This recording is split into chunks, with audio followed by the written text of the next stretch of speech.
I'm Dr. Orion Taraban.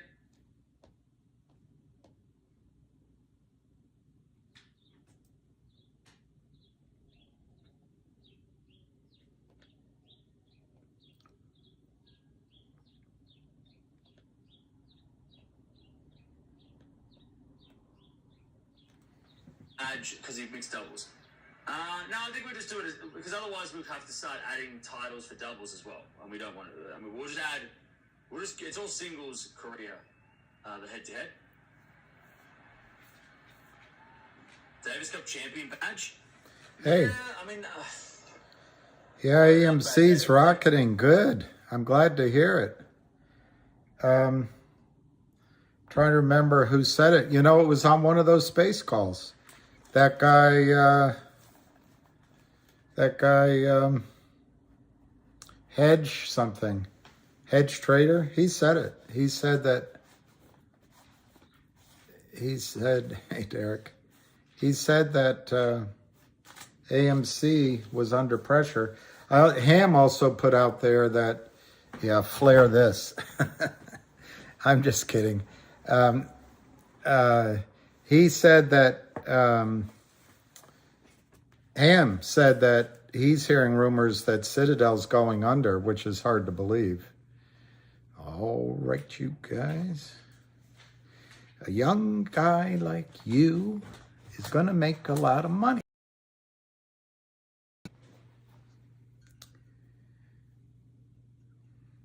The other thing he would say that was always important, he would say, Billy, always do what you say you're going to do. All right.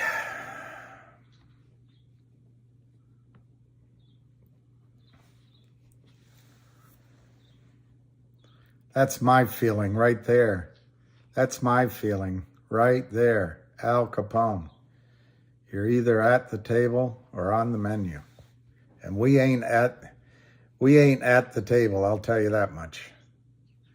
We ain't at the table.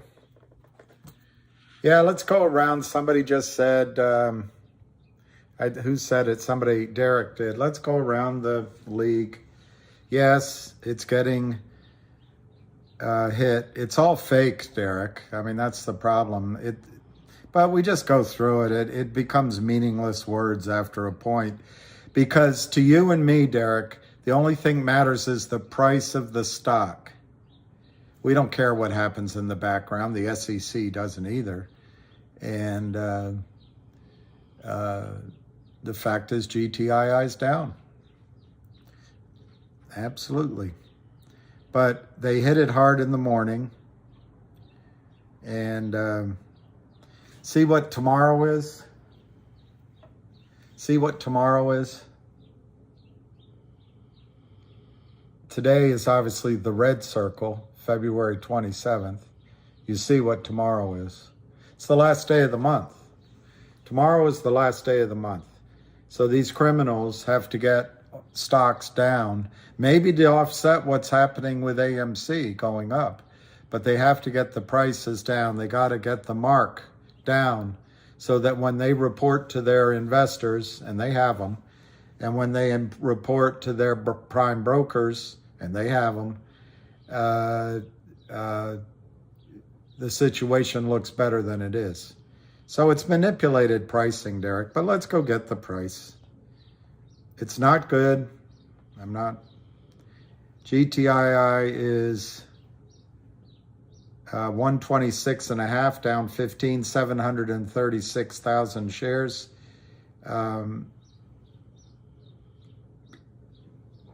It's not pretty, Derek, but it's down, as you put it, as usual. CRTD, 20 cents, 18 to 20 cents. I want to show you a couple things, but I also want to point out that one of the announcements recently on CRTD was that they exercised warrants that had a higher strike price at 20 cents. And then they reissued warrants also at a lower price for 5 years, 77 cents or something. to replace those warrants. It's been my experience, and here it is again, that the big investor, plural, are hoping to get a deal because they're providing new money, so they negotiate a cut rate price. In this case, they negotiated 20 cents while the stock was trading at, well, I don't know when they negotiated, actually. It could have been anywhere as high as 80 cents a share, but it was at least 60 or 70 cents a share. Well, inevitably, it always seems like the market catches you out. You give someone a lower price and the market doesn't let you get away with it. And here we are at 20 cents. Of course, it was as low as 15 cents. And I guess that's, thank you for small victories. Let's look at AMC because, I actually hit a different one. Go Logic, 248, down 22 cents. Let's look at AMC.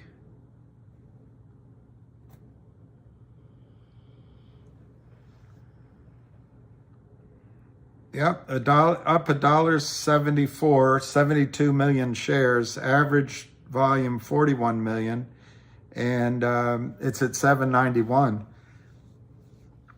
There's a couple of people that follow AMC, and I always check back in on it, that are getting positive. They've always been, but they're really positive now. One guy says that the shorts are in a lot of trouble. The guy, on one of the space calls I was on the other night, I think his name was Hedge Trader. It's hard that on the space call you can only see part of the name, but it started with hedge or hedge fund trader. So anyway, he is extreme, and he seems to know what he's talking about. He's extremely positive on APE. So I mean, not on APE, on AMC. So maybe that's a bit of sunlight in the room. COSM down 61 cents at 330. I could comment, but I'm not going to.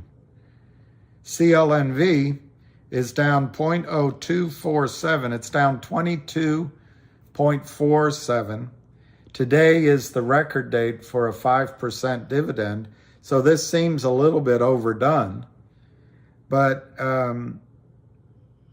it's 0.0852. Again, remember, we are at the end of February. That's when they take a snapshot. They talk to the people above that care. They talk to their loan masters, and they talk to their clients. So they want to get all of these artificially low. Nothing's changed in the stories. Officials, there's nothing changed with the massive fake shares position.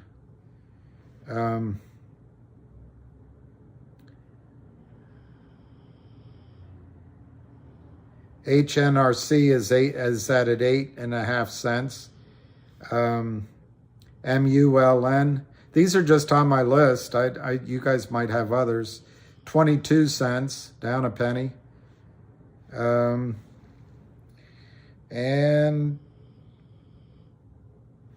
GTII, let's look what it's doing. 126, 741,000 shares. All right, I want to show you a couple things if I can find them. This chart on GTII, Derek, came from a guy, I think his name is Henny, H-E, instead of Henri, it was like H-E-N-N-E on Twitter. Anyway, this is the chart he drew for GTII. That's one way of drawing it, and I do agree with him. Another way of drawing it is to go where that red line is.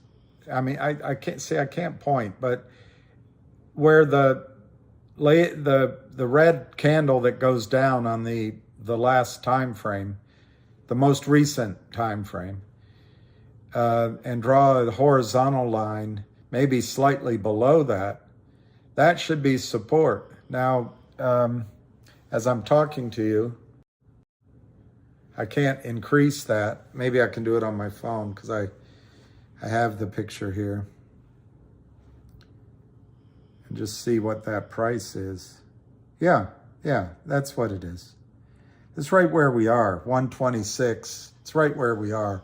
So I think if I were drawing the map, I love what he's drawn here. I also think there's a case to be made. There's a strong horizontal support as well. But, I mean, we're technical, schmechnical, I know is what you're probably saying. But I think that is an area of a bounce. Maybe not today, maybe not tomorrow, but soon and for the rest of your lives. I think tomorrow, it being the last day to get the print for their investors, we may not rally yet. But if this channel works, you see that yellow horizontal line. I don't know why he puts it in there, but they give all this significance. There's a gap if you go to the left. There's a little tiny gap where he started that yellow rectangle. Okay, maybe that does something. I don't think there's much resistance. It won't be a straight line up, but I think we're headed to the top of that channel. And the top of that channel is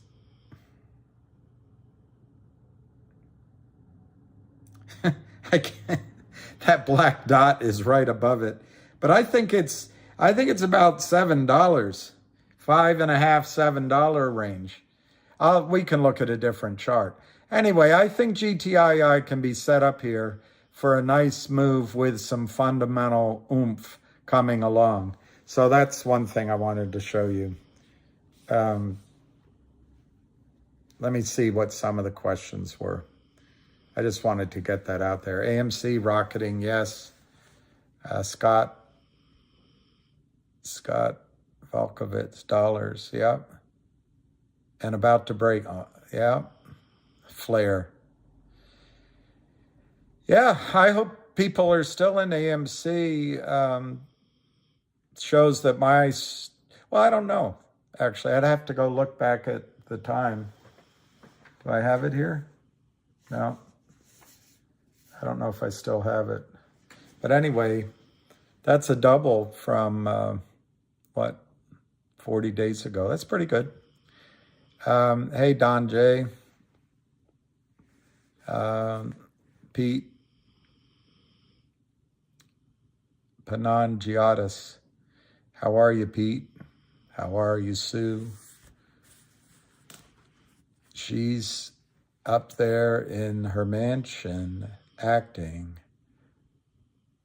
and I'm in my taxi getting stoned. I'm flying in my taxi getting stoned.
seriously. Okay? All right. Okay. Thank you. Bye. Okay. AMC's going to drop. Like, I know the sound. I was taking a call. I'm such an important person. I have important phone calls, don't you know? Anyway, CRTD, just to go zigging off to another topic, CRTD put out a press release today. Here it is.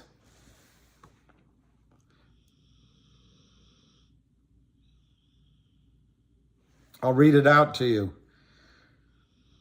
Created provides update on special dividend and action in its investigation into potential illegal naked short selling. Company, 3 points. Company engages firm to complete audit of OG Collection Inc., preceding its expected Upstream listing and special dividend distribution. 2, company expects this dividend to provide material value to shareholders. 3, registered spinoff expected to aid company's effort of combating naked short selling and other abusive trading practices. Created is engaging. It is engaging. It's one of the reasons we invested in it. An accounting firm to complete an audit of the OG collection.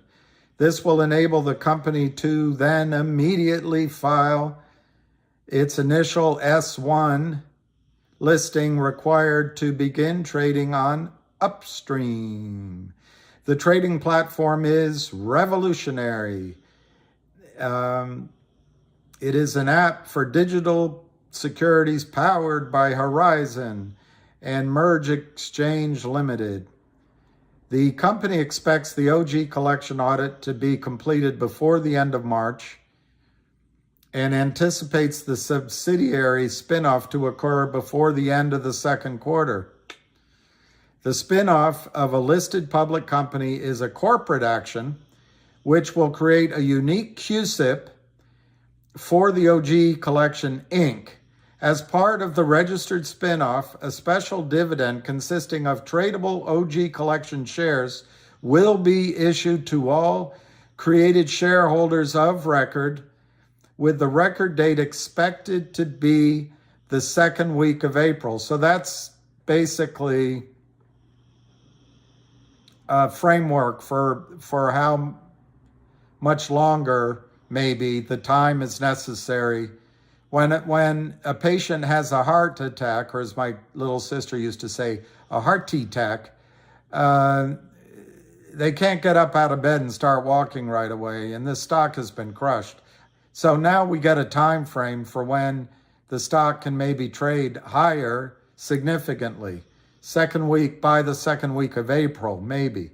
Estimates, the press release goes on to say, estimates of the physical collection as well as its associated intellectual property, he phrases it as IP, have ranged from a pre-money valuation of nearly $10 million per a recently completed financing. The number I always use with you is $10 million, to a post-money potential of 7 to 10 times, 7 to 10x of that $10 million number. A further valuation of OG Collection's Web 3.0 business is currently underway and is not included in previous appraisals conducted by industry experts and should therefore be accretive to value. Commented Jeremy Frommer, created CEO and chairman, quote, based on the analysis we have received from the external data science companies we have engaged, we can now distinctly identify the indicators and markers markers of potential illegal naked short selling. After speaking with counsel, it has become apparent that we should move forward with the process of prosecuting those who are found to be profiting from abusive trading tactics in created stock. Continued Frommer. In a financial system corrupted by loopholes and technology failing. See, he still gives to the criminals an aspect that it's the system's problem. I do believe that a barrage of special dividends on blockchain exchanges, small, medium, or large, ordered directly to physical shareholders of record, is a necessary part of a CEO strategy. In our case, in addition to the strategy of brute force in creating a new QSIP and spinning out an operational company to its shareholders, Created intends on issuing numerous coupon-oriented dividends to our shareholders by extracting value across multiple business divisions. These may include coupons to lifetime Vocal Plus subscription memberships, digital token opportunities related to recurring subscriptions for created venture products like Dune, Camp, and Basis. The success of any strategy to combat failed to delivers and other back office public market loopholes. He still can't bring himself to say it's Jeff Easton and Kurt Kramer. By the way, Kurt Kramer has given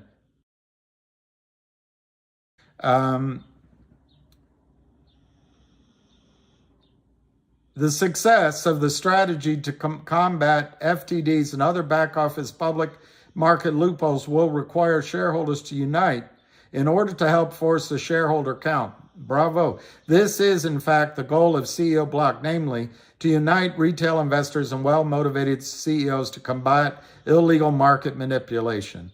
In order for the special dividend tactics to be successful, shareholders must create an account on a blockchain exchange so they can demand delivery of the dividend. If this is united demand and the power of blockchain, it will bring to end this decades-long battle.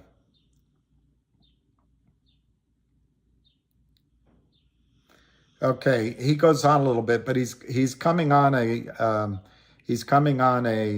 Spaces call at 3 p.m. So I'm going to tune to that on behalf of you, and I'll tell you where you can go for it.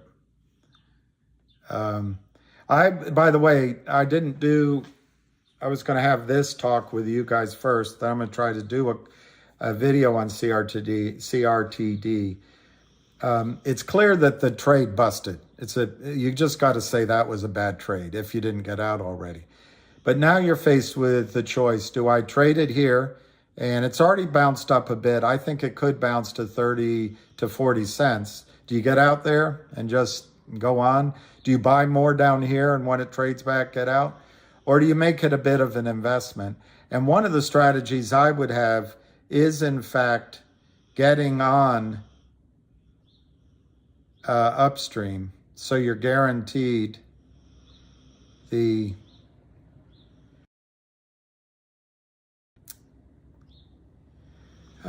there's a lot of space calls going on. Yesterday I found one for sexless marriage. Is outsourcing appropriate? I didn't sign in. All right, I'll just look at all of these. Let's start with this one. This is Ape.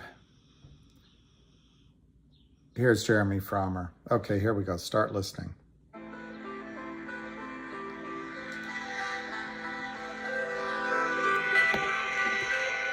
Yeah, it started.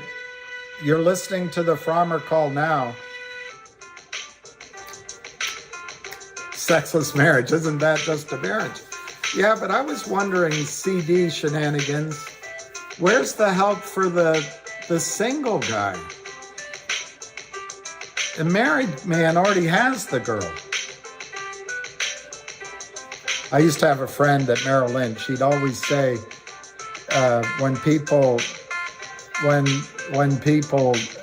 were announced that they were getting married, he'd always say, congratulations, Why should you be any happier than the rest of us?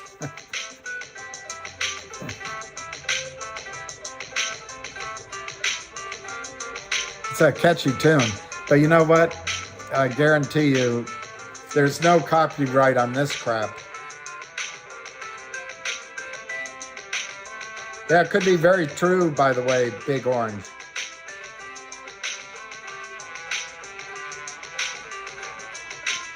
Joel, that is a strategy. That is a strategy, Joel. Dawes, I'm not putting any money into any stock until MMTLP is fixed and GTII runs. It's a catchy tune. Glad I tuned in for it. It is a catchy tune. Makes you feel upbeat. Makes you feel like... It makes you feel glad to be alive. Yes, we can, Dos Equis. Let me write that down. We have to do it after this call. Dos Equis, transfer agent.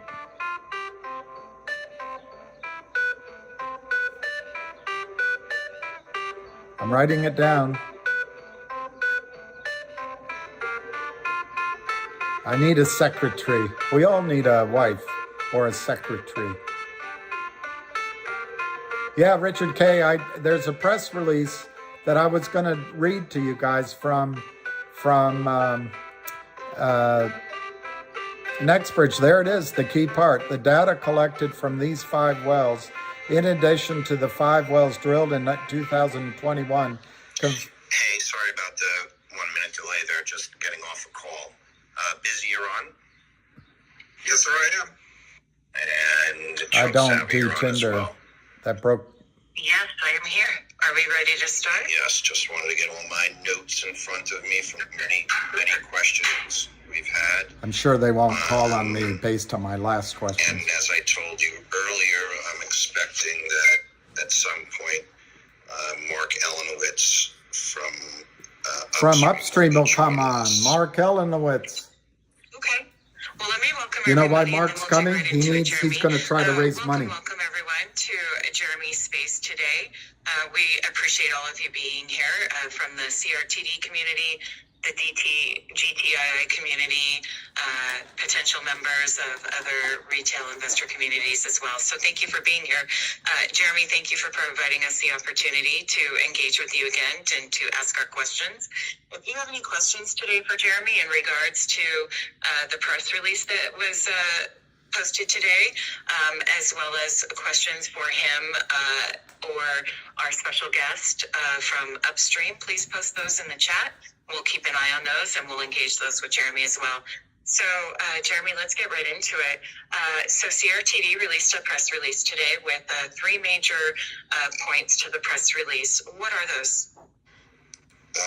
What are those? You tell me. What are those? Oh, well, hold on. I could tell you. That sounded like a skit.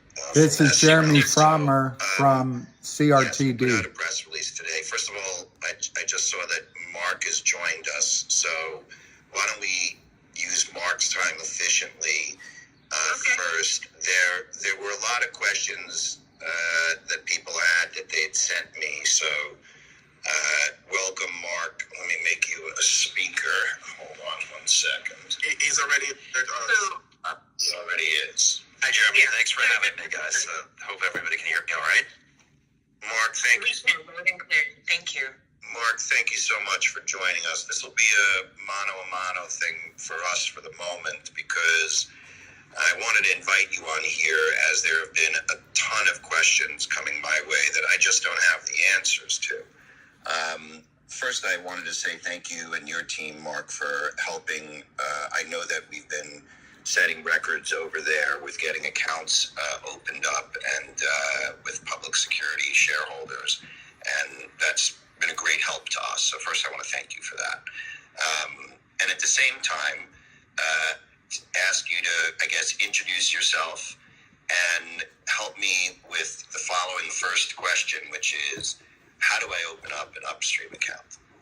and at least direct them, give them some blueprint, and then we'll get on to a few of the other questions. But I definitely want to use the short time I have you for effectively. Sure. Thank you for having me here, Jeremy, and I appreciate all your shareholders' commitment and dedication to your company. We're certainly seeing it over here at Upstream, and as everybody knows, it is now listed and dual listed on Upstream. It remains listed on the OTC and then also traded in our market as well.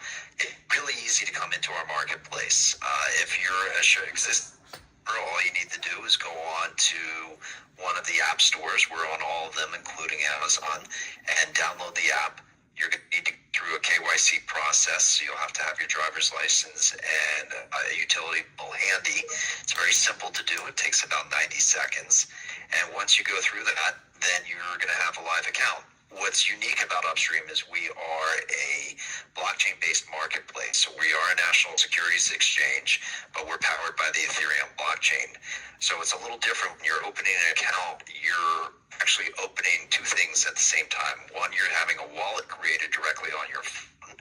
So when you're floating that account, the only thing you need to do is enter a password. It's different. There's no name. There's nothing because it's a true Web3 experience. So once you open the account, you'll go through the KYC process. And at the same time, you're also going to have the ability, and you're simultaneously opening up a sub bank account. So when you open your account with us, it's important to have your banking information.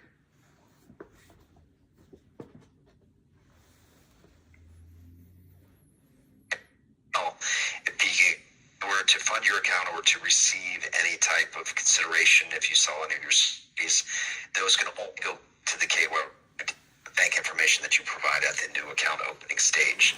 So that's for your own protection, and that journals or movement of cash or securities, and those are all safety precautions in order to protect the integrity of the marketplace, but most importantly, to protect your assets. And once you come into the market for your account, it's very simple to deposit securities. You go he's here. The investor tab. There's a button. I'm sure he's going to raise money.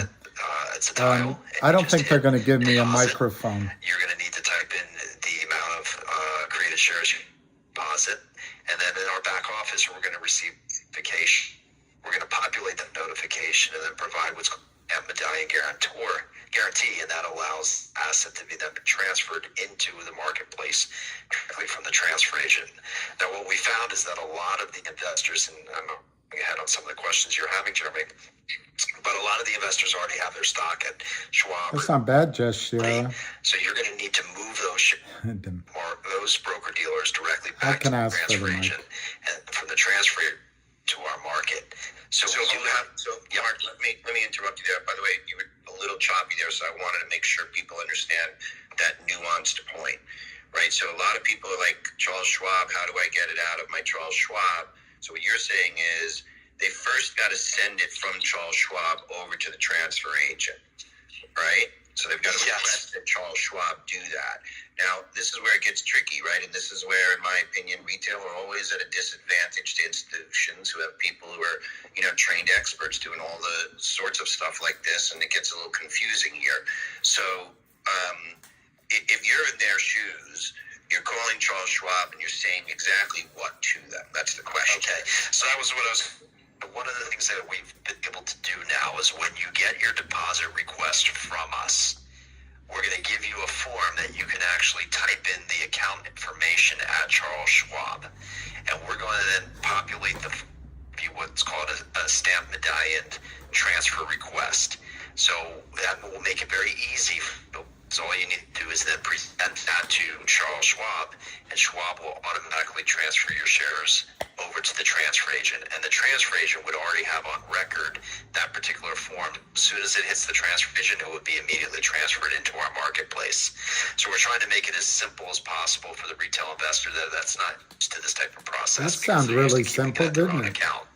And coming back out of our market is simple. You go on to the app, hit withdrawal, and about 20 minutes later, the stock is back at the transfer agent and then can be forwarded directly back to Schwab Schwab. That's that example. Again, we'll be providing you with the information to populate the form, so it will be a seamless transaction. And you're saying that form is with the transfer agent for the retail investor? Broker dealers they deal with. So it's going to be in two places. So the form is created directly on Upstream and will be provided directly to the Pretty good. customer. TRKA. Provided to Schwab, and simultaneously Nice trade. to the customer is all provided directly to transfer agent. So you're saying your system gets it out to both groups once they populate? It gets to the customer, which would be the individual investor, and the transfer agent. We don't send it to Schwab. Only the customer can send it to Schwab. So it gets directly to them, but they get the material that then they forward to Schwab. But because you gave them that at the same time as making the DTC aware, when Schwab contacts the DTC, it should be apparent to happen, correct? Because they match. Well, it's not the DTC. It would be the transfer agent. Sorry, I meant the transfer agent. Sorry, DTC is in my head for other reasons. So, yes, the All right, transfer cryptic trader. Correct. I feel a The transfer trap. agent will be aware of the transfer. The transfer agent will have the information that it needs in order to accept the transfer, and then to have the transfer occur directly into our market. It's going to be a different So now price I want to keep on this moving a Upstream bit than because I the know you have, again, time is short. So, look, anybody who has beyond questions, It's beyond that, we're going ANJ. to keep hammering it home, particularly as created. I'm glad they cleared that Upstream. up. It's important to me to see my mission through, and for Mark, it's important that his business, recognize the potential. Here comes that the it ask has. for money. And so we are happy to keep getting on together to explain how this process is done and walk people through it. And so the information he previously provided, we're going to put together further resources, but there are resources at Upstream's site, correct, Mark? There are, and they're also directly on the created site. I believe in your investor relations section, it gives you details exactly how to do this. Right. So it enables those investors to be able to move in and move out seamlessly. And I would suggest this. By the way, we've had people come in to have been recognizing that our marketplace is alive and available for them to trade in. And as you announced today, you're planning to do a registered spinoff. And once that spinoff is approved by the appropriate regulatory bodies, both it's in our market, then those shares will be available to all your shareholders of record. Right, so wonderful. Let's get to the next most popular question, because after that it starts to get a little more boring with questions about Roth IRAs and other such interesting topics that, while I love my shareholder base and want to make sure that everybody gets over there to Upstream, I just don't know the actual answers to Roth IRA questions. But why don't you explain for everybody what it is that, because this will be the first one we're doing on Upstream, what an initial application process is. People confuse it with an IPO. Maybe you could just give some perspective on what it is that we're doing with the OG, because to me it seems very clear, but maybe you can explain it through your lens to help clarify it for people. Sure. Well, it is almost like an IPO, and that's exactly the only difference between an initial public offering is there's no public offering. This is an initial listing or a direct registration in essence. So there are two things that the company needs to file with the U.S. regulator in order to provide information and notice access to all shareholders that they can make informed decisions. Complete access to the financials of the company, and at the same time, our marketplace perspective that again will detail all the risk factors, the financials, the business outlook, and everything, just like you'd see in a normal prospectus in the U.S. In fact, it will be almost identical with a lot of the same information, because a lot of our market requirements mimic the securities marketplace. And once those have been approved by the SEC, it has been reviewed, and the SEC has effective in that our regulator accepts the prospectus. At that time, then the company will list in our market, and there'll be a ratio that the company is going to decide that perhaps for every 10 shares of created, you can receive 1 share of OG. That hasn't been determined yet. It'll be available in prospectus. It said 1 for 1. So all shareholders of record regardless so, whether they you own always shares on negotiate. Upstream or shares on the OTC or Oh, any other marketplace it should be that one created for that one. trade, or if you own them in certificate form and have them in your desk, you're still entitled to those same shares. So what's unique is that this offer of the shares where they'll trade is only going to be on Upstream initially. So all shareholders will have the ability to open an account at Upstream, and we will, through the shareholder list, exactly how many shares you're due, and those shares would then be populated into your account, and you would receive them at the time that the IPO occurs. Put into your account. Shareholders, regardless of Populated. what market you own it in, are entitled to the shares, but the shares only trade in our market initially. And then ultimately the company can make a decision down the line if they'd like to dual list back into the United States or any of the other global markets around the world. And just to be clear, I'm in no rush to do that. I'm looking forward to standing my ground. People often wonder how hard on my ground I'll stand, Mark, but it is my desire to get that dividend spin-off distributed to every shareholder. And so that creates a full count of the shares. And that's good. That plus that's the value that I perceive the spin-off to be should be incentive enough to see those accounts get opened. And so right now I'm in no rush to list it anywhere else. Let's move to another big question because people keep asking me about timing. So I'm not going to ask you to comment on timing. I'm happy to tell people timing and questions after your time here on the call. But a question that people do ask me, and I just want to see what you can comment on and what you can't, is when will U.S. citizens be able to buy stocks when will they be able to trade on Upstream so that we can put an end to a lot of this OTC nonsense? Yeah, that's the open-ended question. So there's a rule that's called 15.8 that prevents a foreign broker-dealer or foreign exchange from allowing Americans to trade in a foreign marketplace. It has to do with solicitation. And the way around that is to have an introducing broker or a chaperone that will introduce U.S. customers to the foreign market. What a lot of investors don't realize, if you're attempting to buy something on the London Stock Exchange and you go to your Schwab account, Schwab is actually introducing you to the London market to buy it. It would be not available for you to go directly to London. Let's clarify that for people, because sometimes, again, people need to just hear it, even break it down like this. Meaning, when you go literally to buy something on a foreign exchange, you're going to your broker, but your broker, to execute that, must still utilize an introducing broker that trades on that exchange, correct? Correct. Okay. You cannot go directly as an American to a foreign exchange and buy space. People do, but you're not supposed. Right. Now, our market is two interesting aspects.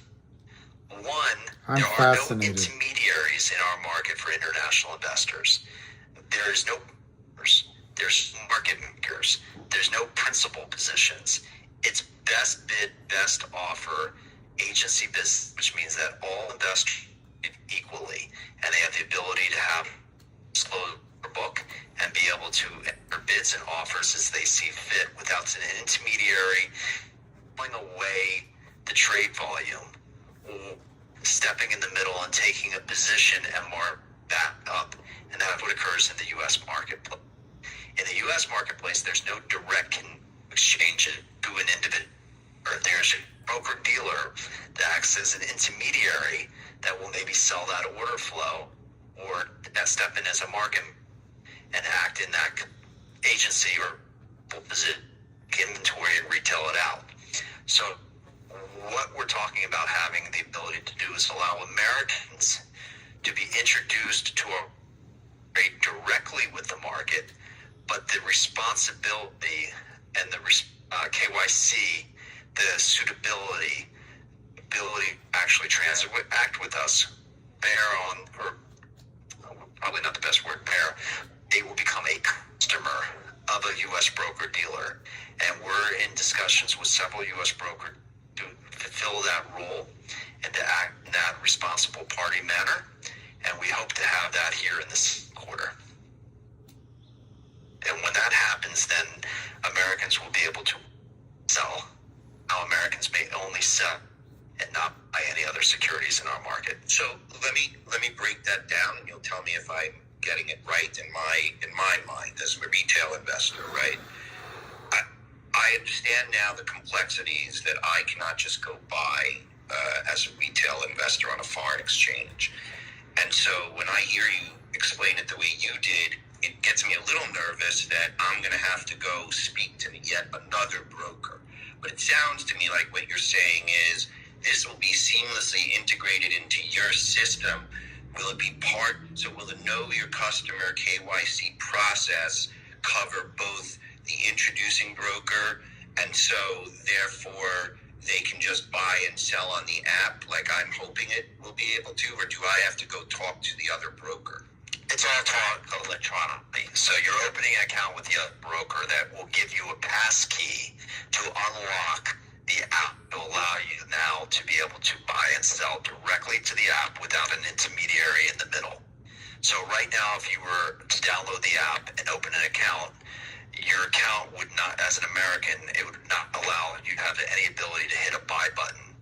So what happens is that introducing broker, you have an account with that individual broker dealer, and that would all be done electronically.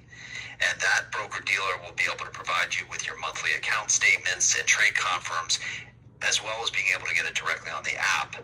But it would not be entering your order to the broker, calling the broker. You would be directly through the app, and the would be copied on everything to comply with U.S. regulations.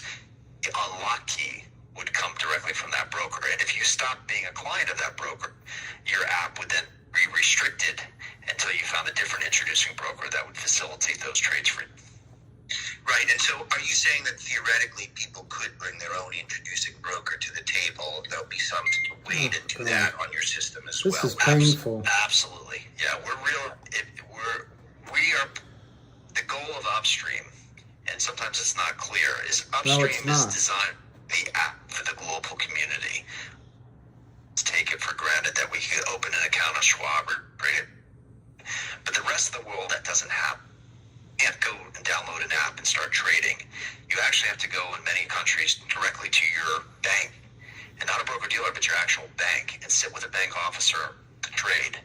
And if you were in Italy, banks close at 3:30. So that means you have to be at the bank at 2 p.m., which is 9 a.m. New York time. So you place your order and you have to wait all the way to the next day to see what your fill was and if there was market. So the idea of Upstream is to level that playing field to allow investors to now be able to trade directly from A's. So they have the ability as an American to be able to They're pitching you. You'll also be able to trade a 20-hour day. They're pitching you. So it will give you the ability to get cross-border price discovery, which is fine, but really I'm impatient with it. To allow investors to finally be able to come to a marketplace without having the predators that are in the U.S. marketplaces. Right, and I want to get to that also, but again, I appreciate that your explanation just now was one of the most succinct that I've heard and has helped me better understand my own perspectives. But again, to simplify it, in the end, you will be able to buy and sell relatively simple as an American at the point at which that part of your system is implemented. And I looped into that question we were talking about our OG spinoff. And so it is just from a timing perspective, I could tell people I'm hoping that happens prior to our initial listing, and given the regulatory approval process and the expected timing that I heard from Mark, that is probably mathematically the case, which would call for a spinoff sometime in mid-May to late May, because again, we're getting our audit for that complete. And I should help retail understand here, as Mark knows, I can't file those documents until I've completed an audit of the OG, which we are voraciously moving through. And so with that said, I'd love to open the mic up. There were a couple of questions. One of them, just before I open the mic up to Junk Savvy or Busy to ask you any of the questions, because I see there definitely are a few in the chat, and I want to let you get to them. But people have asked me a lot about IRAs. Can you just give me a general scope of 401ks, IRAs, relative to Upstream? Mark, are you still on? Or did I lose Mark? Busy? He dropped down. He may be having connectivity issues. Yeah, he was having some connectivity issues. Oh, There he is. So, Mark, That's a reasonable approach, Doug. Is he coming in? That's a reasonable approach. Mark, That trade's dead in CRTD, so I respect your Mark, approach, are you Doug. there? But Can you have the mic? Yes, I can. there's new trades available. IRAs and retirement accounts, and unfortunately, In no CRTD. retirement accounts and IRAs are not available.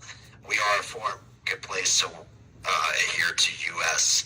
Tax deferred and other types of retirement programs. I saw one of the chats. There are certain marketplaces in certain countries around the world that it is you don't have to your local bank. In the UK, for instance, there's broker dealers in Switzerland where we're headquartered and be able to make orders. But what I'm talking about is the rest of Europe, Africa, South America, Southeast Asia, Vietnam, China, other markets that I'm are getting looking to come bored into with our this. marketplace. That's where we're seeing some of these friction points. I feel good about it, So I just Tucker. wanted to answer that for one of your followers. So, Junk Savvy, any questions in the chat? And then we can kind of move it forward, and I can let more. Jeremy, you and Mark are amazing. You already answered the questions in the chat. But I did have one question for Mark. So, Mark, it's going to take time to build up shares on your platform so that they can be actively traded. Do you have, because obviously if just a few people transfer and they have long positions, there's not necessarily, they may have some buyers, but if there's big orders, obviously we're going to have difficulty getting them filled. Do you have any thoughts on how long it might take or how much volume is necessary to create the backstop so that we can actively trade the security on your exchange? Yeah, that's a great question, and this is the way we're approaching it. We've spent the last 3.5 years building this. We have over 4 million lines of code, quite a bit of time to get the regulatory approvals, the integration with the plumbing of Wall Street, and all of the capabilities in order to work with other markets around the world. I mentioned at the beginning, we're an affiliate of the World Federation of Exchanges. We're part of a group of 200 exchanges that can facilitate this type of trading. So our focus initially was we have the best technology. Think of it this way: we have the best restaurant, we have the best location, and we have the best chef. But if we don't have any food to serve, what's the point of having customers? So our focus was to initially begin with bringing on issuers. We have currently between 25 and 30 issuers that are in various stages of application to list in our market. The majority of these issuers are on the NASDAQ Stock Exchange, OTC, and the Canadian stock exchanges.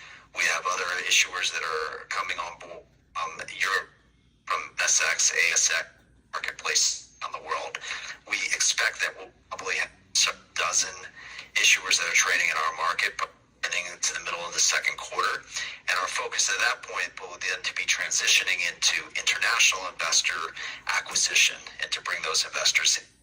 Also, the ability in retail investors in the States and allowing them to trade our market in a compliant manner. We do believe, too, in the volume of our marketplace, because as we have these dozens of issuers, each issuer has thousands and thousands of shares, and a lot of investors are getting tired of the predatory U.S. market and other markets. So expect in time that we'll start to shift traditional markets to the more digital marketplace like we are, where you have a T0 instantaneous, and you have a clear order book, and you don't have any of the ability to short sell, hypothecate, layers for any type of manipulative actions.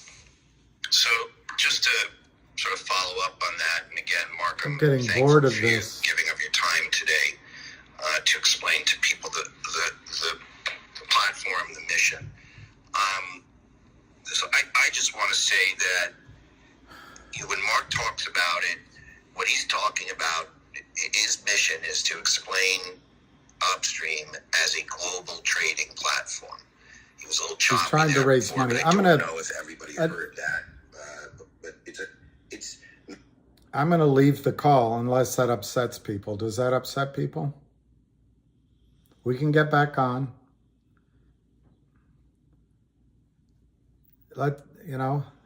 We can get back on.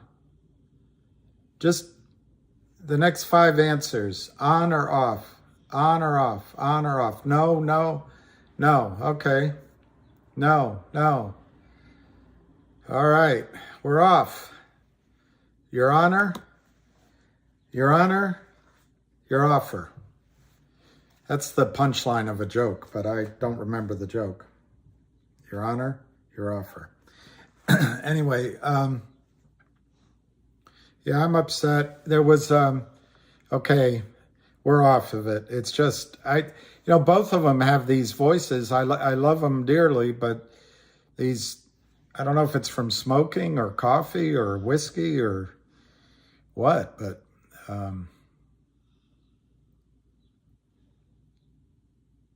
yeah, Diego, I can listen to ham all day too, but ham could be describing a ham sandwich and I'd listen. It makes a nice sandwich. What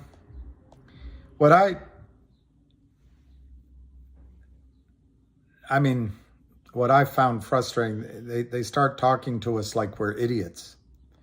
And I don't know if you learned anything. So I'll listen later on. We'll get ice cream. Later on, I'll listen to it so you don't have to, and I'll report back to you.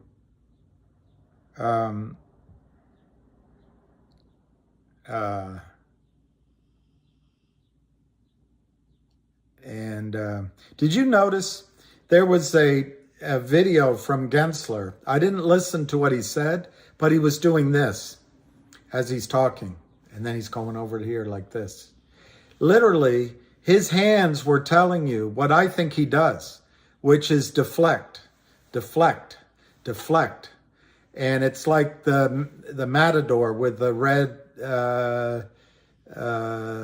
whatever the heck that is, cape that puts the bull over here. Gary Gensler's there to deflect attention from the fact that his boss, Goldman Sachs, makes 75, the prime broker of Goldman Sachs, according to Patrick Byrne, makes 75% of its revenue from the stock loan department, which is this. It's everything that we're talking about. Anyway, let me go back. You're down 78% with CRTD. All right, let's talk about Woody. He's down 78% with CRTD. Let's look at the price. Let's look at the prices while we got distracted. GTII is now down 21 cents at 121. And I want you to know, Frank Benedetto knows, and I'm not picking on Frank. He's joined the fight, but he knows Kurt Kramer. I also want to point out to you that it's never been disclosed to me until I saw it mentioned by a poster who I don't know if he posted it publicly. So I looked it up on the SEC filings. I won't give you his name just because I don't think that's fair. I looked it up. Jeremy Frommer has done business with Kurt Kramer. He's got 2 notes from 1800 Diagonal LLC, which is a Kurt Kramer beauty out of Alexandria right here. So my point I submit to all of you is we're fighting a pool of people that all know each other. And they've all come to realize, maybe, I'm just putting it out as a thought exercise, that if they nod and wink to each other, that they can collectively keep their money flows coming and fleece us, try to keep us alive, fleece us without slaughtering us like lambs, fleece us like lambs, but not slaughter us. And they can finance this and that. And I don't know, call me,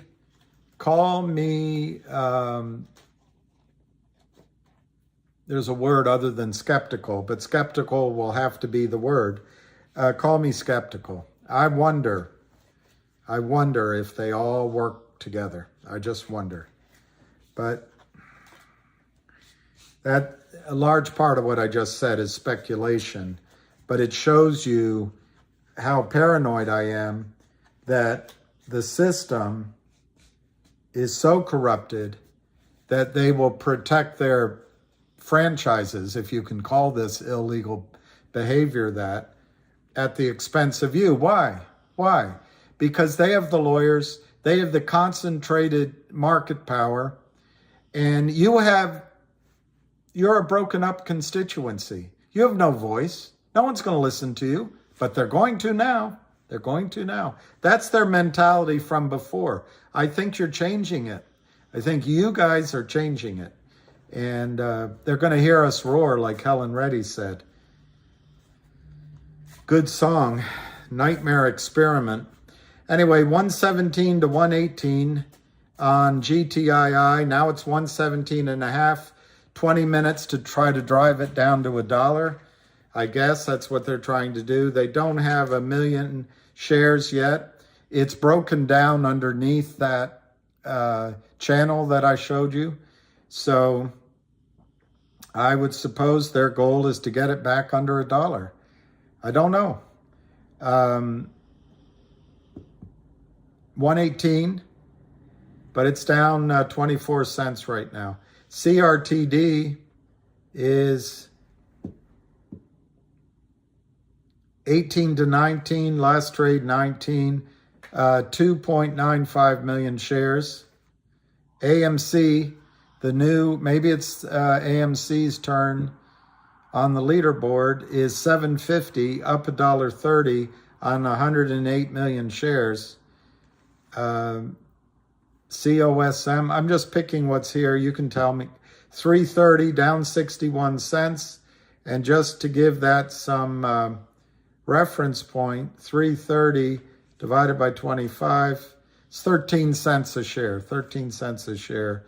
That's a penny above, a penny above where the chairman awarded himself, and maybe some of the other insiders that you know, a slug of shares, millions upon millions of shares at 12 cents.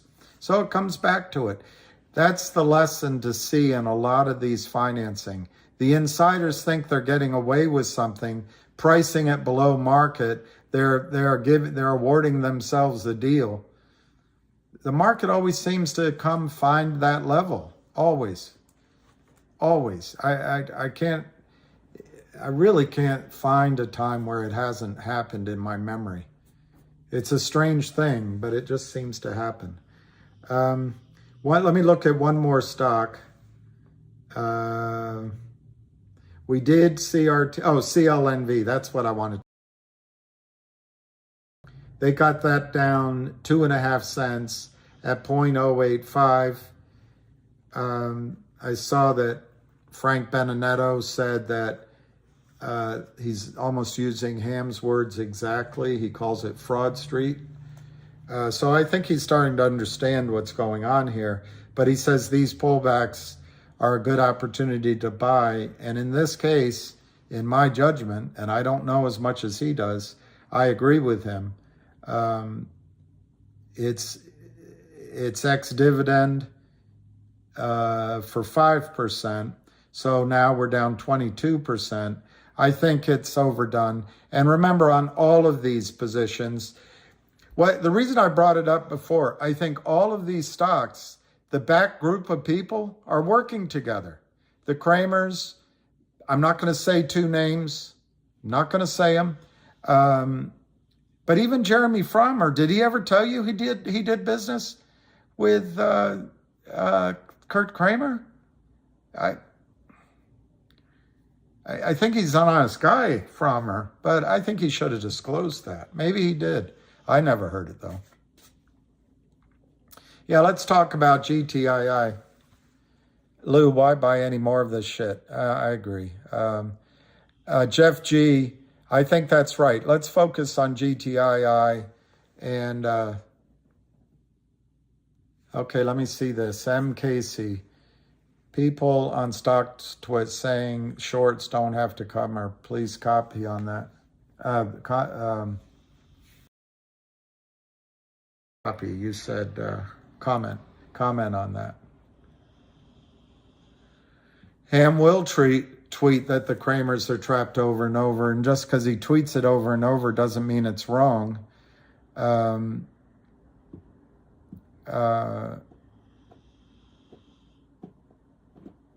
Let me tell you about, I'm trying to, there's a lot of different stocks here. We can go through them all.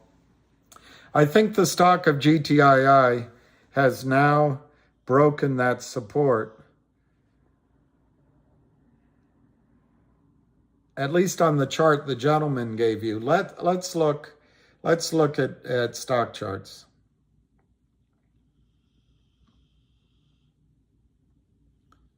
Stockcharts.com.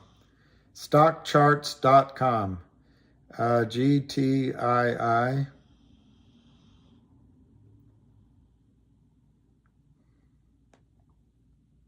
Well, it doesn't look like a total disaster here. Well, I mean, it's down. But on the short-term trading chart, it's flirting with the, I think that's the 200-day moving average. And then I'll check here in a second. But then it's coming just down to this spot here where there's support. So this could be support. That's the 50-day moving average. The red line is the 200-day.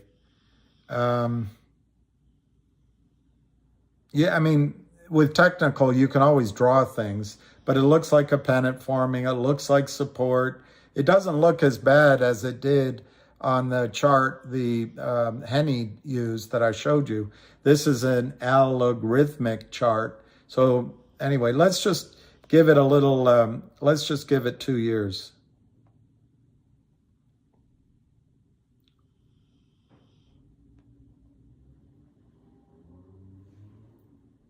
It's not as disastrous, and it doesn't imply such a deep drop coming on a longer time frame. In fact,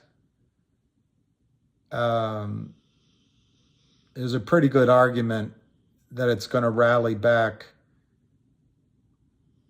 You're gonna think I've lost my mind, but it's a pretty good argument it could snap back to 172 to me. But we'll see what ARCA and Avid Trader says. Now, what I think's coming for GTII, ignore CRTD, GTII. You recall that they announced they hired Wes Christian, they hired Sharon Tell, and they hired Tom Ronk. They've done their work, though their initial work. That this week you will see, it could be next week, but I think it'll be this week because I expected it last week. I think they're going to announce the lawsuit that they filed from Wes Christian. I think it'll hit on the desks of Power Up Lending and all of the LLCs, Kurt Kramer, Seth Kramer, the Boiler Room, Charlie Mayo, Alpine Brokerage, all of those slew of those shady market makers, possibly Wells Fargo, almost certainly Fidelity, FINRA, the SEC, DTCC, and maybe other brokerage firms I don't know of, but it'll certainly end up on the desk of that broker, Andy, and the manager of Andy at Westpac out in California. It might even subpoena the FBI to get the data that the FBI has. This filing is going to hit like the shot that was heard around the world. Now, it might be that when it goes, it'll be like a tree falling in a forest. You know, just another lawsuit filing in the middle of lawyers and financial noise, and no one hears it. But I think it's going to make a difference. If it's only an announcement and everyone goes ho-hum, well, that's possible. But here's the thing that I think will change almost instantaneously. I think that whoever makes the decisions to accept orders from the criminals, Kurt Kramer, Seth Kramer, Charlie Mayo, Alpine Brokerage, all of the mercenary shorts that they may have corralled to help them, which might include friends. If they're all swimming in the same pool, it may include these other firms that are financing some of these other deals. These criminals help each other. You know, it's like the meeting of the five families. And anyway, I won't go into that. I think the number one impact of the lawsuit will put a chill on the accepting of orders to sell endless amounts of counterfeit shares of GTII. I could be proven wrong, but I think that's going to help us. Remember that the FBI investigation of Westpac is ongoing. These criminals knocked the price down, manipulating the price, which is illegal, communicating amongst themselves, which is illegal, spoofing, which is illegal, crossing trades, which is illegal, creating pretend volume, which is illegal,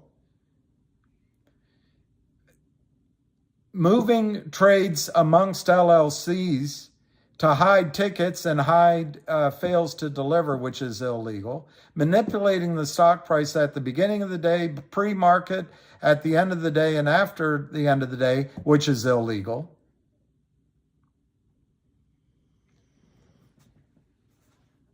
They mark tickets long that should be marked short, which is illegal. And then they have the gall to tell you and get you worried that it's the management's problem and that it's somehow bad that you're in the investment. They are breaking the law every single day. And day is not a small enough unit of time. Every single nanosecond, Kurt Kramer is breaking the law. Jeff Easton and Philip Vallier and Hai-Lee Kim and Sam Chung, and there's a few other employees there. And that his mother is the wealthiest person in Australia, John Howard. He should be ashamed of himself to be part and associated with the Lynn. His name's not John Howard, it's John Hancock.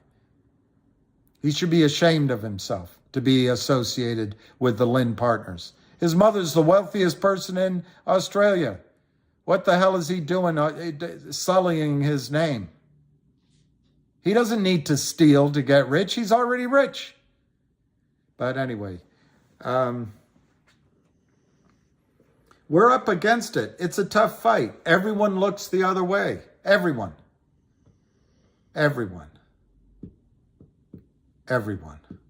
I think at the SEC, there's only one man I would count on, and I can't pronounce his name. Gerbier Grewal. But he's not in charge. Glad hand,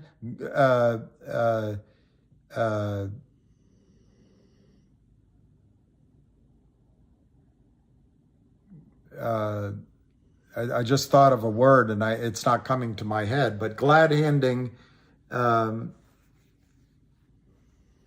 I forgot of the word, but it began with G. Gary Gensler, he's in charge, and he's here to protect the mechanisms of the system and of the profit of Goldman Sachs. Well, that's a good point. It is frustrating. But guys,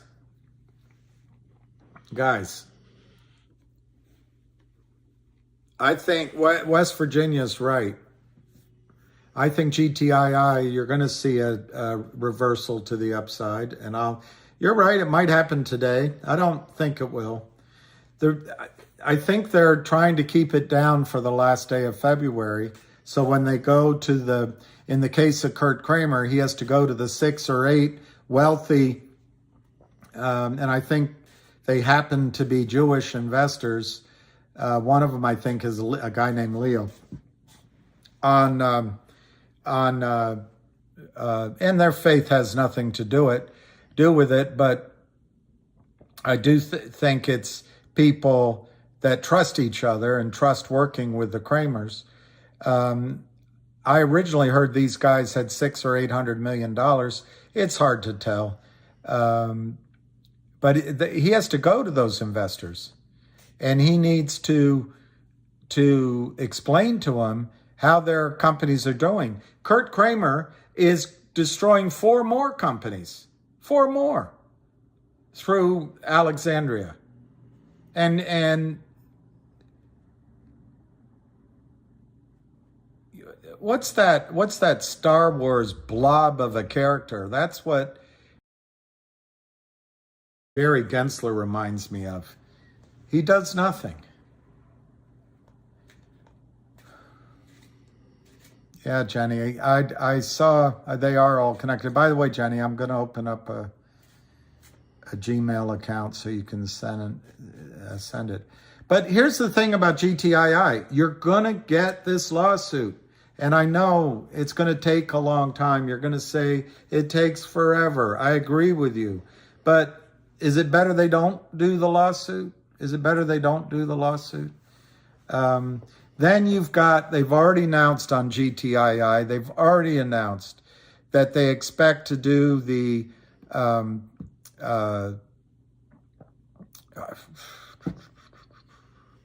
merger, I guess is the word, acquisition of 1-800 law firm on or around April 1. And that the auditors are taking their sweet time, but they're communicating. They just made the announcement a week or so ago. So that's coming.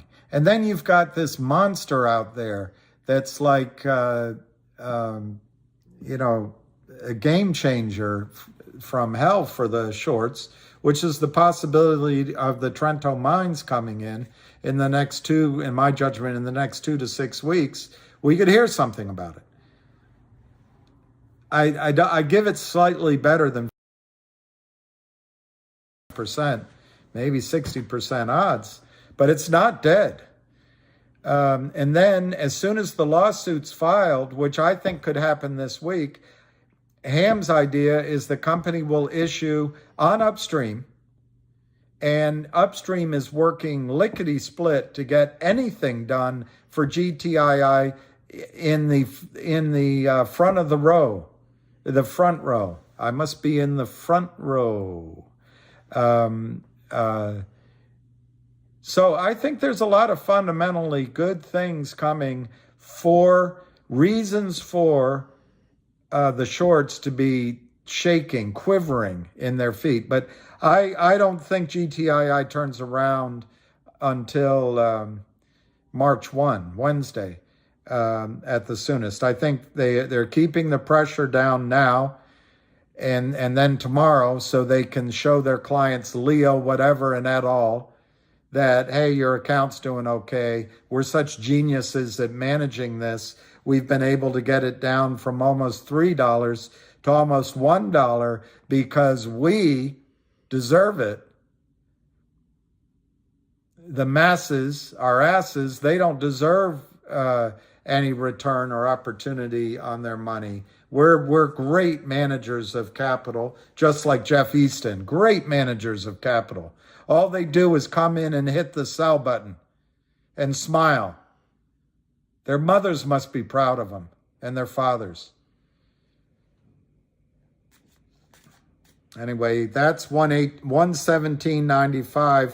5 minutes to go on GTII. CRTD is 19 cents. So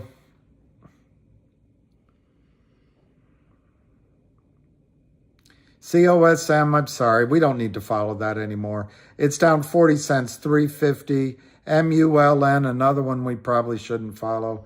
It's actually rallied a tiny bit. It's only down 1.4 cents. It's at 21.60 cents.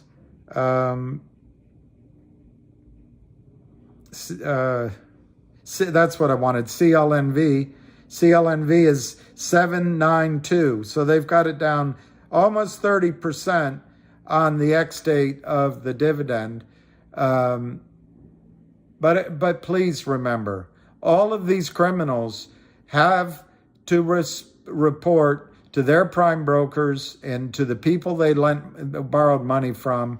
It could be people as magnificent as, at an arm's length, Ken Griffin or Stevie Cohen or other faceless people like that. But they have taskmasters and they have to report to them. They also have to keep their prime brokerage accounts under certain levels.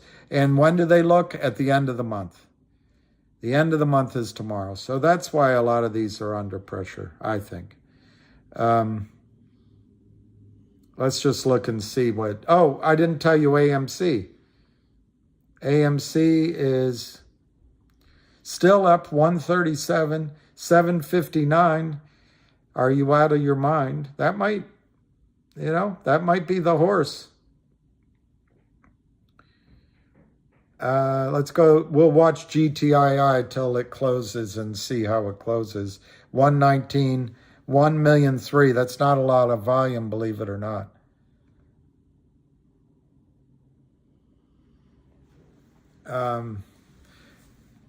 Yeah, 18 cents. It's Jackson. I was telling somebody this morning, as recently as Friday morning, I tried to confirm with the people I talked to.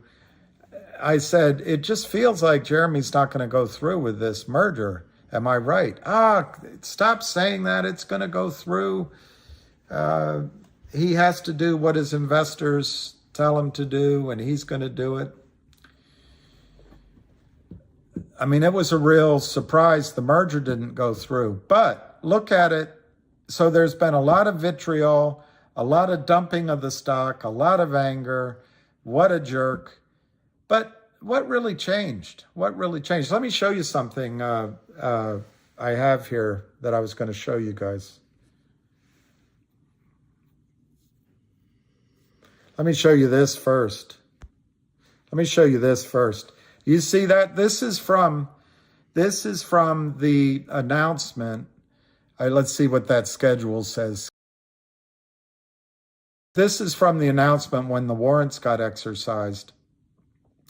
And you see Dorado Goose LLC. That's the main investor. But then you see the convertible notes and you see some others. But you see 1800 diagonal.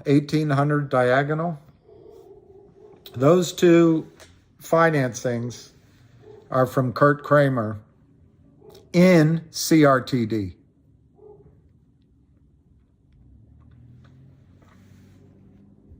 Okay, let me show you something else. I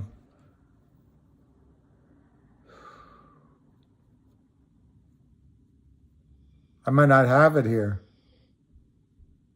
I might not have it here.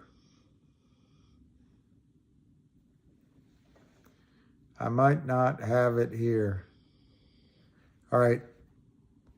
I can't find it. It might be on my phone. But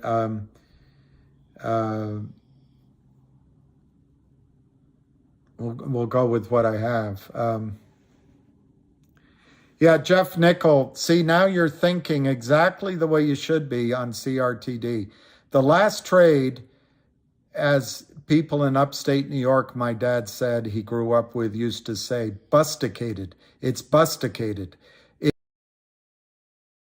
That trade failed.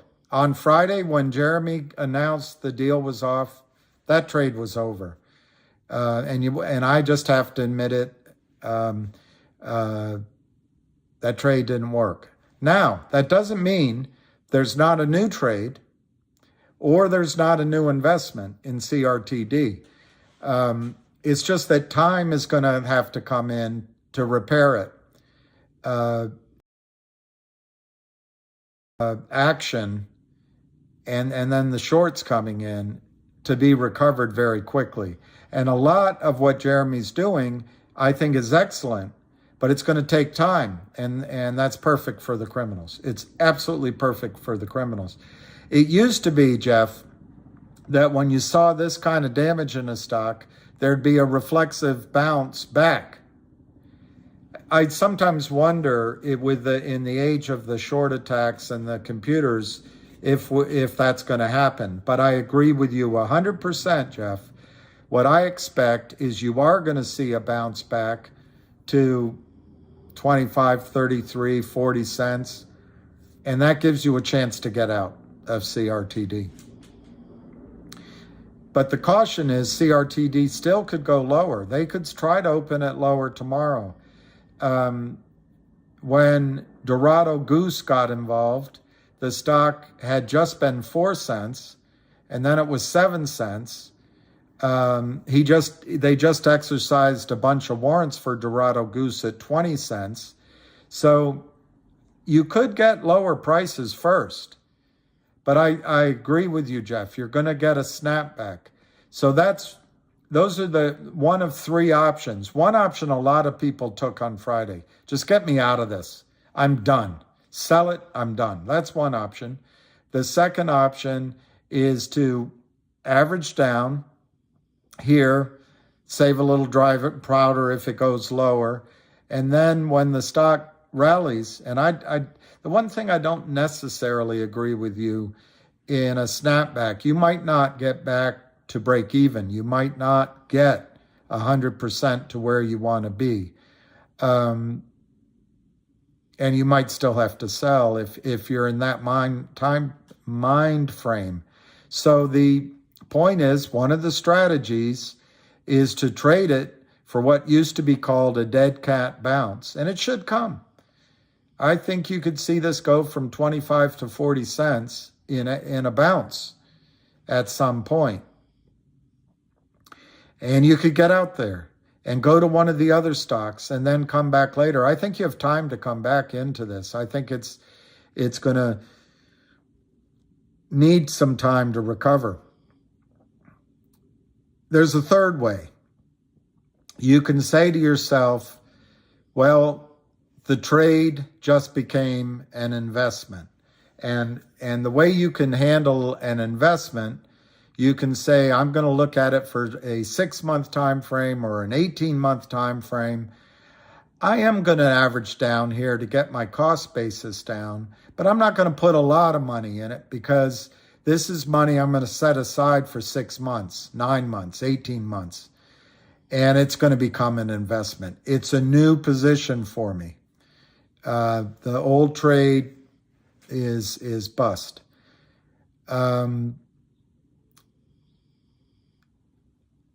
I think for me, I thought about it all weekend. I think for me, that's the path I'm going to take.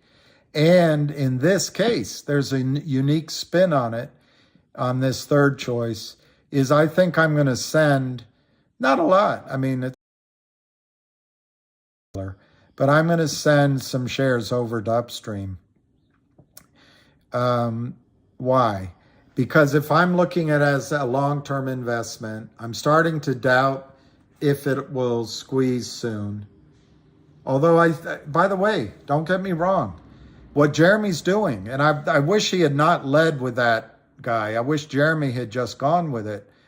I think Jeremy does want to fight the criminal shorts, but he believes it's the computers and it's loopholes. And remember, he's doing business with Kurt Kramer. And Jeremy cannot bring himself. He's a courageous man. He's a courageous man. And he stands up against being forced into the corner. But in his mind, he just can't bring himself to just cut himself from these criminals. Because, it's just a loophole. It's the computers. They're good guys. In the case of the Kramers, as the self-described Kramers, we're just two Jewish boys from Great Neck or Great Clam, New York, just trying to make a living. Doesn't that sound innocuous? Doesn't that sound that if you attack them, you're being unfair to them? I think it's a blind spot on Jeremy's part. We all have blind spots. Probably me most of all. But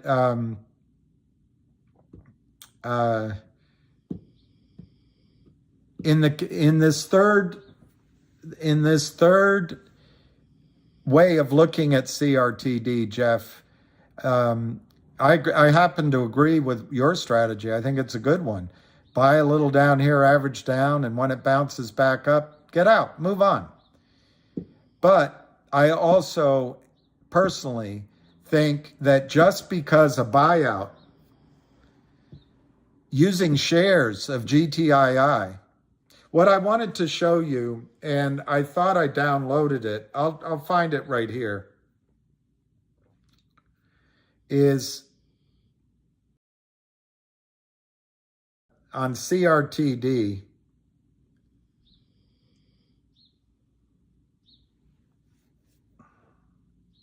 I want to go to the website. I read on the website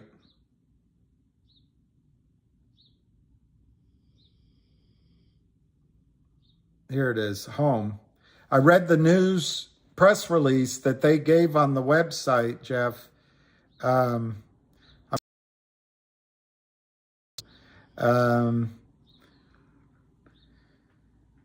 So many press releases.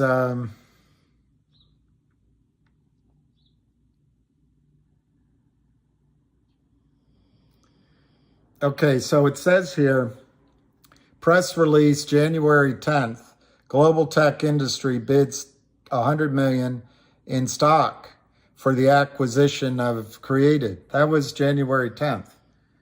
So my point being to you guys, what's really changed? There's no value change in CRTD. All they were going to get is stock in GTII. Now, the criminals try to move prices in such a way that two CEOs, and I really had wished that when this was announced, they had agreed the specific ratio, locked it in, regardless of price action. It's one of the weaknesses in this announcement. One of the positives was it says 100 million in stock. So regardless of price movement, you'd get 100 million. But if they had locked it in, it wouldn't have mattered what the criminals did with the prices of both shares. But up any agreement. That's their goal.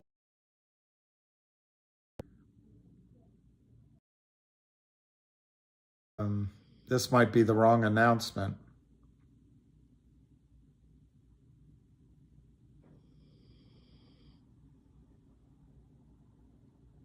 That's the first announcement. There's another one I got to find.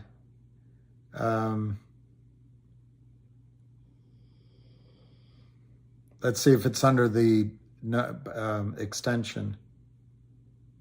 Yeah, there it is. Okay, so this headline, this was a press release on January 30th. And I know, let's get back to GTII. We will. January 30th, Created extends no shop period until March 7th, okay? And I'm going to read down in the body of it to you. Created Here, I'll just show it to you and read it to you there. Created is analyzing a potential collar structure for the transaction such that it can create a value of $3 to $5 per share for created shareholders. $3 to $5 per share. And going back to what I think his name was Brad, who said, is this the same William that guaranteed $3 plus? Well, I never guaranteed it, but this is a press release from Created that contemplated exactly that, $3 plus in the takeover of the shares. But what I noticed in this press release, analyzing a potential collar structure, I am sure that GTII, when they started negotiating, and it, as Ham said on the call, it all came down to price, I am sure that was not appealing to GTII. They didn't. So the deal fell apart. But what does it change about our situation? I think very little. So Jeff, I think your strategy's good. It's been a sell-off of maybe it's emotional, maybe it's rational. A lot of people that sold as soon as the news came out. So it's probably quite rational. But I think there'll be a bounce back, Jeff, and it makes sense as a strategy. If it's your strategy, I can't recommend anything. I can't give financial advice because I don't know each and every one of you.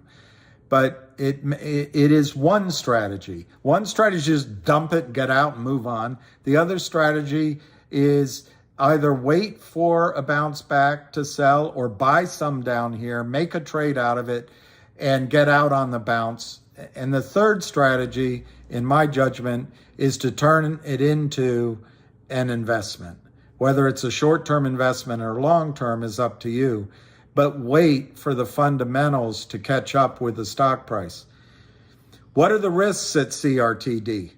I think the risks are that Jeremy, like a moth to a flame, is drawn to the concept of getting financing, not because he's a bad guy, but because as he said on his last call, he sees a toxic financing, which he doesn't even necessarily agree they're toxic in all cases. And I don't want to speak for him. I might be misinterpreting what he said. He thinks it's a better choice than the company going to zero. Well, I think it's just, it's a slow fuse versus a long fuse is the only difference, versus a short fuse. So that the risk is he raises capital at an annoying price to us. He's already, because the stock is down, he may have to do it at these prices. When we first got involved with CRTD, the outstanding shares were 30 million. Apparently, it's almost 80 million right now. And a lot of that goes to Jeremy, apparently. There's like 9 or 11 million shares. I couldn't find it, but it was on a space call. Someone read it out. So there's been some, I don't know if they paid for it or if it's just stock awards to officers and employees, which in and of itself isn't bad. It aligns their interests with yours. But then those original investors back in September got a lot of stock. Well, personally, I don't know why Jeremy didn't wait till March 7th to make this kind of announcement, but I guess you can't judge it because your lawyers will tell you as a CEO, as soon as you know information, you have to announce it. So once he knew that the deal was broken up, he had no choice.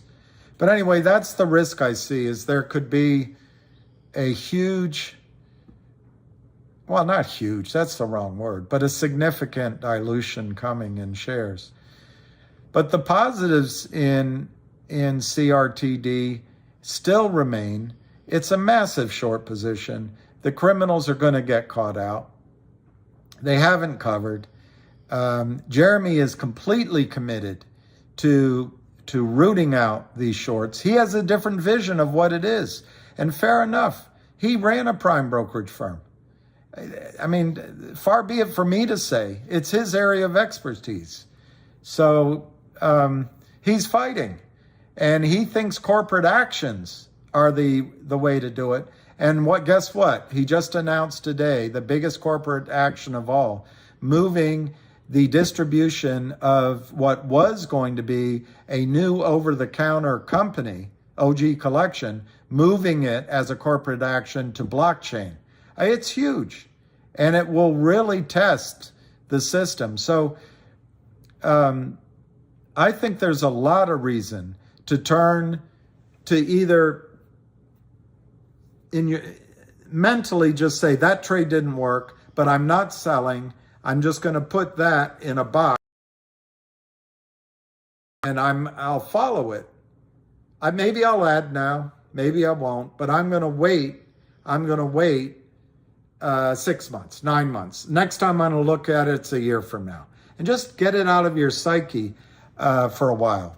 I think I hated hearing. I couldn't tell their different voices on this call. I hated hearing that it's like they're negotiating. There was no indication it wasn't going to be 1-for-1 on a 1-for-1 basis. But now it's going to be 1 share for every 10 shares? How annoying. So all that arithmetic I did, all of it, which I swear was based, I'll have to go look, but I swear it was based on the original press release. I don't think I was making up that ratio of 1-for-1. All that arithmetic I did per share has to be thrown out the window. It's so annoying. The constant need to renegotiate deals is just annoying. But anyway, I guess they see it as in the best interest of the shareholders. But having said that, the OG Collection distribution, if it's at less than a 1-for-1 ratio, is worth $10 million. We'll have to wait for the announcement to actually calculate how many cents per share that is.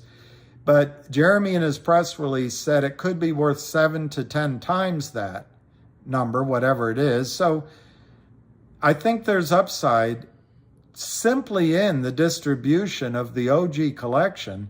And he said there's going to be other distributions. So to me, there's a rationale to hold CRTD and let Jeremy do his work. And that's where I'm coming down.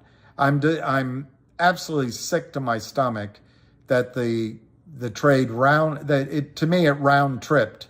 It's not done round tripping. It can go to 7, 9, or 12 cents. That'll be a round trip. Completely, everything up came all the way down. And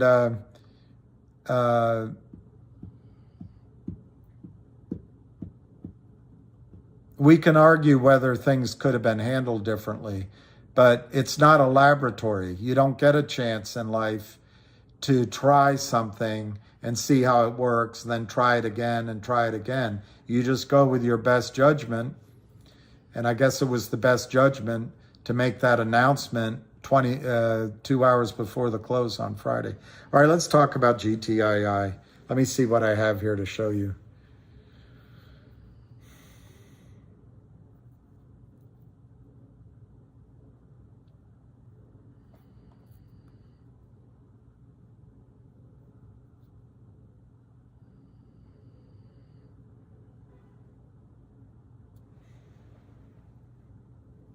I don't have anything to show you on GTII. Let me show you CLC. Let me just show you this quickly. Don't get mad. On CLNV, they announced that they had declared a special dividend of 5 shares for every 100 on February 16th. And the record date was February 27th. I wanted to just show you that. It's only 5%. And so the stock got crushed by 30%.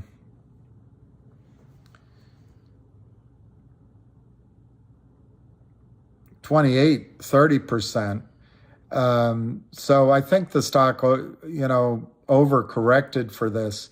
But that's a big impetus for today's sell-off is the record date. The other thing is that these so-called portfolio managers like the Lynn Partners and Power Up Lending's multiple LLCs, how are they all rich? And every company they invest in gets cratered to zero. It's, to Jeremy, it's just a loophole, and maybe it's the machines. I think he's got to accept that he's being conned.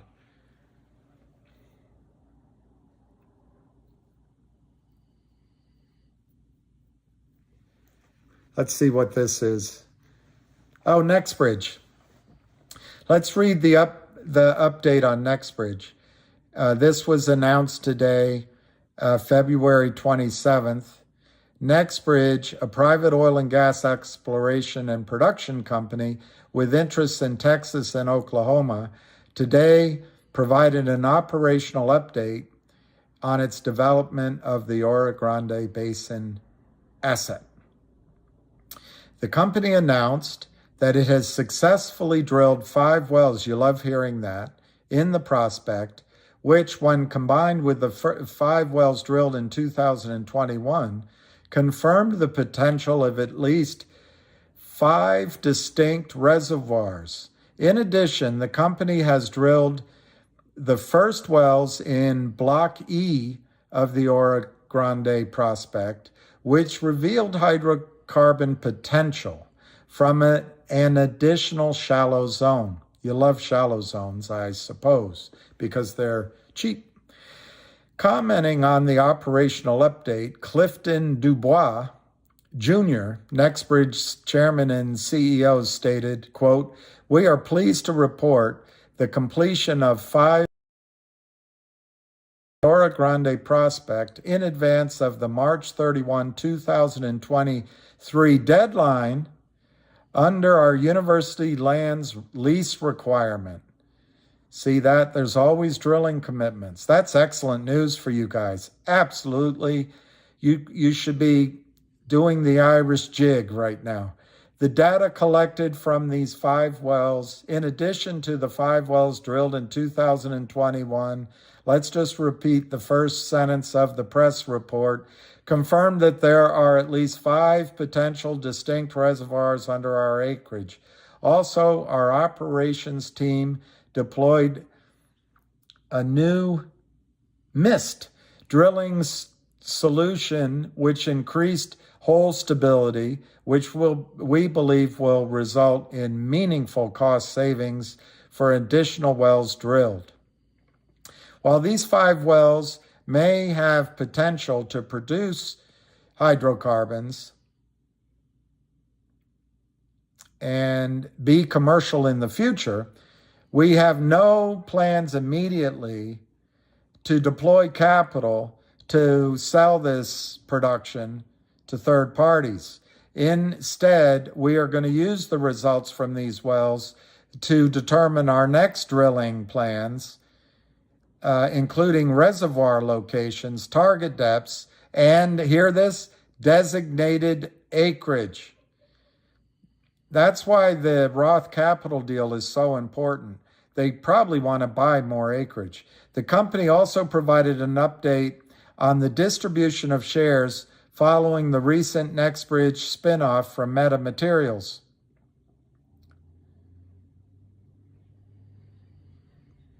The transfer agent has notified the company that it has completed the distribution of shares of common stock to all the brokers of record at the time of the spinoff.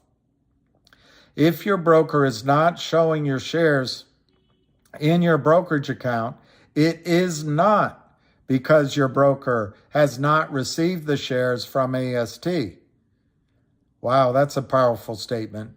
Any questions regarding MMTLP share ownership should be directed to your brokerage account and or the transfer agent. For additional information, please visit the investors page of the NextBridge website, which is www.nextbridgehydrocarbons.com. For a comprehensive list of frequently asked questions.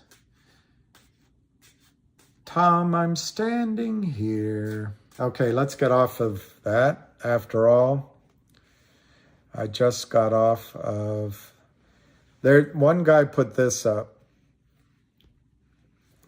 It's a one page on MMTLP, what it is, why is everyone so vocal, what was done that was illegal, what is the solution. I'm not going to go through that.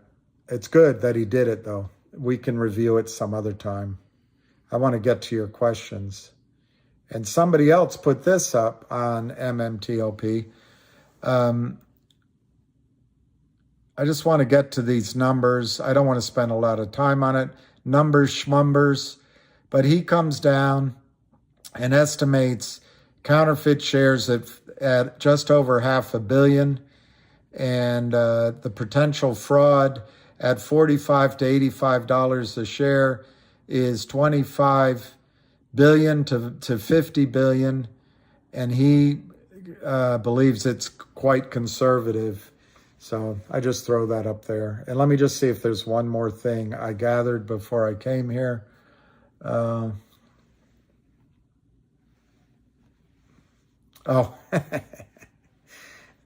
That's look at this. Djokovic, number one. But look at Nadal at the bottom. He's great. Martina Hingis. Look at Jimmy Connors down there. And Ivan Lendl.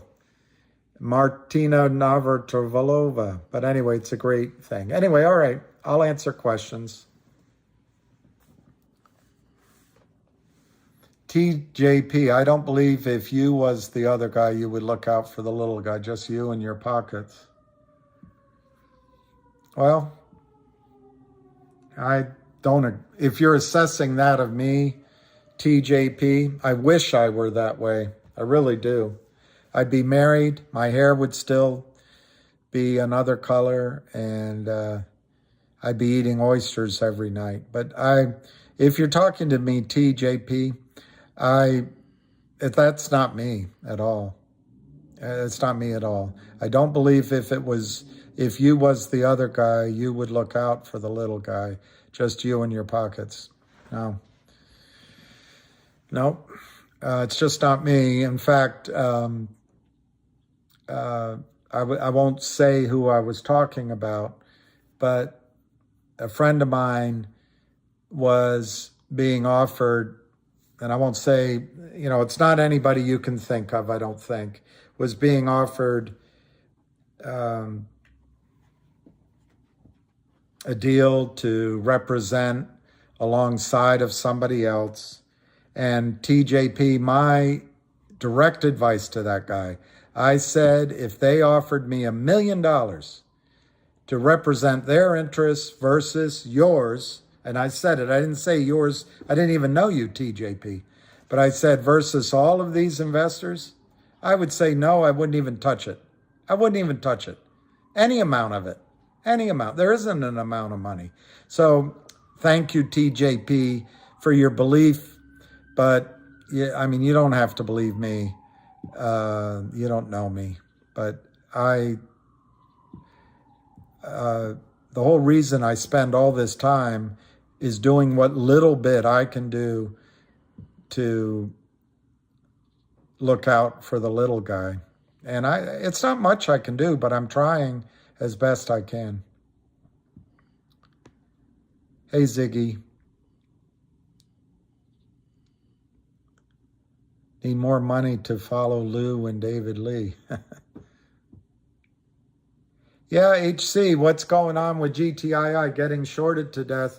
It's not completely shorted. A lot of it is just fake volume.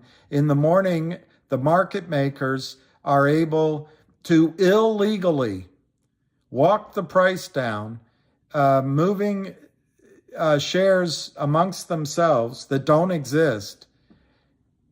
Fake volume. Gensler doesn't care. He just doesn't care. And yes, they are taking the advantage of the anger in the situation of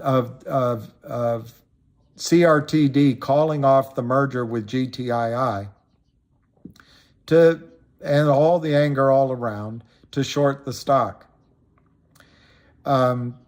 What's coming for GTII? And it sounds like, well, you keep saying the same thing. It doesn't go up, nothing happens. Well, that's just the fact of the matter. The Kramers can hit the sell button. Kurt Kramer, Seth Kramer, Charlie Mayo, his boiler room, through LLCs, Alpine Brokerage, and all the criminals they pay to help them. And it might even be the Lynn Partners. There might be cross-pollination. They can just sell. They mark tickets long illegally when there are no shares to sell. There are no shares to sell in GTII. None. So everything they're doing is illegal. And we're surprised it goes down. Now, the immovable objects these criminals are going to come up against, and I got to look because I forgot your name and I apologize. I just forgot your name. I'm so sorry. I hate it when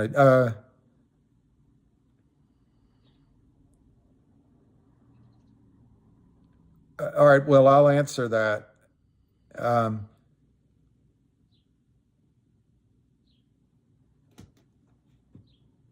David Lee is on Lou's live streams. Well, Lou has a point of view. Anyway, I apologize. I can't remember who said it. Darn it. I can't remember. But I think buying CRTD is the right move, acknowledging that it could go lower first. But I think if you might have to wait, but it also might snap back. And by the way, it can still short squeeze. CRTD can still short squeeze. It can. But it's had a hearty, as my sister Bridget said, don't have a heart attack when she was 4 years old. I was babysitting for my dad and stepmother, and Peter and Bridget were my young brother. Peter and Bridget, I think they were 4 and 7. And I was making them dinner or breakfast or something, and they're at the table, and Peter's at the end of it's a kitchen table, small table. Peter's at the end, Bridget's in her, and I think she had maybe a different kind of high chair or something. And she was full of life and no, she was standing. So she might have been a little older. She was standing on the chair. And I was making something at the stove, getting them something, a plate of something. And I turned around and one of them had knocked the orange juice or the milk all over the table. It was pouring all over the food, down off the floor. And I turned around, see how my brow gets furrowed. And I had this look of alarm in my face. And I grew up with my father too, and he, in those kind of situations, he never mistreated, but he could get pretty. He'd say something like, "Bridget, Peter," but I turned around with that look. I didn't say any of that. My reaction was to say, "Oh God," like clean it up and and get another glass of milk. I didn't get upset. But when I turned around, my forehead did the same thing that my dad's did. And Bridget, with her fork or spoon in this hand, she points up to me, her left hand. She says, Billy, don't be mad. Don't have a heart attack. Don't have a heart attack. She thought I was going to have a heart attack. And of course, when she said that, I just burst out laughing. But that's why I say heart attack. When this stock had a heart attack, it's going to take a while to get up and start running again. That's just the facts, Jack. Game plan. You got to have a game plan in. My own view on CRTD is, darn it, I should have sold. That's my view. And then use the money to buy now. But I just think it's too late to sell. I acknowledge it could cut by 50% yet again. Is it 20? It could go to 7, 10, 12. I don't think it's going to. They are manipulating the price illegally. You couldn't do it. They're manipulating the prices in all of these stocks so they can print their customer statements, defrauding their customers, defrauding the prime broker to show the prices are lower. This whole thing is in my judgment. Oh, M. Casey, I'm sorry. I forgot about that. M. Casey, tell me their rationale. Yeah, I can. Cryptic, I can get on a space call later. I mean, I don't know how. I have to walk my dog. I've already broken my commitment.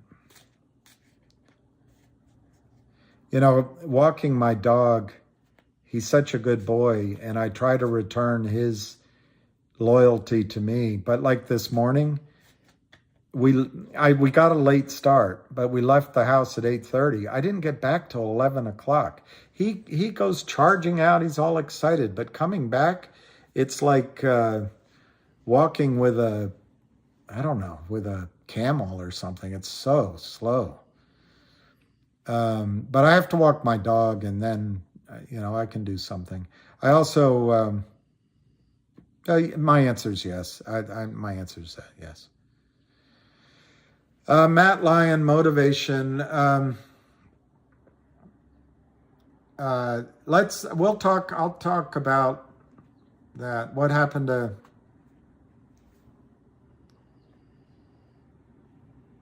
please, Cryptic Trader, don't time anyone out. Cryptic, I don't need help. Don't time anyone out. Don't time anyone out. Please. If I want this to be a comfortable discussion, but I recognize sometimes I go on with an idea. I'd like you guys to have a conversation, but I'm not George Orwell. I don't have to think for someone else. I don't have to tell you whether someone else's thoughts are the wrong thoughts. I don't need someone saying that if one person believes that the Steele dossier was a complete fabrication, that somehow they're a bad human being. They're not. They just have another idea. And the United States was based on a common ground, I guess, common yard, common field, that we could all share our ideas.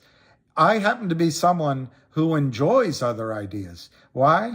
Because I'm confident in my own point of view. And guess what? If somebody else, even if 85% of what they're saying I don't agree with, there might be 5 or 10 or 15% of what they say, that's not a bad point. And I can't hear those ideas if they're blocked.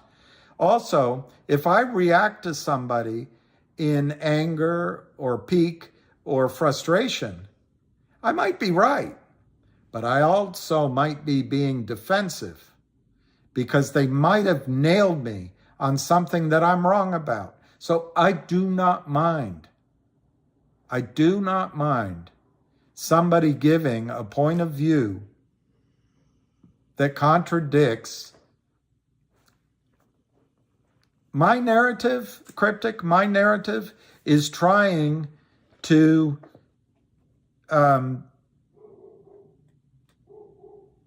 in a fair way, look at all sides of a situation and call out the best projection of what's going to happen. I am not trying to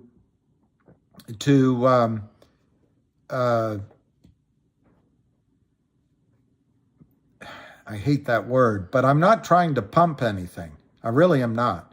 I am trying to say that lots of the FUDing and lots of the illegal activity causes emotions in us that gets us out. And I've shown you, I'm not avid trader. I'm not ARCA.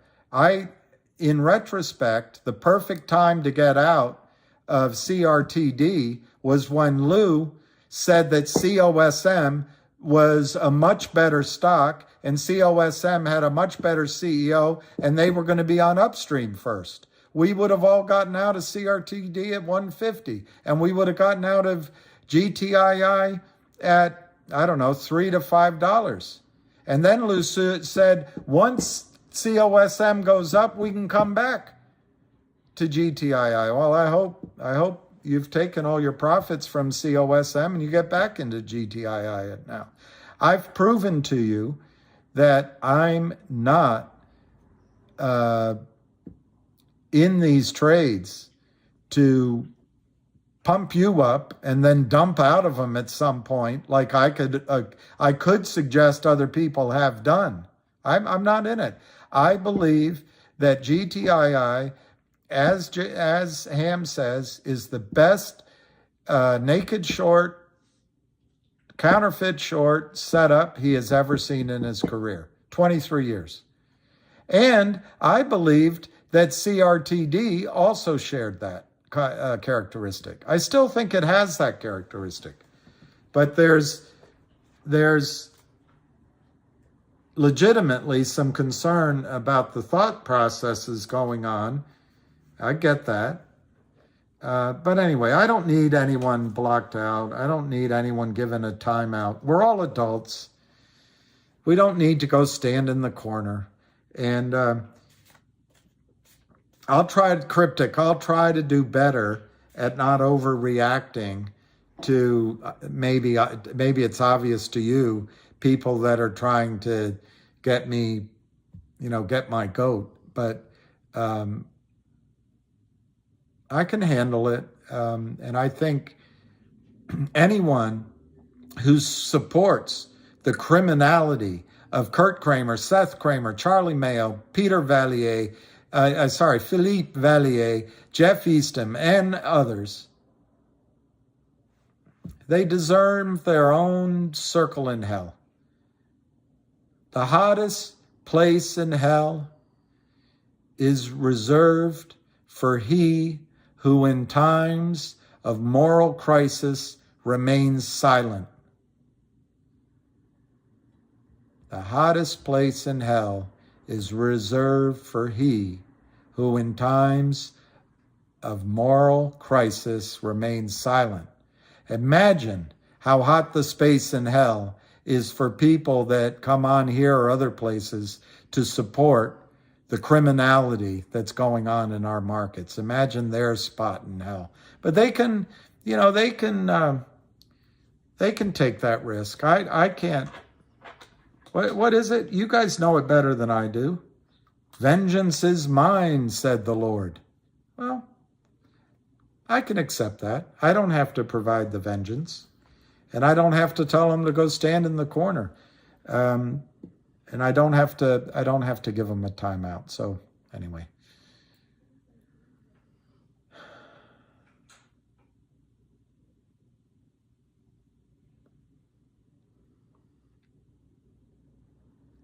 Oh, Line Phantom is saying that. All right. Maybe I went down a primrose path completely. I can see I can get I can get hoodwinked, right? That's what you all are saying. This guy can get easily hoodwinked. That's what Cryptic's saying.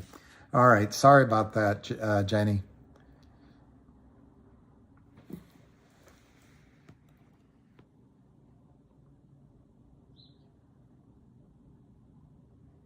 ATIP. Let me look at ATIP. I don't know the answer, but I'll have to circle it and look. The Kramers are Kramering 4 more stocks, just starting in January. One of the guys on the GTI Army found it, and I wonder if I took a picture of it. It'd be just like me to forget to do that. I might be able to find it for you. If I didn't, I'll have to find it for next time.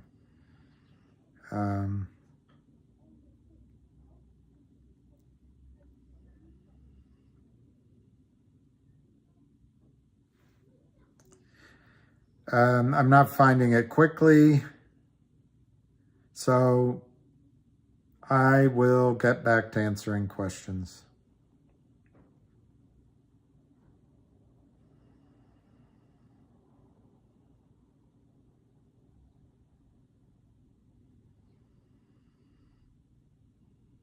Yeah, I don't find it. So there's just 4 more companies. I'll try to give them the names of them to you. Wizard Gray Balls, I don't personally think CRTD is over, but I think in context of the initial trade based on the idea, or I guess if that wasn't the only idea, but based on the idea that GTII was going to acquire CRTD, I think that trade's over. I don't think it's going to happen, obviously. I mean, am I a genius? But all of the other reasons to be in CRTD still exist. And I think Jeremy Frommer, who's an independent thinker, and you can't take that away from him, it's one of his strengths. He has his own views on the strategies. He is working hard to catch out the criminals. And I think he, as I've said, I think he has a blind spot about doing business with these toxic lenders. But who's to say he's wrong? It's easy for me from the peanut gallery when his job is to make sure that his company has capital. Having, so I know that sounds like I'm talking on both sides of my mouth a little bit, but my point is it's his job to make those judgments as CEO of the company. But all Wizard Gray Balls, all of the reasons to be in CRTD still exist. Just because what looks like GTII refusing to raise their price, because Jeremy said on a space call that he went back with a counter proposal, doesn't say that CRTD isn't worth the original amount that GTII offered, $100 million. Unfortunately, there's more stock now. A friend of mine pointed out, and one of the people on the space call asked Jeremy, so there's the shares that were issued with the S1 filed late back in the 3rd quarter to some new investors, and then there were shares issued to Jeremy and some others. It all adds up to about 88 million now from 30 million shares outstanding. That's, to me, that's a huge change. It's 3 times the number of shares out. However, the criminal short position spearheaded by the Lind partners, who Jeremy still speaks with, Jeff Easton. It is my understanding Jeremy still speaks with him and still finds these people credible.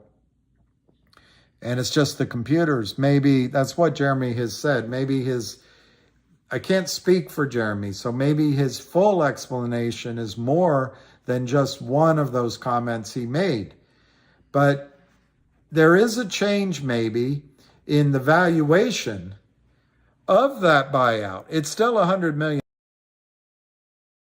shares, so it works out to maybe closer to $1.20 a share than the original. And I just showed everyone, Wizard Gray Balls, the press release that I based the beginnings of my calculation initially at $3.33. I then came on and said, because of the shares issued to the investors in the third quarter and the warrant exercise, it was closer to $1.90 because of what I learned on the space call that I played part of for you, and I was on it.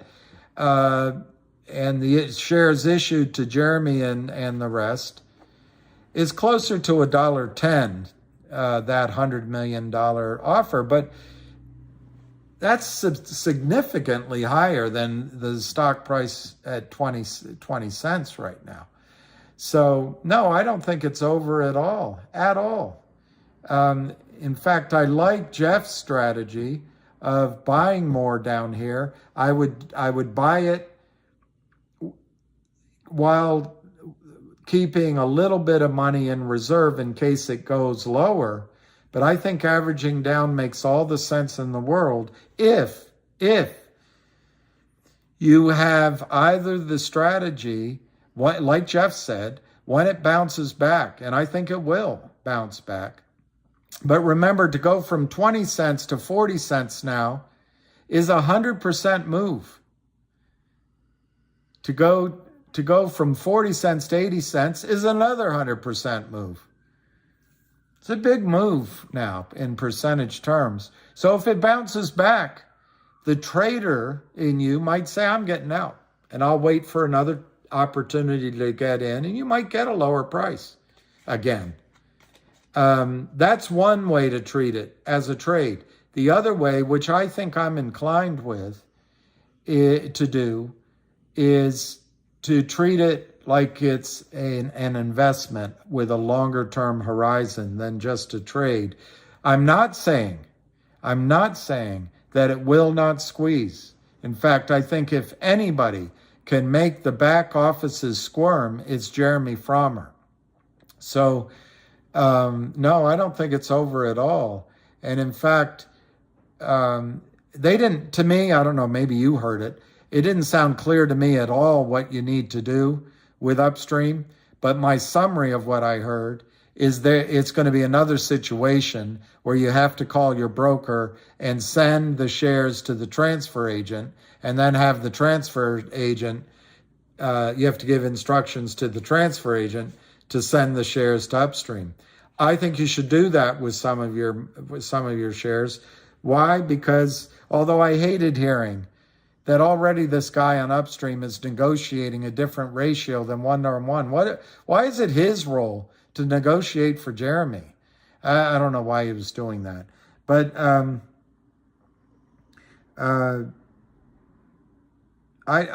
intrigued by putting some of the shares on Upstream. One, to see how it works. Two, it helps the cause. And three, it makes sure you do get at least some of the distribution. My experience with GTII did a special dividend way before the guy with three names, way before CNLV, way before Upstream. They did it as a warrant, a special dividend. And what we had to do was we got in our accounts a false warrant. We couldn't tell the difference from my warrant or your warrant. And we had to make phone calls, fill out a form, put pressure on our brokerage firm to transfer our shares to Liberty Stock Transfer. After many phone calls, I got my warrants transferred. But not everybody was able to do it. And in the case of CRTD, clearly, if Tom Ronk's numbers, not my numbers, Tom Ronk's numbers in January were 375 million counterfeit shares in CRTD.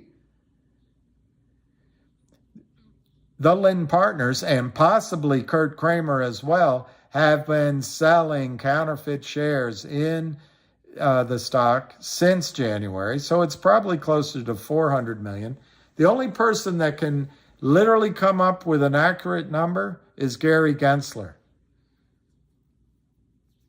We should have a contest to come up with words that describe him that begin. There was Gabba the Hutt, Yabba the Hutt, glutinous,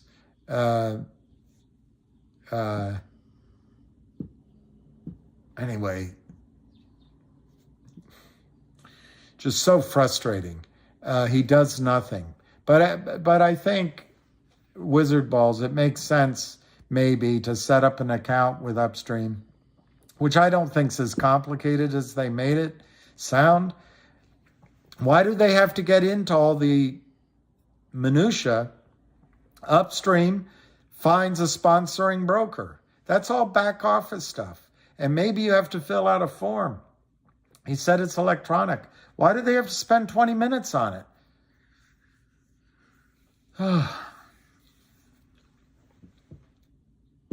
Christopher Steele is a criminal too, Skydog. I feel like Yabba the Hutt.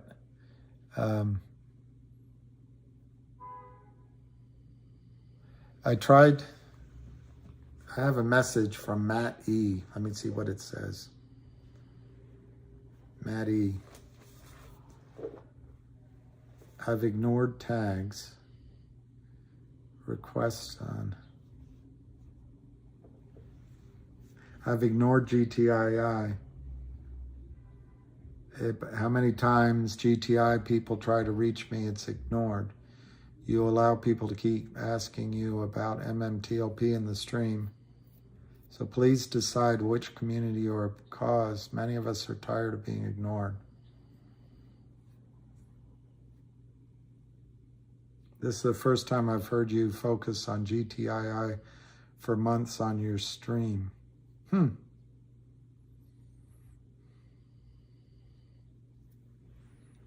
That's from Matt E. I tried to ask for permission for text before texting. I don't mind you texting, Matt E.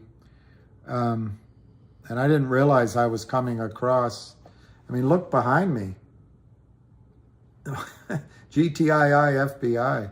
I try to focus on GTII completely, but I hear you. All right, let's talk about GTII.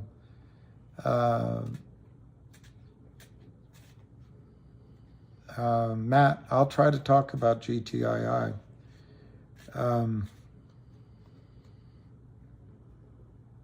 I did a video on it.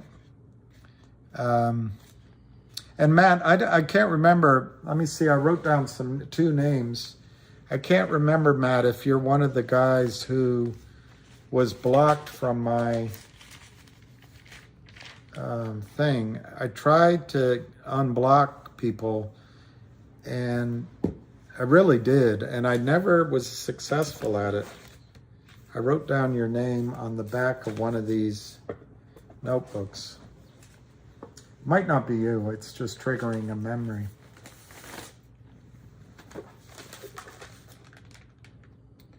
It was Matt E.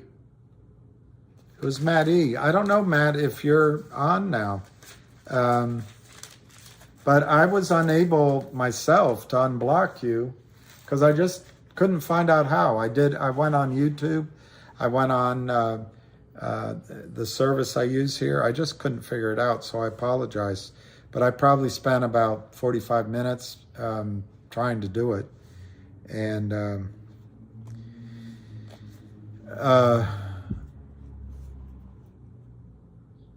just to be clear to all of you, I now 100% believe GTII is going to be the first stock to offer you a glimpse of the magnitude of a short squeeze.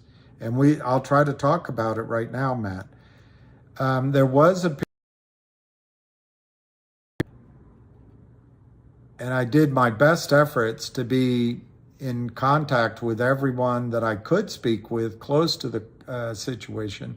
There was quite a period of time where I thought CRTD could be the one that went first, mainly because of the acquisition and the OG collection. It's now clear the OG collection is we're looking maybe April for the record date. So we got a little time on that. I will tell you why I think GTII is going to be the first one to go, Matt.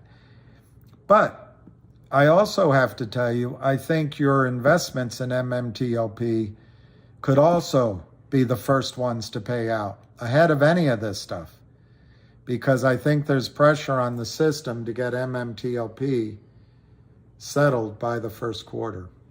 But let's talk about GTII, and I'm trying to think what I can show you first that's useful.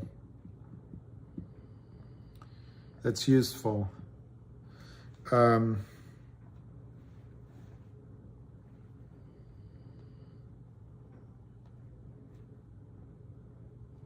got to get, I'm not sure that I printed out anything to show you.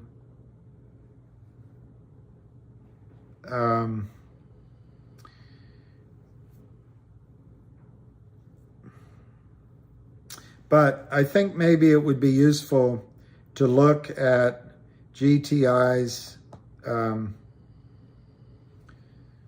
news story, and review it quickly.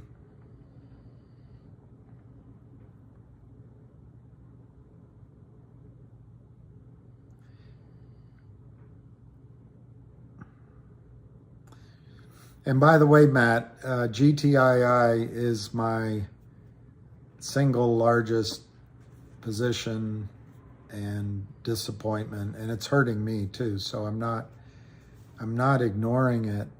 I take your admonition. I didn't realize that I was ignoring it the way you said. I didn't mean to. So let's just obviously you where Global Tech and Wildfire, that's the law firm, and the audit teams are all in discussion. Great. And they expect the closing of 1-800 by April 1 on or around thereabouts. That's a huge. I heard that the business at 1-800 law firm is up 3,000%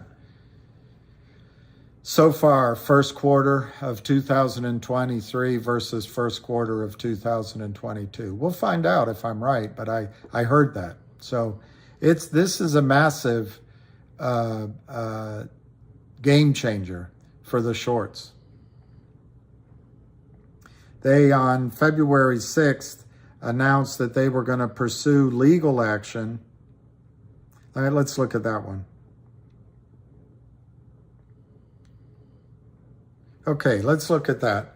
February 6th on GTII, Global Tech Industries Group, to pursue legal action in connection with trading activities in company shares.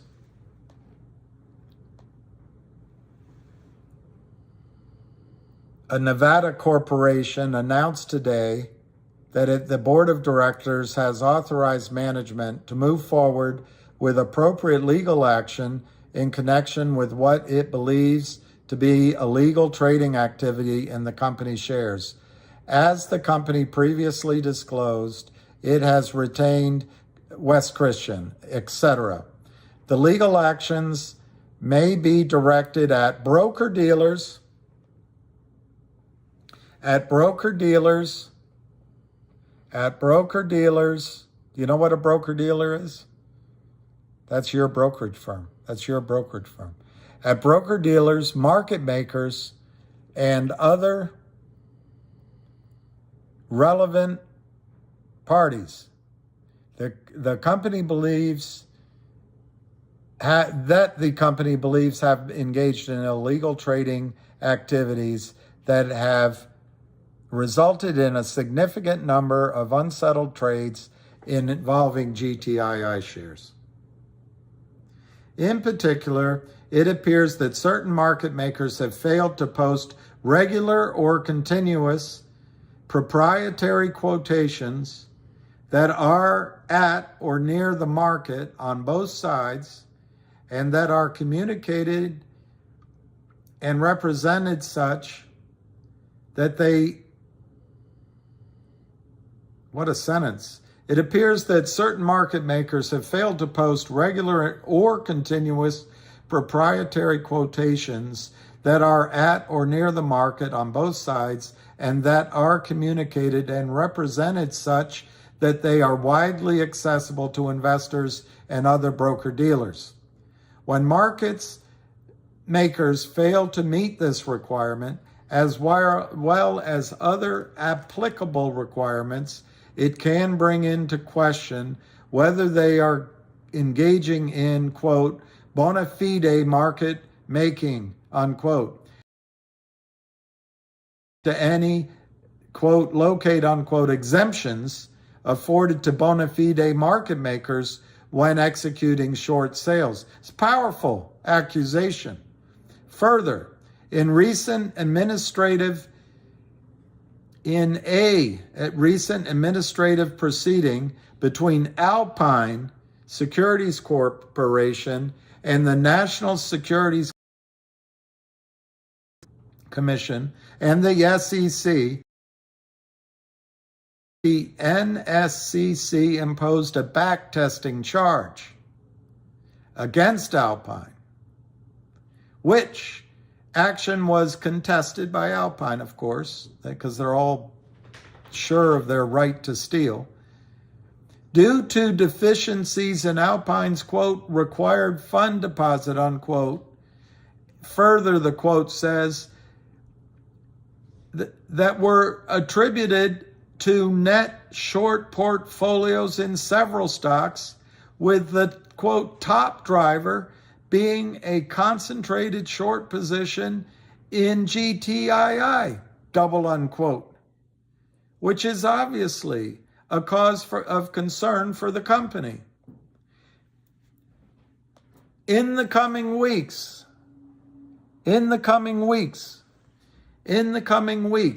as Levine and Warshaw proceed with discovery on behalf of GTII, Matt E.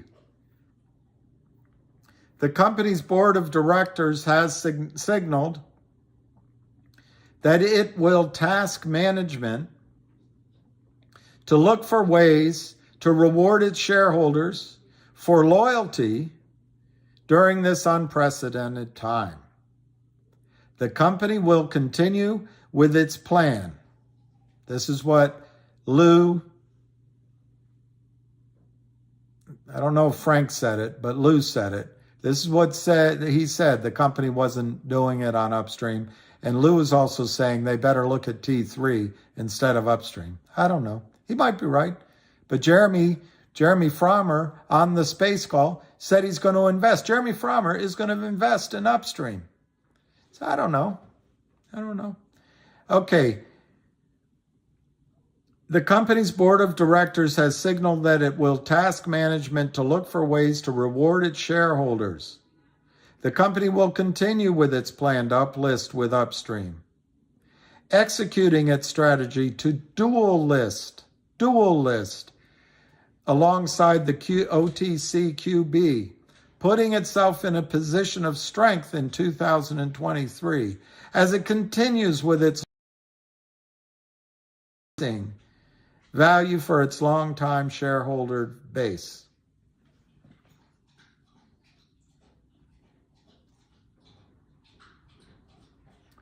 So Matt E., I did a video specifically on GTII. I'm a little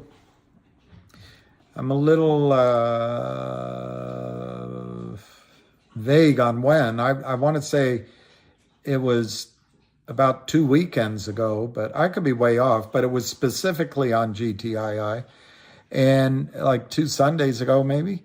Could be wrong.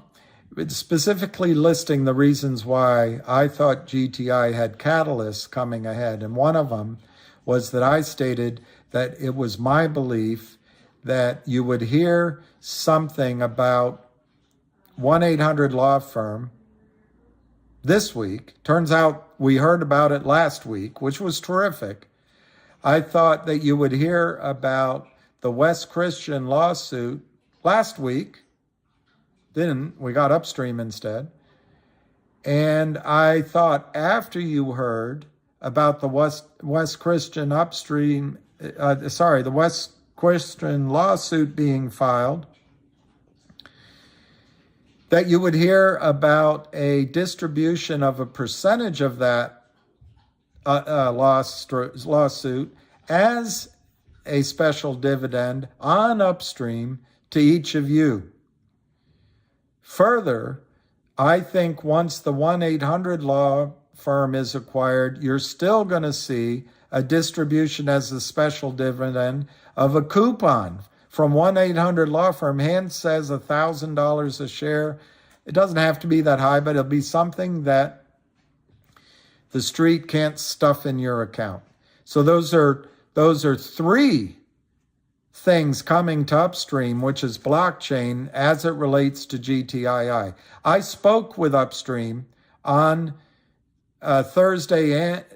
Wednesday and Friday, and I confirmed to my satisfaction that approval not only of the dual listing of Upstream is a fait accompli, but that each of these special distributions on behalf of GTII will get top priority. Why? Because Ham and GTII are referring company after company after company to Upstream. These special dividends are going to catch out the criminals. And in the case of GTII, you've got management that has absolutely no confusion who the criminals are.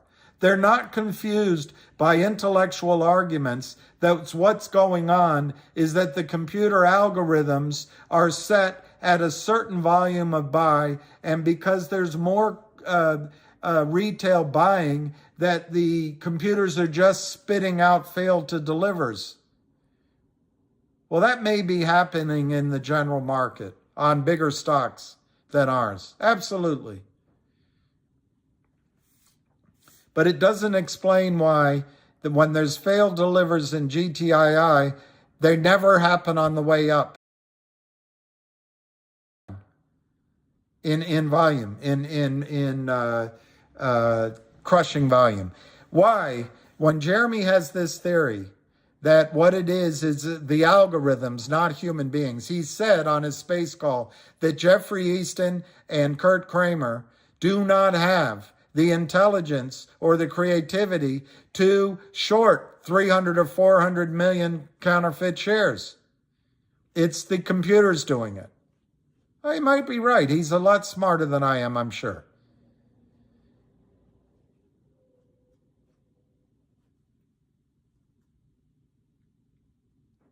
But I have only one question.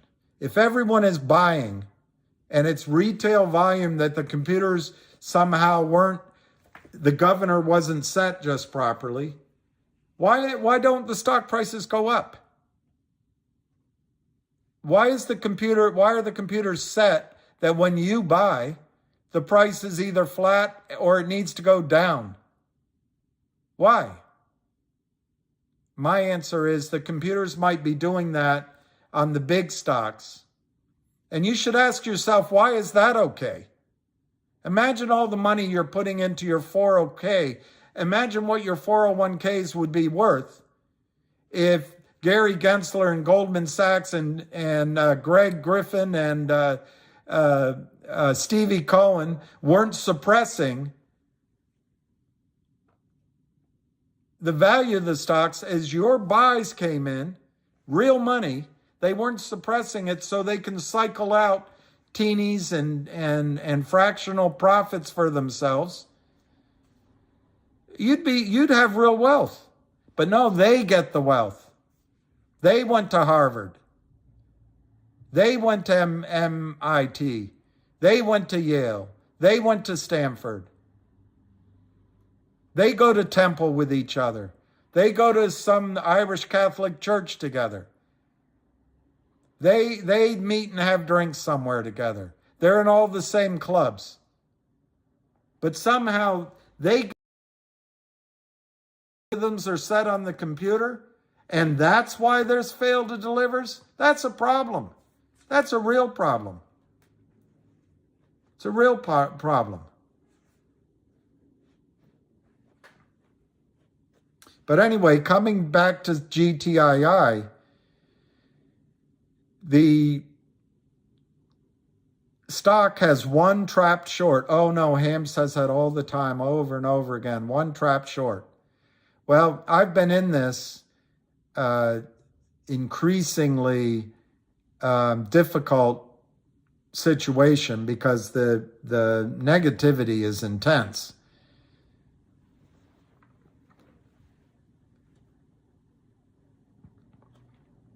You don't have to be in the stock. Get out. Or get out the next time it goes up. Ham would tell you you had a chance to get out at $7. You had a chance at $4. I'm not saying that to you. I'm not saying that to you. I think it made every logical reason to buy the stock up there, to hold the stock up there. A couple of guys actively went after you as a group of retail investors to get you to go to COSM. And it started the downward tumble. And then Alpine joined in, the Kramers joined in, and it's possible. There's cross-pollination between... I've never met any of the Kramers, the Eastons, or some of these IR guys. I've never met them. Who knows? They might be helping each other. I don't trust any of them. I do trust that GTII has shown me over the years, 2 years, a little bit more than 2 years, they got a phone call from Charlie Mayo. Hey, Reiki, had a talk with the guys. We're ready to make an offer and talk numbers with you. Well, guess what? Reiki didn't call back. Reiki didn't do a COSM. Reiki didn't sell new shares into the money that investors like you, I don't think you were all in it, had put money into GTI, and the criminals shorted it. When it went to 4, the criminals shorted it back down to 2. That's when the phone call went in. Reiki didn't say, like the COSM CEO, represented by Frank Bettino and Lou, and I'm not mad at either one of those. They didn't know what they're doing. They're just knuckleheads, believing what they're told. That CEO saw an opportunity to take money out of the market. By the way, I think it's a risk with Jeremy. I think it's a risk with Jeremy. I can't hide that fact. I think it's a risk with Jeremy. He said on a call that if he had a choice between watching, in his opinion, watching his stock go to 0 or taking what I called, I'm not sure he agreed with me, it was my question, what I called a toxic note, he'd take what I referred to as a toxic note. So it's a risk in CRT. Guess what? It's not a risk in GTII. They had a chance to take a further toxic arrangement with Charlie Mayo, Kurt Kramer, Seth Kramer, and that whole boiler room so their wives and their children can go out on the street and say, no, but we're Kramers. No one FUXs with us. GTI didn't do it. Do you think that the CEO, if he were CEO of GTII and Charlie Mayo called up and offered $20 million to bail their ass out, that the CEO of COSM wouldn't take it? Of course not. He already showed you he'd take it. Do you know that about the other stocks you're playing in? Have those CEOs been really tested? I don't know.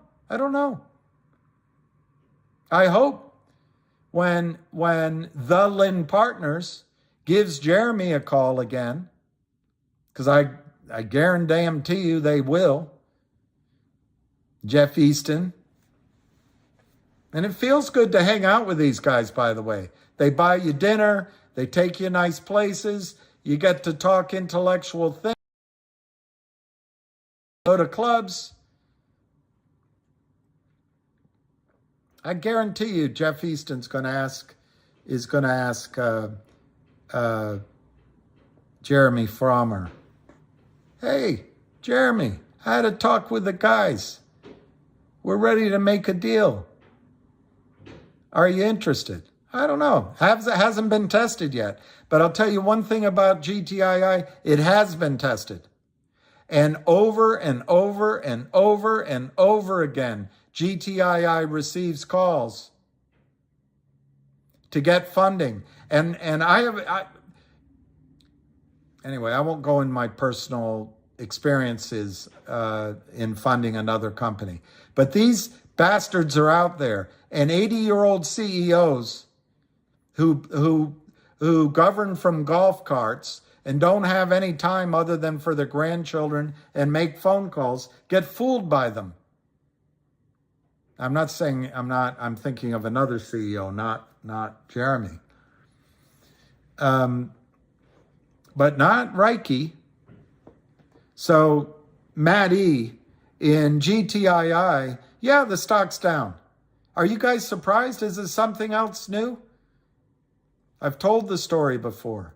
I when I was younger, I dated and fell in love with, a beautiful, blue-eyed, blonde, American-German woman. She was older than I was. I was in my, very early 20s. I don't know how old she was. 25 or 26. I mean, it seemed so major back then. But she broke my heart. And I asked my mother, of all people, I wish I hadn't, about it. Well, honey, you've got a choice to make. You either, if it's breaking your heart, you can call her and try to get back with her, and you just have to accept it. Or if you can't accept it, you have to move on. Of course, yeah. Well, the girl called me. Actually, she showed up at my door drunk and spent the night and called me by another man's name. Not now, Danny. I can still hear it. Not now, Danny. And broke my heart again. And that night, I got angry with her. She left, and I drove over to her. I felt badly. I drove over to her place because we went back and forth, and she didn't drive home. She went somewhere else. So I was distraught. I wrote a long letter to her. I never sent it, thank God. But I asked my mother about it. I said, God, this happened. And my mother said, is it new information? That's what she said. Is it new information? Is it new information, Maddie, or whoever just asked me, that GTII is going down because there's short sellers? That there's criminals manipulating the law, breaking securities laws hundreds, thousands of times a day? Is it new information? It's not new information. It's the mountain that we roll the rock up against like Sisyphus. And every now and then,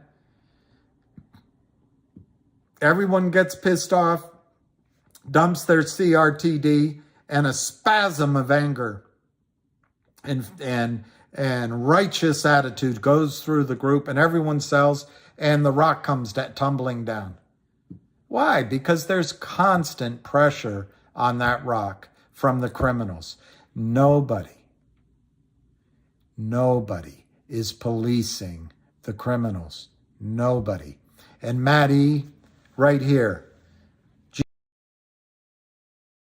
I didn't write it just now, Maddie. Whiteboard for the last 3 or 4 days. GTII, FBI. In California, at an office of Westpac, which I understand is an Australian bank that has a very seamy reputation. But I might have the wrong Westpac. But a branch of Westpac, a broker whose first name is Andy. Maddie, a broker named Andy, getting ready for his honeymoon. Over either December or January or both, one or the other, December or January or both, took orders possibly from Kurt Kramer. Maybe it was Charlie Mayo. Maybe it was somebody at Alpine organized the mercenary shorts that came in. First, after Lou got everyone to go to COSM. I'm not judging Lou. It was a good trade. I'm just saying that's when it started. And then in January, it happened again. And I don't think Lou had anything to do with that. But the sources of selling in GTII, unlike any other stock out there, we know who it is. It's Kurt Kramer, Seth Kramer, Charlie Mayo. Maybe they're 5 or 6 clients from their community. One of them, I think, is named Leo, or that's his father. It's Alpine Brokerage, and that's it. There are no shares, we know, in GTI available for sale. Everything that is sold is non-existent shares. Well, how do we know that? Because Reiki bought every single bit of the toxic convertible note, smaller than the 2 notes that Jeremy has out with Kurt Kramer, Jeremy Frommer of CRTD. Reiki bought the whole thing back. There are no shares that Kurt Kramer can sell, and there is no obligation by GTII to give Kurt Kramer shares to cover his illegal sales. None.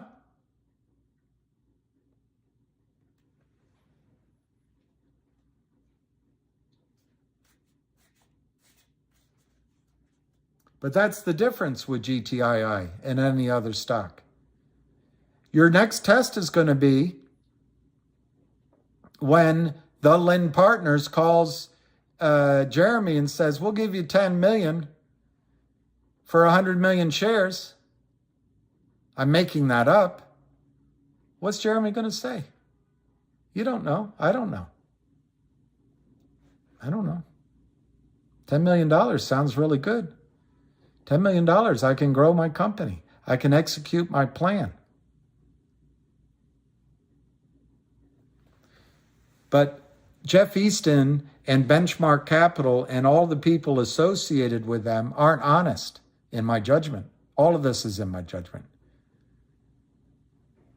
It'll be a toxic convertible, or there'll be warrants, or there'll be restricted shares attached to it. And then the lawyers will get involved. Look what Jeff Easton and Benchmark did to Finger. I saw one of you guys say, ooh, Finger 183. Jeff Easton financed Finger, Martin Shen. Finger's a brilliant story. They took it from $9 listed on NASDAQ down to under 60 cents. In a spasm of selling non-existent shares, 100. And the short in Finger, for all the time I knew about it, was 4 to 5 million and then 6 million shares. And that was massive when I first heard that story. And that's what it was during the last 2 years, 3 years.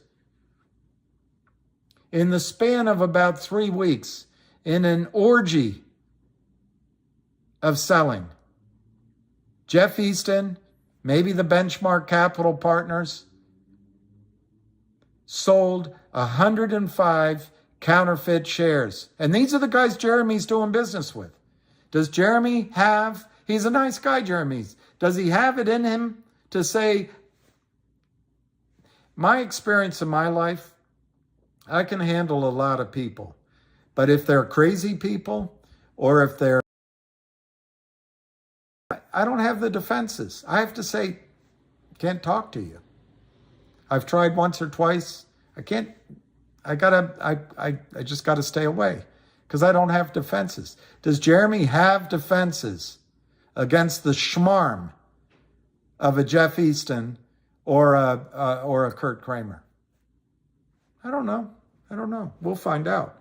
But the thing is, in GTII, they've been asked over and over by similar factories of fraud, do you want to take some money from us? And GTII has turned it down over and over and over and over again. And Matt E., if you want instant gratification in the stock market, you should trade with Avid, who's excellent, absolutely excellent. Arca seems excellent. And hop from stock to stock to stock. My experience, not that it matters what my experience is that's a slow road to ruin. You'll make success in 1 or 2 or 3 trades. It's not if you're a disciplined trader, you sit at your computer for 18 hours a day is probably too long. 12 hours a day, you study charts, you trade, and you're patient, and you're patient, and you're patient, and you're patient. And you nab quick little bits and trades, and you control your emotions. If you have those skills, and it takes years to learn them, Matty, takes years to learn them. Ham has them. Ham can make, I've watched him do it. He's called me up and given me trades. I didn't do them. But he said, buy the short calls on such and such stock, buy 100 of them. They're trading at 25 cents. Sell them when they get to $1.50. And it happened. I never did it, but it happens. Why? Because he can see the trades. He also has the courage to enter a trade and lose on it, walk away, and be ready for the next trade. Not to bemoan each trade he's in. It's literally no crying in baseball. And if a trade runs, Ham doesn't wait for it to go to the moon. Ham's like, I'm up 10 times, I'm taking my money off the table. I'm up 5 times, I'm taking money off the table. Ham learned how each day for his trading desk to make whatever it was he needed to make. Maybe he started out being tested at 1,000 a day, and then it goes to 5,000 a day. I don't know the numbers, but that's how he was trained. But Matt E., unless you have the work ethic to go through mind-numbing days in front of the computer, watching the little blips, boom, boom, boom, boom, boom. A lot of my clients did it. My biggest clients did it and still does it. He was able to take 0.5%, 1% out of the market every day. And by the end of the month, it would be for maybe a 10 or 20 day period. But at the end of the month, if he came in with 1.5% to 2% up for the month, he counted that a success. But the work he had to go into that, it was constant, Matt E. But you can do it. You can do it. But in general, trading from stock to stock is a path to ruin. Absolute path to ruin. You only need, particularly if you put all your money in each trade, you only need one to crap out. Like, unfortunately, CRTD, looks like. I think it's going to be okay. I also, by the way, my warnings to you, I think Jeremy is highly intelligent. He knows how to make it squeeze. I actually don't think Jeremy will take a toxic note. I don't think so. But I know I have 100% confidence that GTII won't. It's unique in all these stories. And this is what Lou Alcindor misled you on. I don't think he did it intentionally. I think he had your best interest at heart. But Matt, to summarize in GTII, the stock ran up to 3, almost 3. There was an order to buy that I heard from 3 sources, and I have to admit to you, now every source I talk to pretty much talks to each other, so it's hard to get fully vetted corroborative sources. But I trusted each source I spoke to on the 19 million shares, Maddie, that was a buy order in GTII when it was almost $3 a share. Somebody was feeling the heat. Was it Alpine? Was it a broker-dealer? Nobody knows. Was it one of the screwball, sleazeball market makers? Was it another one of the mercantile short sellers, counterfeit short sellers that Kurt Kramer hired or Alpine hired? No one knows, but it was 19 million shares. Now, going back to the FBI, Maddie. So, number one, that 19 million shares hasn't been covered. It's still out there. It's still out there. There may be less pressure on that buy-in now that the stock's at $1 instead of at $3, but it's still out there. Number two, Matt, the FBI is after this broker,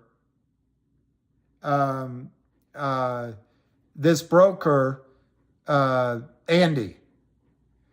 I think Andy's going to lose his job because the office manager's not going to want to lose hers. The office manager could be fired for failure to supervise. That's the big catch-all. That's to protect the higher-ups. Andy will be fired for the know your customer rule. Didn't know his customer. But the FBI is examining Andy, I'm sure, because I highly doubt I couldn't take orders like that if it were a new account. I highly doubt it was a new account. I highly doubt it.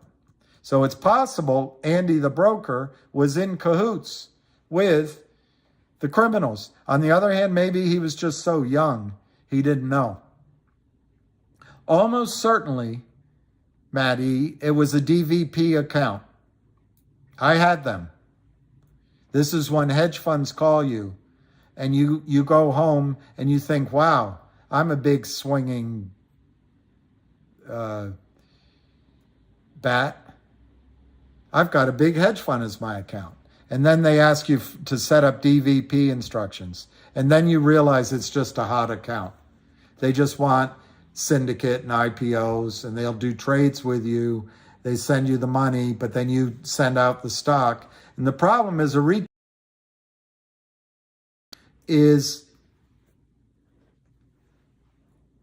it's really actually frowned upon, because when the syndicate desk gives you allocation in a deal, they expect retail, you, me,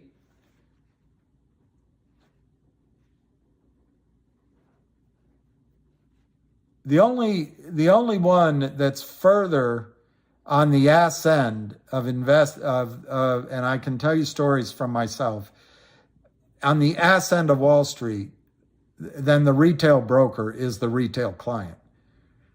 And you are always used as the backstop. You're always used as the dumb money. They always trade against your orders.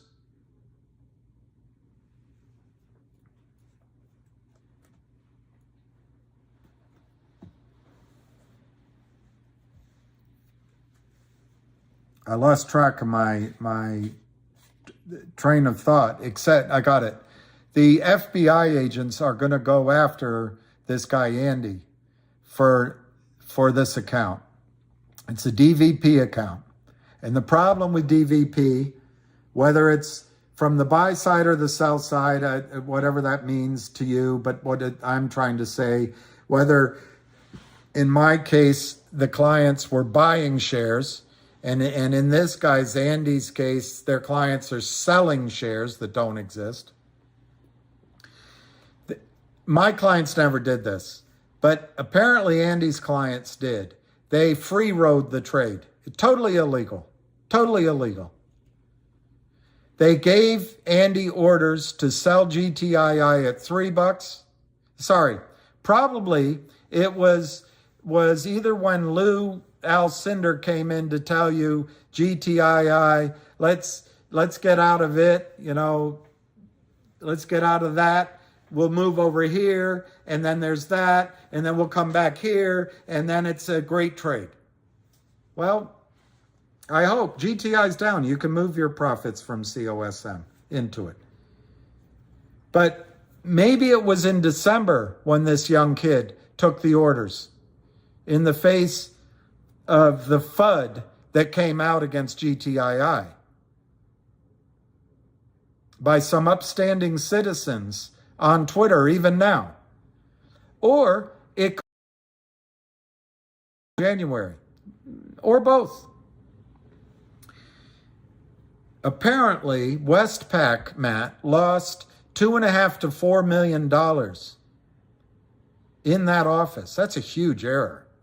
And it is Ham's contention that it's possible that the run-up in the stock to $3 was the buy-in by that office of how many ever shares it took, because we don't know what price they sold it for, to cause a $2 or $3 or $4 million error. What happened, Matt, is that the seller of the stock decayed the trade.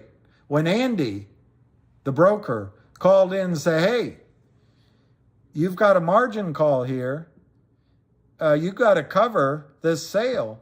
We still are holding the money, let's say 75 cents you sold it for on average, but we need another $1 a share from you by 2 o'clock tomorrow, or they're gonna buy you in.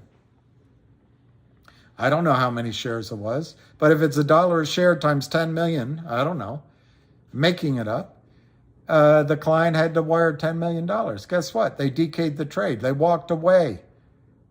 The DVP account set up in a hedge funds LLC, they walked away.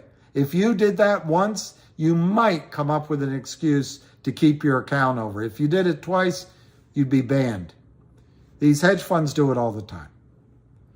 Well, the brokerage firm, Matty, called the FBI. They called the FBI, not Goosey, Gander, Globulus, Gary Gensler. They called the FBI. The FBI takes this shit seriously, Matty. And the FBI is looking into it.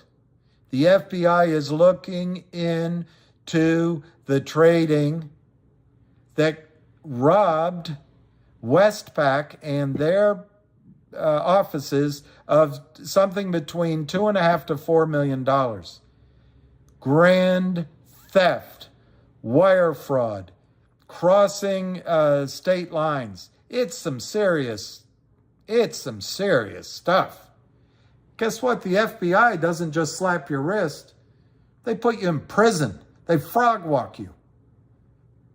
So while they're selling this stock down and you're panicking, what's happening over with Kurt Kramer as he's continuing to go out drinking and sweating and behaving like someone blocking his conscience from his soul, hiding it with greed and alcohol and arrogance. He's looking at FBI. He's looking at the FBI, looking into him. And guess what, Maddie? The FBI told the office that we believe the man that gave the order is the same man that's been selling the stock all over Wall Street. What if it is Kurt Kramer? What if it is Charlie Mayo? What if the FBI goes into that troika of criminals, and they're able to get one of them to turn against the other, Maddie? What if? That's what you're in this stock for.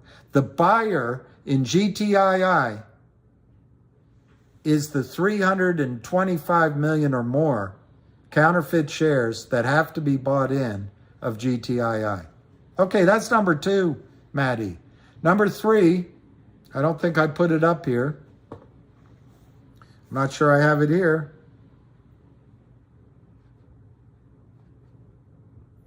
I've put it up before.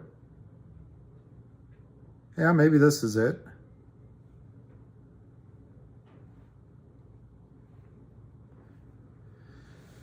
I don't know if you can see it. On October 28th, I'm just going to read it because that's glaring and it's hard to read in the glare. On October 28th, this is number 3, Maddie. On October 28th, in connection with its application for review, Alpine filed its expedited stay motion requesting a stay of the National Securities Clearing Corporation's imposition of a $2,154,101.32 fine. You know what Wes Christian's grandfather used to say to Wes Christian? If they can afford that fine, they must be making a lot of money. Imposition of a $2 million backtesting charge. As noted above, the NSCC does not impose backtesting charges under the approved rule change that Alpine challenges in its application for review in these proceedings. Rather, NSCC imposes backtesting charges under rule changes that the Commission approved of in 2016. But NSCC assesses the backtesting charge based in part by reference to the other charges that NSCC imposes under the approved rule change that is the subject of Alpine's application. In the red, highlighted in the red, Alpine sought an expedited stay because the NSCC informed it that the charge would be effective November 1, 2022. And if you're a conspiracy theorist, Matt, and you start wondering how money gets thrown around and promises and all that up there in New York amongst all the players, the timing of November, it's when the stock was up, GTII. It stayed up, and other things happened afterwards. But I'm not a conspiratorialist. I'm not.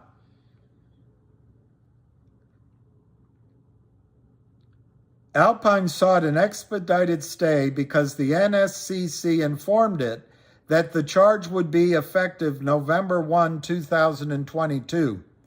NSCC informed Alpine that deficiencies it observed in September 2022 caused Alpine to fall below the backtesting target, and it attributed deficiencies to Alpine's, quote, net short portfolios with the top driver being a concentrated position in GTII.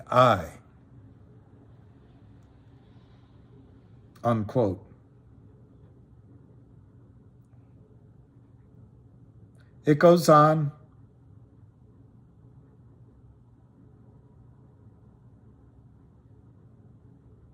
It goes on. It's not worth reading.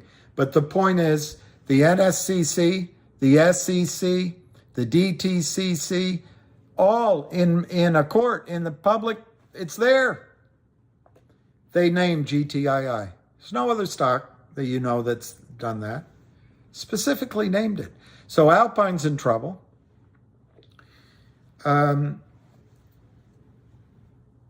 GTI specifically named. The shorts are still climbing it downward. But how long can they do it? The FBI finds something out. And across all the compliance desks, Matt, in the United States, they stop accepting orders for GTII. All the market makers, if you were a market maker, criming every stock, COSM, GME, GTII. If you're a market maker and the FBI is looking into it, are you going to accept any more orders in GTII? I'm not so sure you will. So that's number 3. Number 4, Matt. Number 4. The company just announced that the audit in GTII they are discussing it. April 1, they announced, is the anticipated final merger date. Yeah, it's a delay. Can't help it. Can't help it. If you want instant, results, you can't help that. It's lawyers and auditors. But it's huge. The earnings at 1-800 apparently so far in the first quarter are up 3,000% compared to the first quarter of last year. They have a backlog of 100 million, almost 100 million in revenues. Backlog of 30 million approximately. And I don't know the exact numbers in income. Once it happens, how can the Kramers short the stock to zero? Their modus operandi. They won't be able to. You got the FBI after them, which isn't a PUSSY like Gary Gensler. You got Alpine in trouble. You've got a brokerage firm that bought back shares. You got red alert all across Wall Street. And all of a sudden, you're going to have a company that's a real company in terms of being a law firm. I forget my count. I think that's 4 or 5. The Trento mine, $40 billion mine, $40 billion mine in lithium in Chile. They've been working on it over 2 years. The initial plans were to buy 40%. It looks like they may buy more than 40%. But at 40%, it's $15 billion. Everyone's forgotten about it. In this world, give me my new phone by 2 o'clock or I'm sending it back. I want my egg foo young delivered to me in 20 minutes or I get it free. I took you on a date, you better sleep with me. Everything's instant gratification now in America. Well, that's not how the stock market always works. Sometimes you pay your ticket, you take your chances, and sometimes the cost of arbitrage in what you've done your due diligence on, what you think the value is going to be, what you think could happen is time. Sometimes that's the cost of it. And right now, Matt, the risk reward in GTII is $1.40 to the downside. Although there's some interesting distributions coming, but it's $1.40 to the downside. In return for almost infinite upside. It's a crazy stock to counterfeit and short, Matt. But they're doing it. Why? Because they're trapped. If they stop, the whole thing's going to explode. But they keep doing it. They keep doing it. They keep doing it. They keep doing it. We start to doubt ourselves. Friday, there was an explosion of emotion. So we spread that emotion to GTI. That allows them to come in today, open it down, and then the rest, with some cross trading, most of the volume is entirely fake. Like my mother's told me about my girlfriend. Did you learn new information? No, you didn't learn new information. You're just doing the same crap over and over and over again. And that makes them geniuses. They're evil. They're evil. They are evil.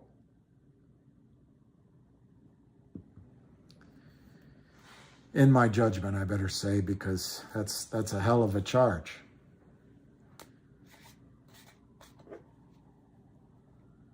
At least the things they do, let me put it that way, the things they do are evil.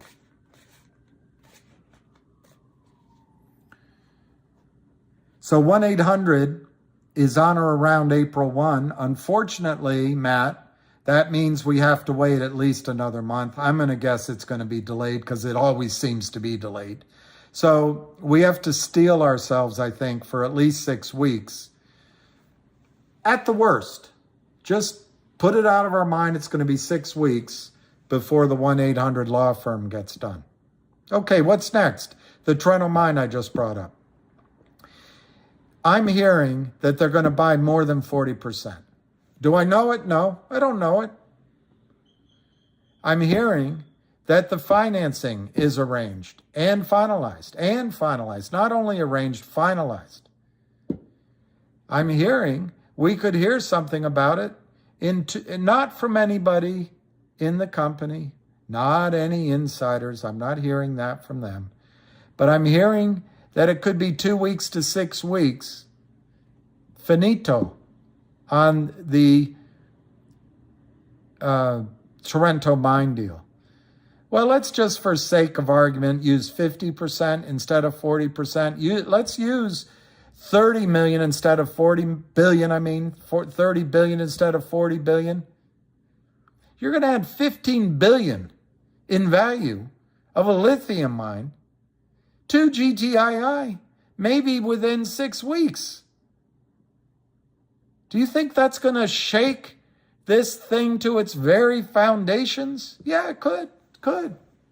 Or it's all BS and the Kramers are right and we're wrong and why is it going down? It keeps going down yeah, I'm living through the pain. I hate it. But you've got to somehow, and it's hard. I'm not judging you, Matt, but you've got to look at the information that's on the factual side of the table, and then and let that small 5 to 7% of our brain that actually thinks in the here and now override the reptilian part of our brain that wants to flee, fight or flee, and hopefully call on some of our subconscious, that's the rest of our brain maybe, to help us out. But this Trento mine could be Hulk smash. It could be Hulk smash. Okay, there's that. Then what else is there, Matt? The dual listing on Upstream, I understand, either is approved or will imminently be approved. The item that held it up was perfunctory. Easy to check off. And Upstream wants to put GTII first. Upstream is trying to build its business, new companies, they need investors. So partly they're going to announce a crowdfunding to raise money. Jeremy's going to invest. We can talk about that on another call.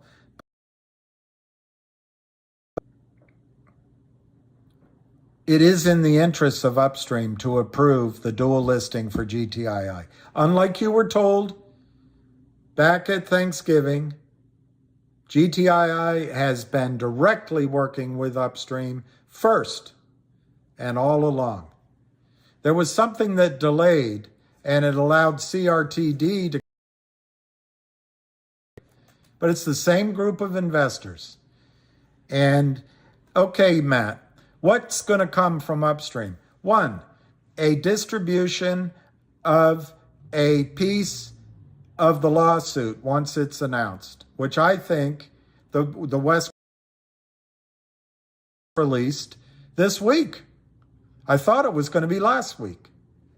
We'll see.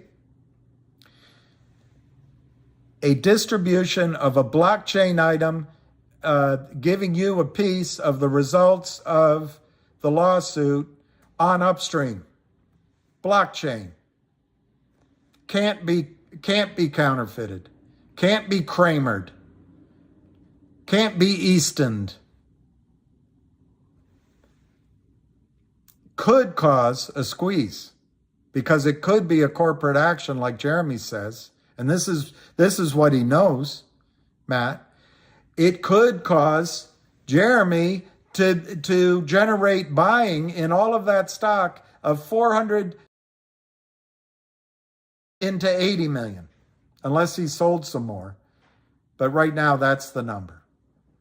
And it could cause a hell of a squeeze. Well, that's number one. Number two, a distribution of a coupon from the law firm.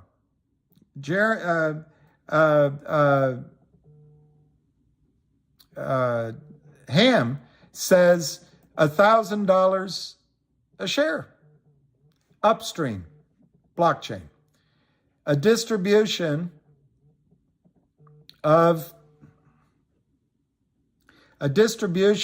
a warrant, new on blockchain, to you. It said it in the press release I read. They want to do something to reward you. Other distributions they'll work on. They have a warrant that expires in April. They may extend it. They may allow it to expire and replace it with a special dividend warrant on Upstream, Matt. Now, you always know, Matt, that I believe that the special distribution warrant at 275 was working to cause a stock squeeze before Frank and Lou distracted everybody over to COSM. Not judging them. Your best interests at heart. They know exactly what they're talking about. But the fact is, Fidelity was offering 1,000% to borrow shares to honor those warrants. It was rumored that Wells Fargo was taking back the buy button. And other brokerage firms were slow walking the exercise of those warrants. I think it was working, but we didn't have patience. We live in a world now. If we like something, I don't know how it works. You swipe left. If you don't like it, you just swipe right. And if someone does something wrong, you just go back online and swipe right or left again. Because in the catalog of all the alternatives, there's instant gratification everywhere in this society. There isn't instant gratification in the stock market. You have to study it. And you have to have the courage of your convictions. And you have to ride out the insanity long enough that the market recognizes the intelligence of your vision, your due diligence, and the value of your position. But if you get caught up in the hurricane of emotions and cross accusations, and I've said some things, you've heard them just now. I've said some things. I don't say them per se as accusations. I do want to say them because I don't like GTII being blamed when the actions of at least two people, if not the CEO, were material in my judgment. You can't prove anything. I mean, it's the real world. You can't say, well, in fact, it was because Jupiter aligned with Mars and aligned with Uranus. That's why it went down. You don't know. You can't prove anything. But I think those 3 or 4 distributions on blockchain could cause a short squeeze in GTII. And I feel like I'm leaving one other thing out. I know the company has about $3 million in cash from those warrants, and they should have more, but the system went into freeze on them. But $3 million is plenty for GTII. It's plenty. They have West Christian and all of these lawyers, and they're going after it. And you're going to see a lawsuit. So I think, Matt E., if I had to pick a stock to invest in, if I had a new pot of money today, it would be GTII. And I think a lot of these things, like the idea of acquiring CRTD and putting Jeremy in charge of the whole company, was a brilliant strategy, but it was designed to cause a run on the bank. It didn't work. It fell through. Happens. Deals fall through all the time on Wall Street. Deals always fall through. So it's all right. It doesn't change the value of CRTD. Doesn't change the story of CRTD. Doesn't change the intelligence, courage, and hardworking vision of Jeremy Frommer. It just doesn't change it. But it means GTII, for the time being, is going on by itself. It's fine. It's fine. I think we're close to being in a situation where it's over for GTII. And by over, I think there is going to be, primarily because of the FBI, primarily because of the 19 million shares we know about, primarily because Wall Street has evidence here, is GTII, and they may turn into sharks and consume their own. Primarily for those reasons, I think you could get a squeeze in GTII out of the blue. While you're typing to me that I've ignored GTII and I need to decide which community I'm in. I'm in the community to help all of you beat this fraud.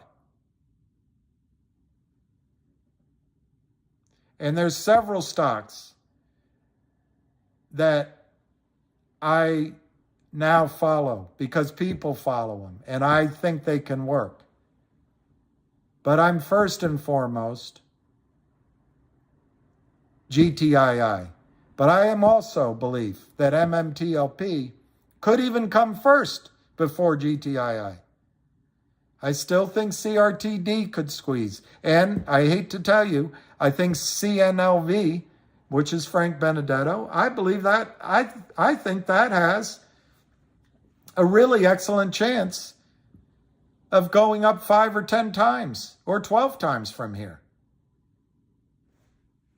I'm just because somebody makes a mistake doesn't mean their next idea can't work. That's Wall Street.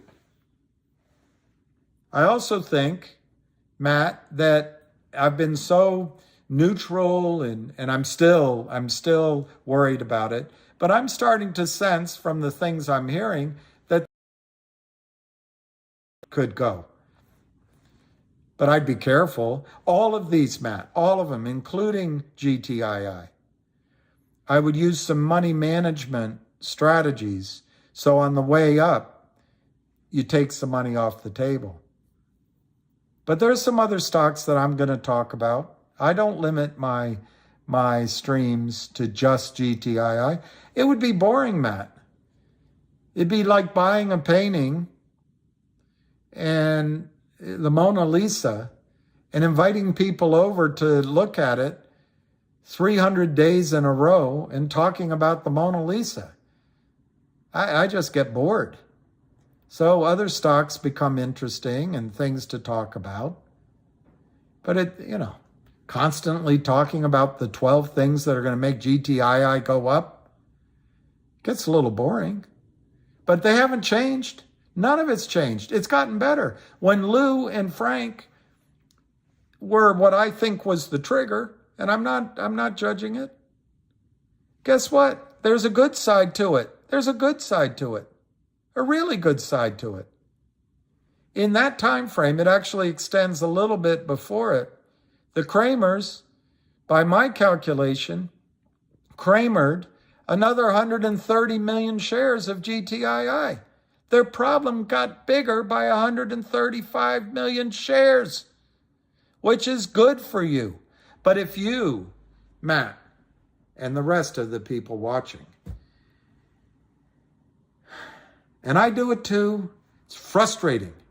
It really pisses me off. I have to admit, in retrospect, I should have listened to, let's get out. I should have said, damn it, this is going to have an effect. For all of the reasons I think it's going to go up, that's going to make it go down. And it could start an avalanche. And in retrospect, it's so obvious. And to the people that got that trade off, it was a good trade. But hindsight's 20/20. Nothing has changed in GTII, Maddie. Everything has gotten better. In fact, I think the acquisition of GTII of CRTD was better for CRTD, which I think is a good company, very good company, than it was for GTII. So I think even the breakup of this deal might be better for the balloon. It's jettisoning some weight so the balloon of GTII can go higher. It's not to disparage CRTD at all, at all. I just think GTII, I've given you, I don't know, 6, 7, 8 reasons. And if you want to count each of the blockchain's distributions, maybe 10 reasons of why GTI is going higher. We don't know, Matt, when the bell tolls, but when it will toll, it's going to toll for the Kramers. It's going to toll for Alpine. It's going to toll for the shorts. It's going to toll for the criminals. And it's going to toll for Charlie Mayo. And when it tolls, it's going to be good to thee. It's going to be very good to thee.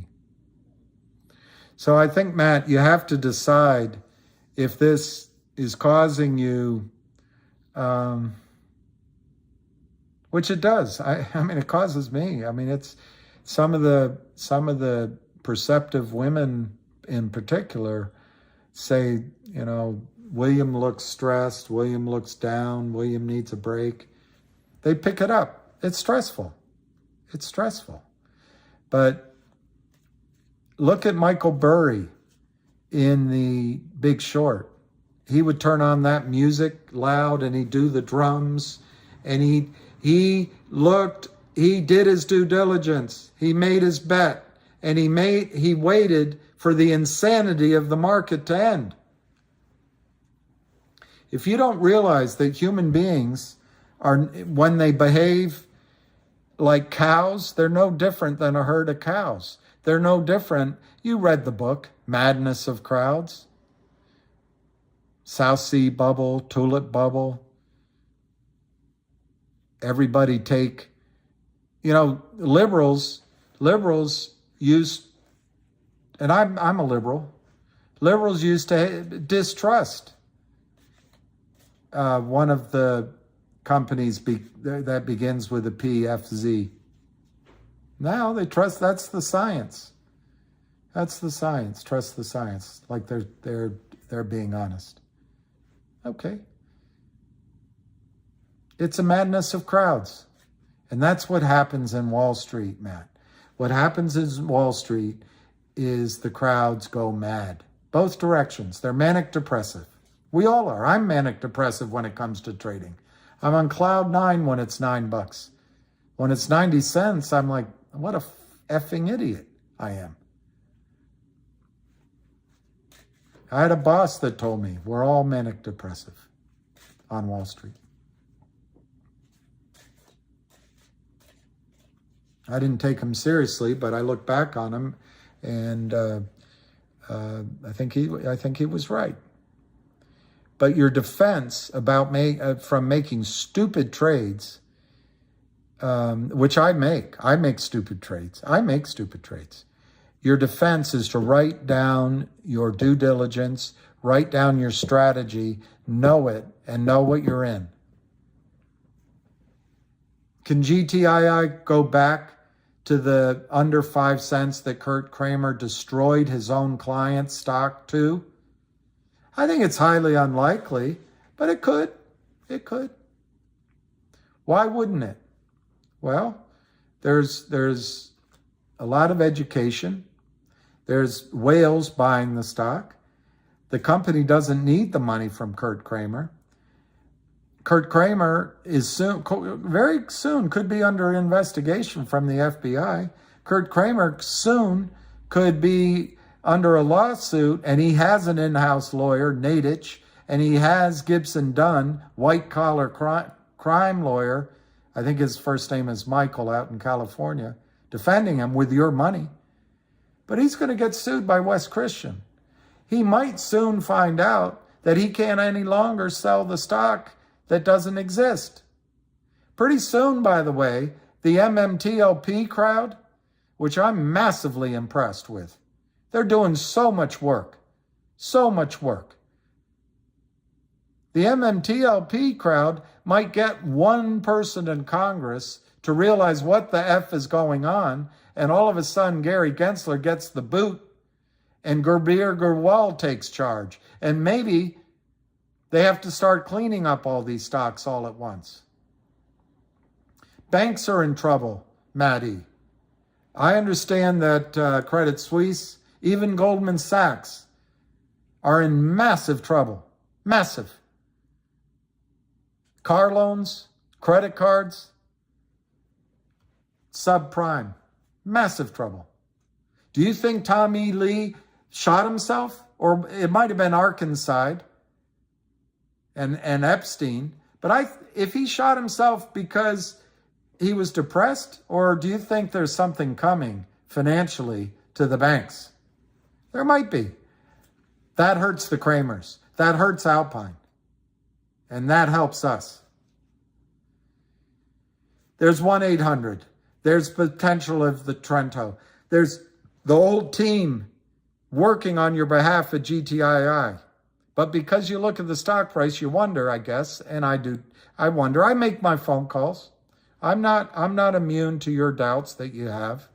I'm not. But I know that management team is trying to cause, just to be blunt about it, they're trying to cause a short squeeze. Why? They want those low-life, worm-bellied, evil criminals to pay. And they share with me that the only way to affect change in the system is take the money away from the bastards. Take the money away. And I want it to go into your pockets. I don't know what else to say about GTII, Matt. I think it's 325 million shares or more counterfeited. I think the heat is on from all sorts of directions. There is a lot of attention being given to MMTLP, and rightfully so. But that community has been quite tolerant of times when I've been on 2 or 3, 4 space calls when I start talking about GTI. They've accepted it, and I think they've helped us. I think we are helping them too, and I think Ham helps them.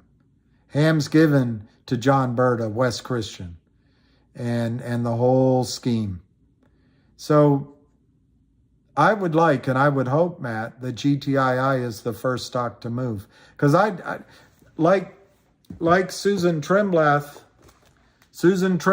Dr. Suzanne Trimbleth says, and I've read the whole book, but this is in the beginning of the book. She says, the current system may not survive. The current system may not survive. And she wrote this book. It was first published in 2020. A lot of her data goes back earlier than that. But she, I think in her darker moments, she doesn't think the system is going to police itself and that there is an easy way out of this, Matt. So I really hope for all of you, for me, that GTII not only squeezes soon, like within, I hope the FBI causes it, and that could be any day. As soon as they find their man, Matt, they're going to arrest the son of a bitch. And wouldn't it be wonderful if it were Kurt Kramer or that cocky idiot Charlie Mayo, who is still cold calling companies? Wouldn't it be amazing? I don't know. It could be. But I would love it, Matt, if GTII went first.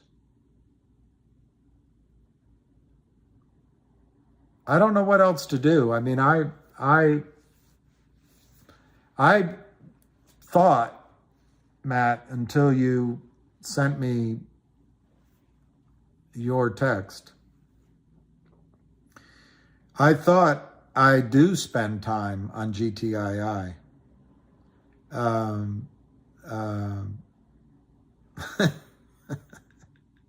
Relax. Is this you? Relax before you have a coronary.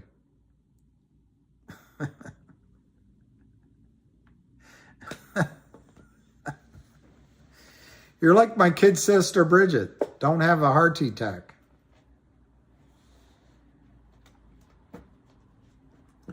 I'm not going to have a coronary, I don't think. Although my head is pounding. My head is pounding.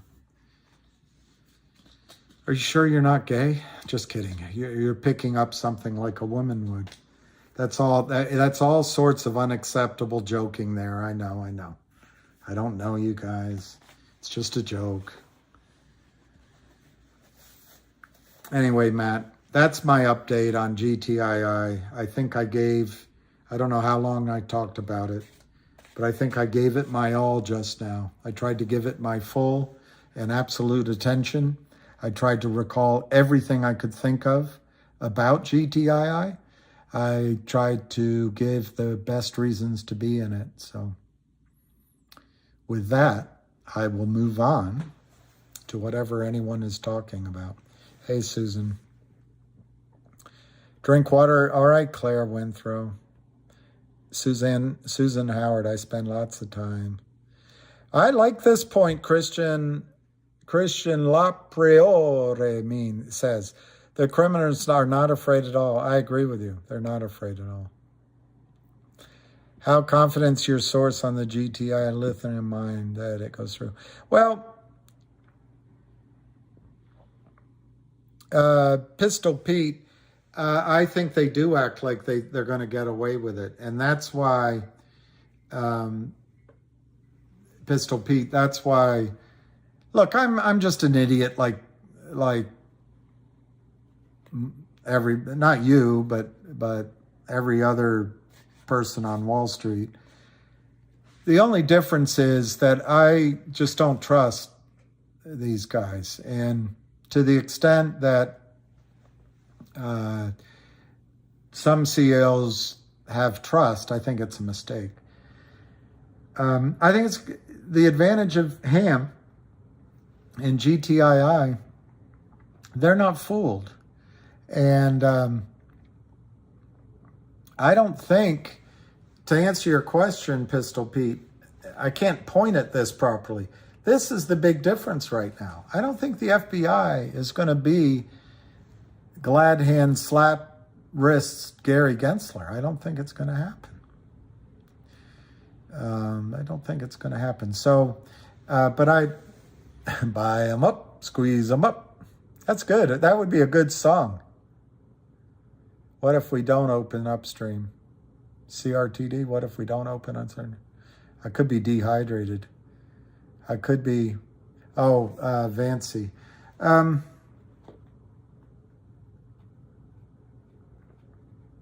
Let me think about it. In the span of about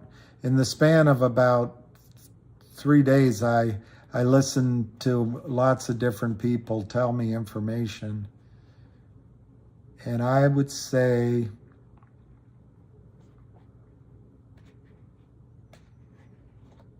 I talked to 2 people regarding, or was part of the conversation, 2 people regarding the lithium mine.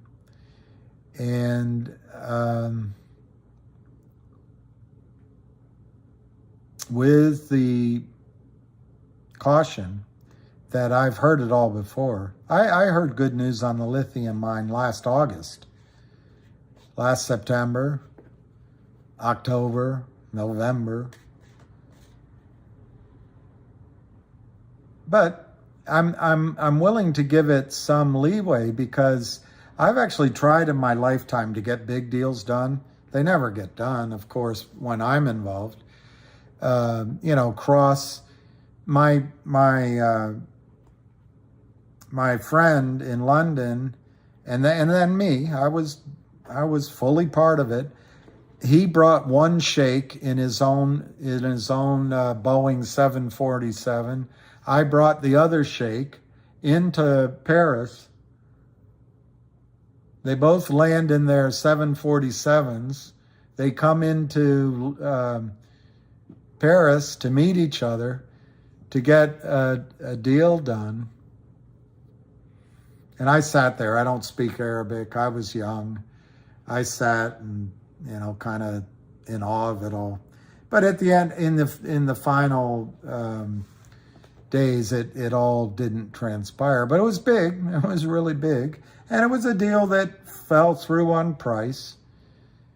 But I just realized how difficult it is to get all the sheikhs together in deals. So anyway, there's big banks involved, Fancy. There's big money involved. There's many governments involved.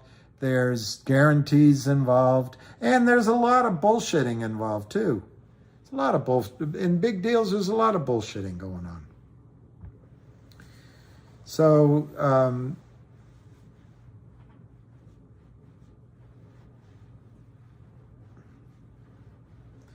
I would answer your question, Vancy, that my confidence in the sources is extremely high. Extremely high. However, so that would imply I'd tell you 95%, wouldn't it? But however, I give it a huge discount because I've heard it before. I haven't heard all of it. I didn't hear before that the financial side is all wrapped up. I never really heard that before.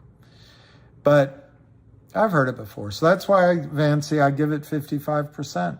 I used to give it 35%. Now I give it 55% odds that we'll hear good news on the lithium mine.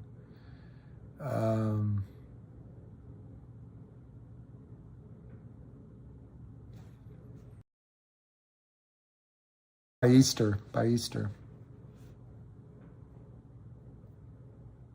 Goat to Corey's white, horns, face, fuchsia, poop shape. What does that mean, Wizard Gray Balls? Is that because it's Taurus season? All those colors?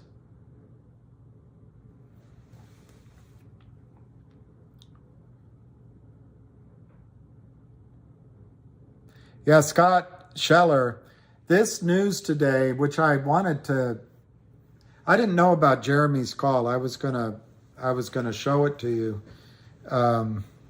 I can show it to those that might be interested again. just quickly, I won't read it all. I'll just highlight what the CEO said in the middle. We are pleased to report the completion of 5 new wells in the Oro Grande prospect, beating the deadline. Look at that, how close they were. They would lose those leases March 31. That's huge, guys. You should be dancing in the streets. The data collected from these 5 wells, in addition to the 5 wells drilled in 21, confirm there are at least 5 potential distinct reservoirs under our acreage. Also, our operations team deployed a new mist drilling solution which increased hole stability, which we believe will result in cost savings.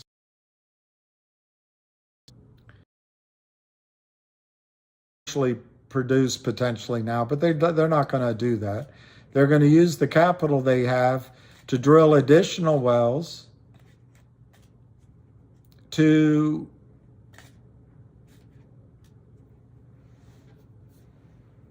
I think acquire additional acreage, determine additional drilling locations. It's exciting as hell. It's absolutely exciting as hell. I think it's exciting as hell. I don't think the buyer, M. Casey, is what you want right away, but in my opinion, but I mean, it's as good a solution as anything. The reason I don't think it's a perfect solution, but it could happen, is price. It's just price. It's just price. You would like a buyer to come in. You would like a buyer to come in.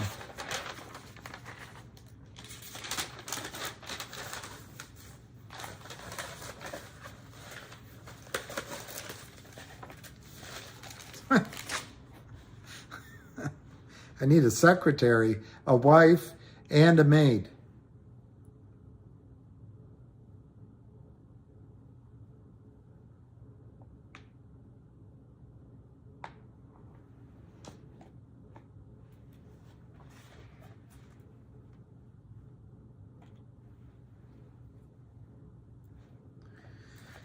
I've tried to draw an S-curve, but you're here, I think, where Torchlight went up, came down, and MMTLP came up, came back down. I don't know, you can argue whether it's $0 or $3.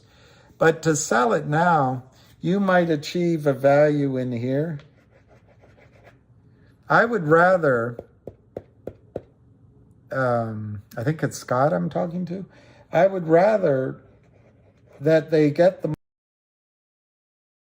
See the difference between here when I first found the story of Torchlight, the valuation, and then there was a blip up as interest came, and then nightmare happened, and it got in trouble and went to MMTLP.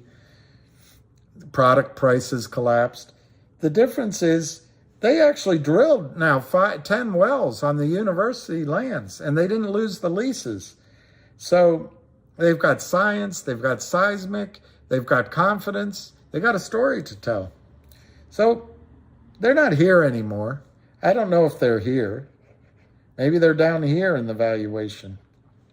But I would love that they get the 40 million shares through Roth Capital sold, and it drives the valuation maybe up to here.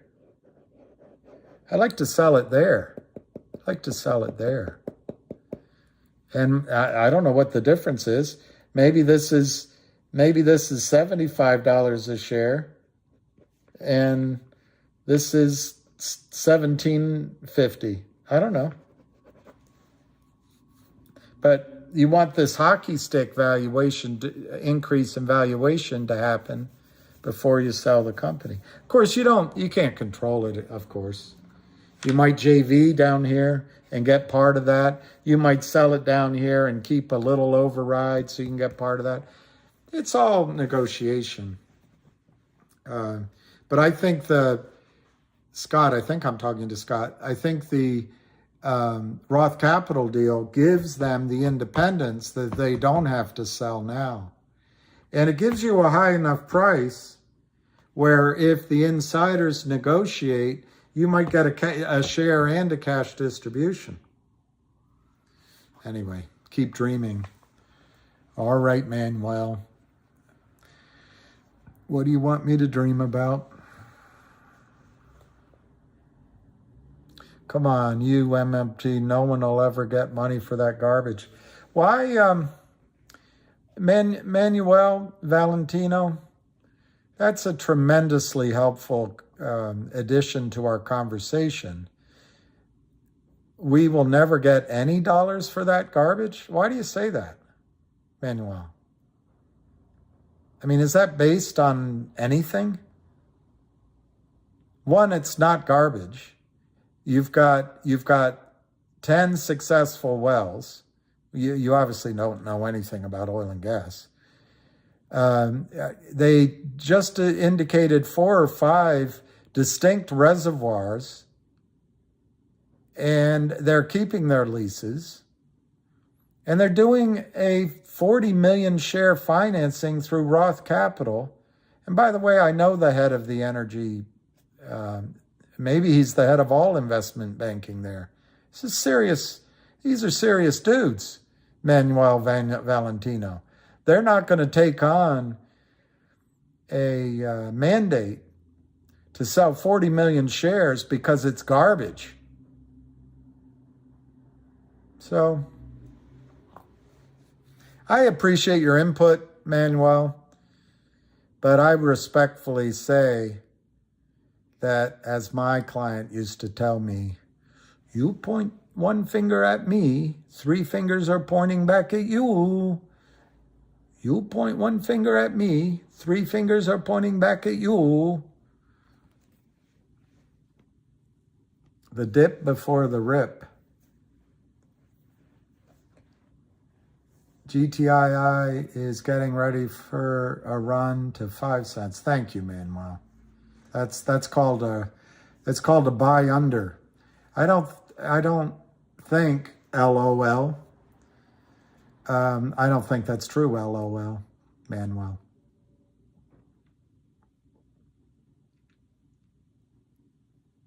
You can be negative. I just don't think apropos nothing comments are worth anything. If you have a real reason, I thought I gave you some reasons to be negative on GTII.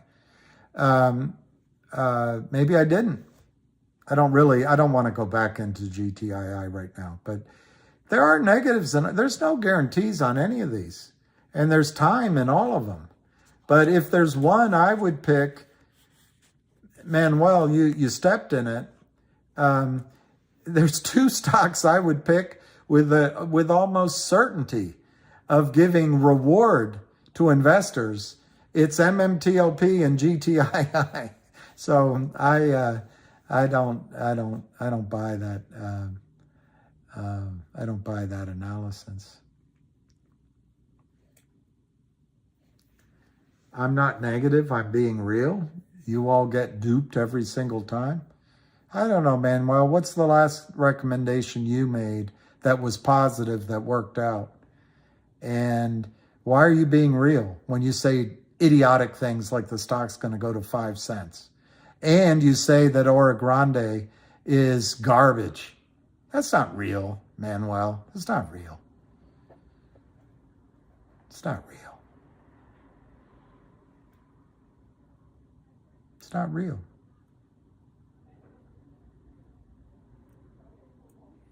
The Ora Grande is a really exciting project, which the biggest risk you guys had, in my judgment, was that a well would condemn the project, or 2 wells would condemn the project. But to just read in that announcement, there's 10 successful now. It's massive. It's massive. 10's a big number. Obviously, 100 wells successful would be an even bigger number, but 10 is great. It's absolutely great. So there's no condemnation of the concept. Manuel is thinking that what looked like 3.2 billion barrels now could be much more. He's calling that garbage. 3 to 4 billion barrels of oil is garbage? I don't know, Manuel. You can be real all you want, but I think that's not real. I think you need to have a more thoughtful criticism, and I'll take you seriously. Why you want me to go heavy D because I'm telling the truth? No, I don't care. I don't care, Manuel. You know what? You convinced me. Your logic convinced me. You said we always lose. You said something like we always lose in these plays. What plays are you talking about? We always lose. Some gotta win, some gotta lose. You all can't accept you bought into an OT stock with no future and a stock that screwed you, LOL. Which one are you talking about? Which one are you talking about? I don't know which part of what I said was funny, but it's a little bit funny. This feeling inside. I'm not one of those who can easily hide. But the thing is, what I really mean, those are the most prettiest eyes I've ever seen. And you can tell everybody this is your song.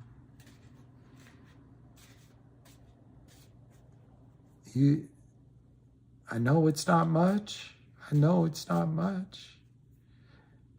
But I've put down in words how wonderful life is while you're in the world.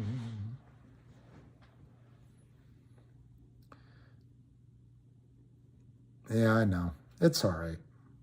It's okay. I promise not to address people like that. I don't know what else. I don't know what else to talk about. I know I've left a bunch of questions earlier on before I went into my nightmare of GTII. But I just want to support Jeremy Frommer. I still believe he can make this work.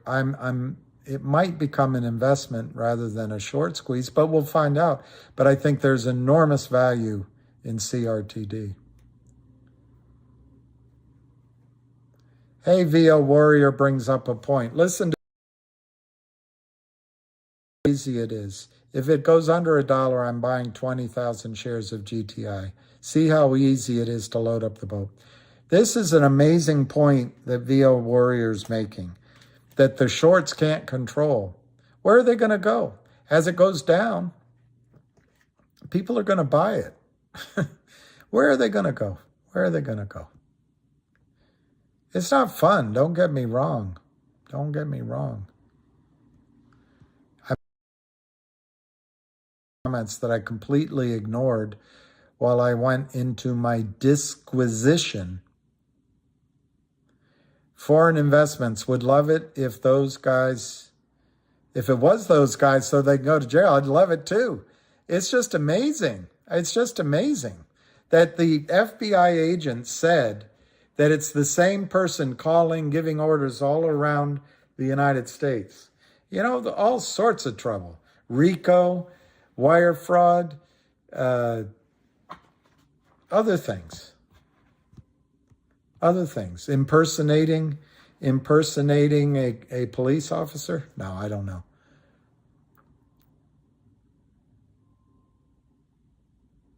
Yeah, Sharon, or Shannon, I forgot now, SL, Susan Lee. Yeah, Jeremy thinks a couple things Jeremy thinks, but remember, I'm just interpreting what he said. I can't speak for him, but I heard it on the space calls. He thinks that the computers didn't anticipate the volume of retail buying. So the algorithm spit out failed to delivers to match the trades. And that describes a lot of the fails to deliver in the system. And he thinks that the computers on the regulatory side can't keep up with this. I think it's naive as hell. However, on one of the space calls, a guy that I met on the call, I don't know him, hedge trader or something like that, I asked him, and he said he's right. That's what hedge trader said. Hedge trader said every single stock in the American system has been shorted. And his hedge trader's answer to me was, he's not wrong. But I think that describes the bigger stocks. And imagine what that says about the value of your accounts. Should the Dow be at 10,000 instead of 3,000 or whatever it is right now? Should your 401ks have already made each of you millionaires? I don't know. But why should Citadel be able to strip out $16 billion? All he does is front run your orders, fund people like the Lynn Partners, and fund this kind of crap. And then he's got a market maker that only does selling, and he goes to Congress and says, we're providing liquidity. With friends like that, who needs enemies? Yeah, Al goes, that's right. But Sharon, sorry, Sharon. I'll never forget it again. Sharon Stone.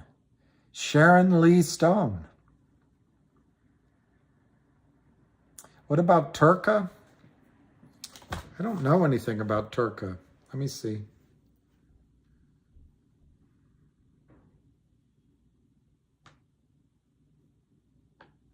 Don't have a coronary, the kid says. Don't have a coronary. Easy for him to say.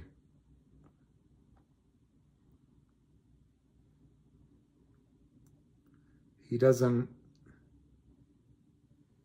grow up, Arthur. You'll make a fine adult. TR something. Hey, Justice, I don't know. I was embarrassed with that. TRKA. I'm not.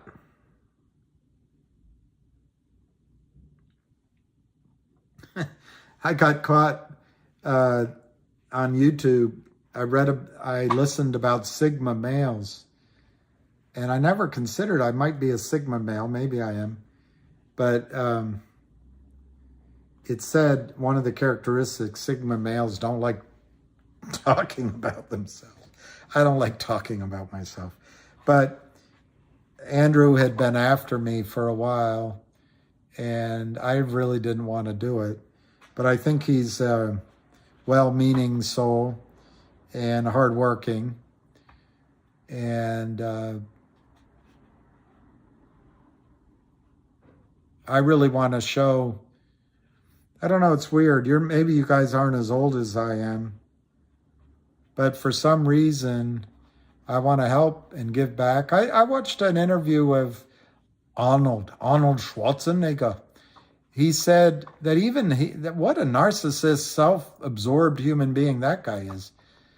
But he was given an interview that now that he's older, he just wants to give back and help other people. I'm like, Arnie, is that right? All right, let me see this TKO. Wow, you're on to something. What is it? Troika Media Group.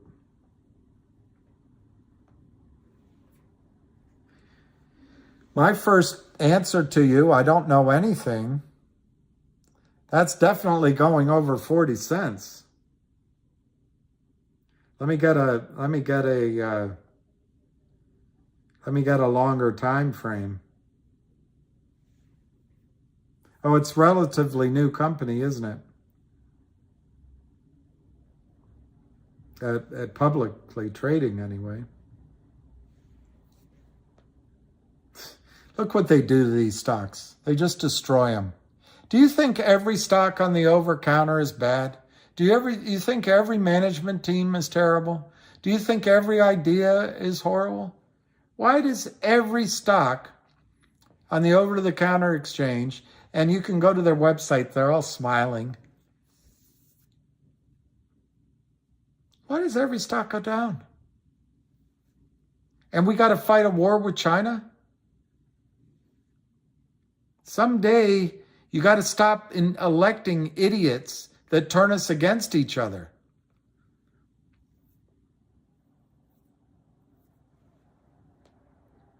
Anyway, I forget who asked me for TKO, TRK Troika, but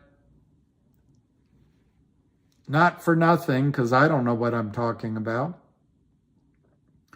But this definitely is going over 40, 46. It might have to go to 50 once or twice before it breaks out. But in my opinion, it won't need to do that. And it's going to immediately go to 70 cents. And that's where it could have a little bit of a pullback and come all the way back down to 50 cents or so. But I'm not saying it has to. But I think at 75 cents, it's going to do the jig for a while.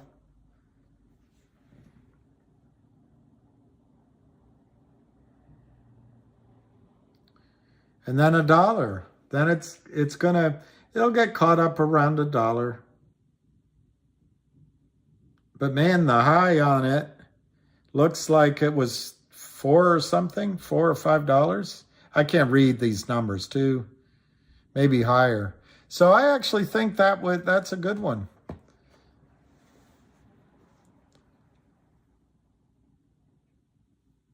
Brian Struck would happen to those of us that do not have real shares of NextBridge if a deal were to be done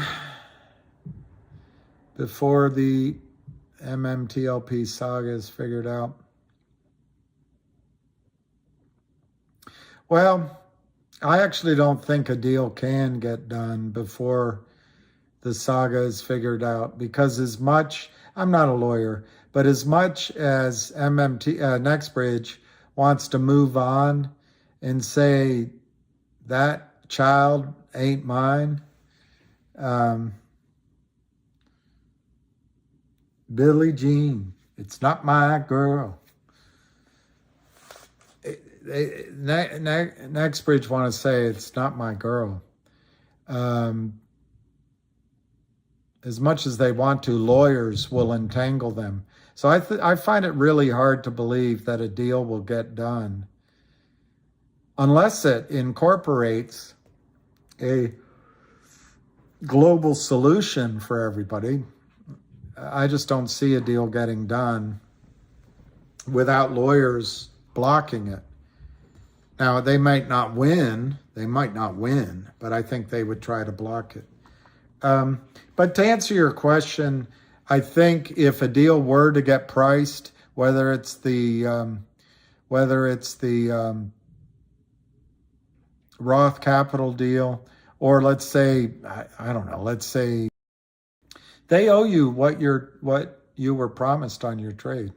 It's as plain as the nose on my face.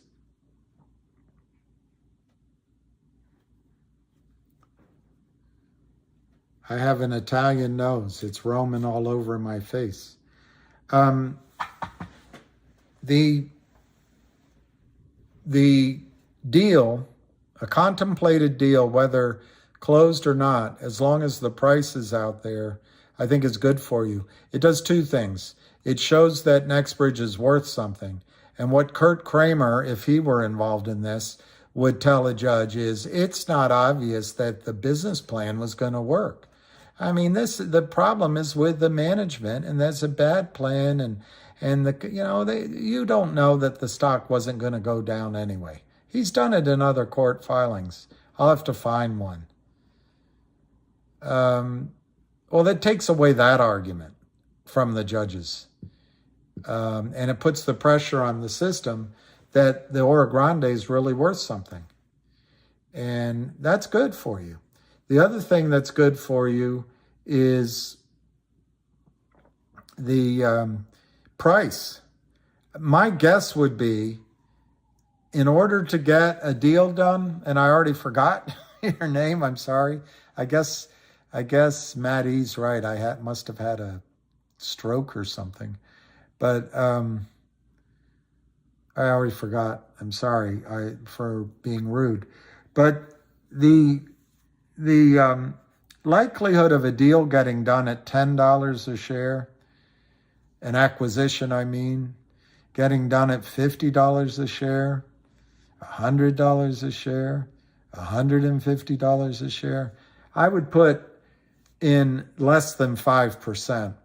I think to get a deal done, it would have to be a massive number. I really don't believe the people that control the company, the big investors, are going to sell, if they're to be believed on Twitter, for less than $600 a share. So you're asking me to make quite a few asses out of you and Umption, but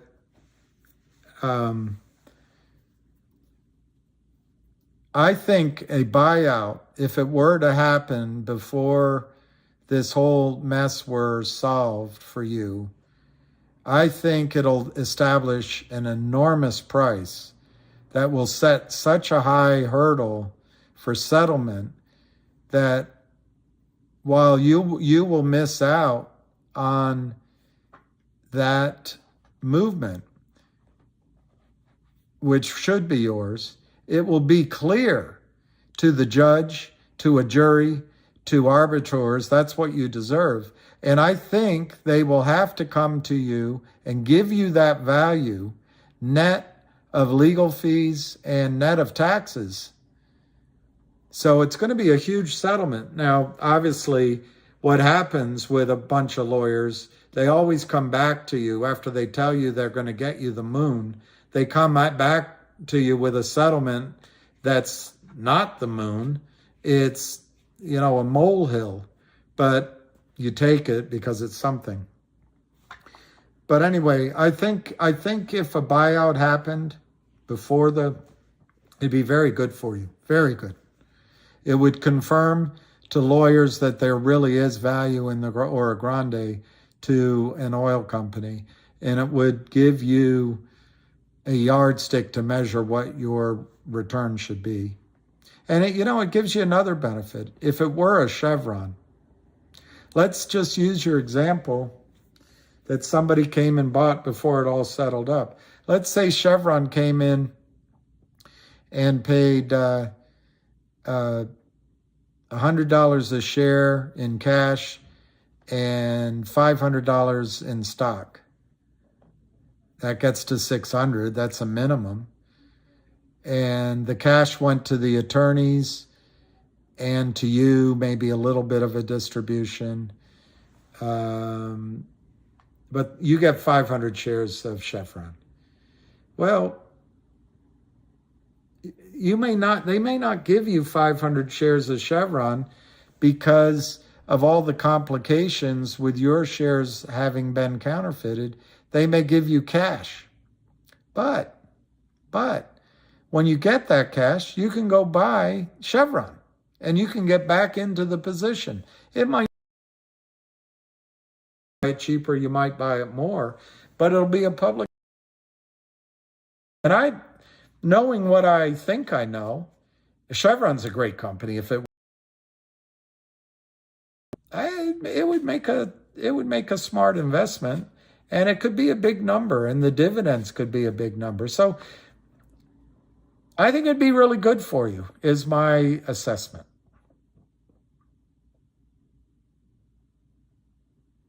M. Casey. So, William, you are saying that there's a chance. So you're saying there's a chance. You're saying they have to do a deal on MMTLP. Some of us are concerned it may get swept under the rug. Well, in a world where, because a presidential candidate lost her election and she can question it and there's no consequence, there's no, oh, you're an election denier, and then she can blame it on Russians doing it. And so for 5 or 6 years, the international world has been poisoned against Russia, and the previous president couldn't even talk to Putin because he would be looked at as some sort of conspiratorial, lunatical Putin communist supporter because of a presidential candidate lost her election. In that kind of world where we're actually sitting on the brink of World War III because one woman is pissed off she lost an election, yeah, anything could happen. They could sweep it under the rug, but they would be saying that the United States stock market no longer exists. They would be saying that any contract that big mutual funds, big broker-dealers, Goldman Sachs, Merrill Lynch, hedge funds, university endowments, governments,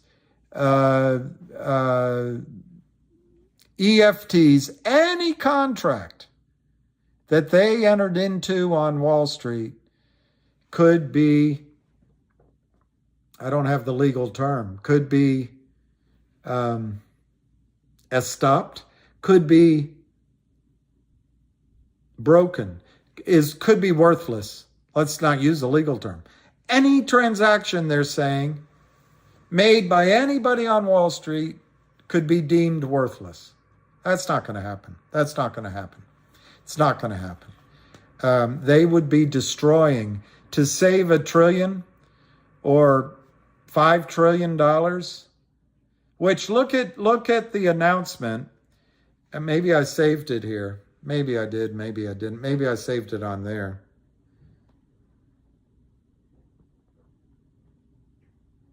I think I saved it on there.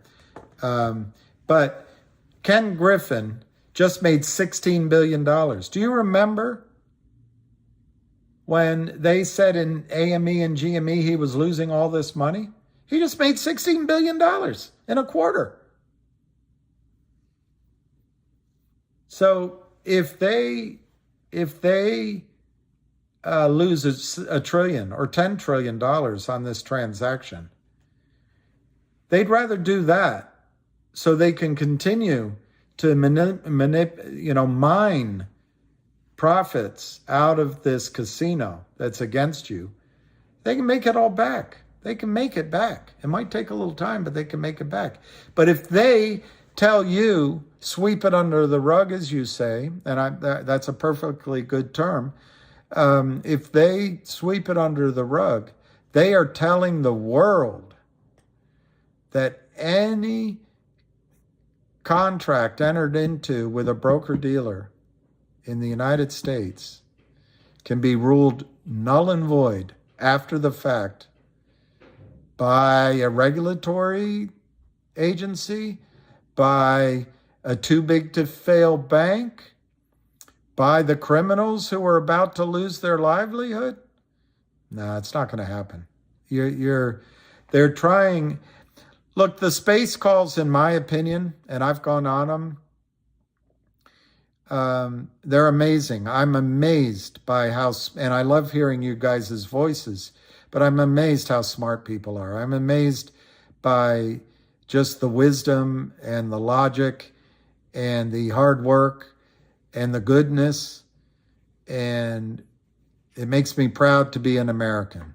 And it's everybody around the world too, but it just makes me proud about the strength of all you guys. I think on those space calls, there's a lot of people there trying to feed you a lot of crap, so you get nervous. My statement, I don't know if I want to show it to you, but my statement shows zero value for my investment. And I paid $7.67 for part of it, and $7.84 for the rest, something like that. It shows zero. So I overpaid and I show zero. But I also understand why it shows zero. There's no trading. The reason it shows zero is not that they've taken your money. Your money's there. It's that you're entitled to, you put up your money. You're entitled to a share in the first instance of MMTLP, and in the what do you call it when you turn lead into gold? In the molting, in the transformation into Nexbridge, you're owed Nexbridge. So they've put in my account some sort of number, whether it's a tracking number, a placeholder, a way to let the computer make a count, or it represents an anticipated share of Nexbridge. They can't give it a price. There isn't a price. What price are they supposed to give it? If they could give you a price, they would. They can't. They're giving you evidence of your ownership. They're giving you evidence of your ownership.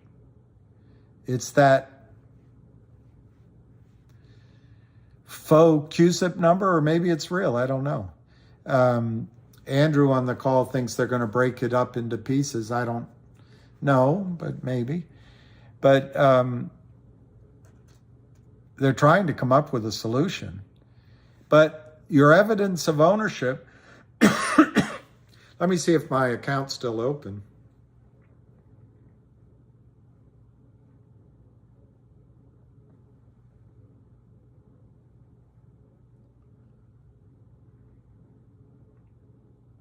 It's not. I don't want to sign back in. But I have some sort of number there. And it even says Nexbridge. That's my evidence of ownership. But they're not going to give you a price. They're not going to make up a price. What price should they give you? Should they give you what you paid for it? Should they give you what it closed at on the day before they stopped trading? Should they take a poll and ask all of you all what it's worth? Should they call up John Berta or Greg McCabe, and Greg McCabe says it's worth $600 a share or more? Should they put $600? Should they do their own analysis? Well, the research says, and the CEO says they have this much, and there's that many shares, and let's see, blah, blah, blah. Well, Farron comes up with $106 a share, but Yonker comes up with $45 a share. McCabe comes up with $600, and there's one guy here that comes up between $45 and $65, and then there's this intelligent woman, Roller Pigeons, that comes up with 155. Which number should we use? Well, let's put it all in a hat. We'll pick a number. Guys, the reason it shows zero is they can't come up. There's no price. There's no market. Doesn't mean you have zero. It doesn't mean you have zero. It means that it's a private company. It does not trade on an exchange. The computers are set up to price your securities at the last trade on exchanges. There are no trades. That's why it shows zero. That's why it shows zero. It's not because they've taken your money. It's not because they've taken your money. It's because they've in my account, it shows some long number, and then it says Nextbridge afterward. But it shows a zero. But guess what? A big long number, and that says Nextbridge, and that I bought it. My other proof of ownership is the confirmation they sent me. But the fact that they have an entry on my account, whatever it says on your account, as long as there's an entry, that's your proof of ownership. But they can't make up a price. I mean, the only one that would be, I guess, somewhat logical would be the last trading price of MMTLP. However, MMTLP doesn't trade anymore.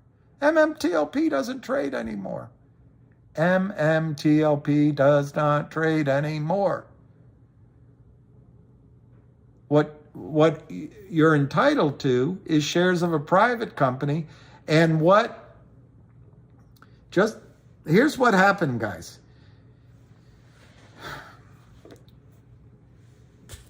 I should go down there. I should just use the example I wanted to use.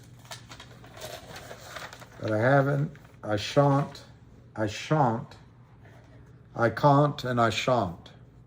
But here's what happened.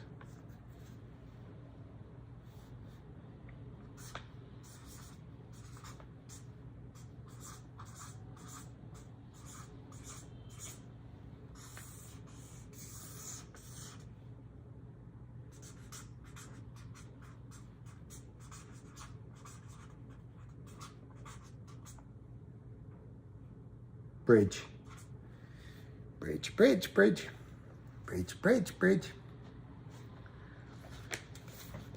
That's what exists. 100. Well, let's ignore what they've done since. 165 shares, 165 million shares of Nextbridge. That's what exists.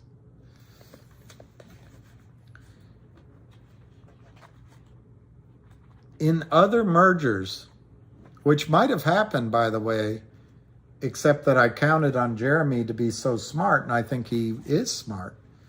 But it might have happened with GTII buying CRTD. In other mergers, let's just say, well, first, I'm going to pick a number. You guys are going to question it, but I am just going to pick a number.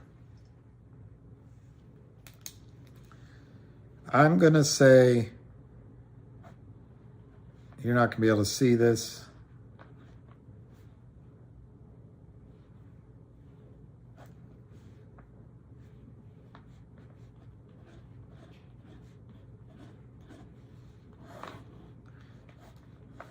My handwriting is so bad.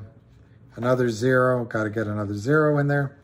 I'm going to say that in all of your accounts, there were 1,165,000,000 shares of MMTLP in all of your accounts, all of them.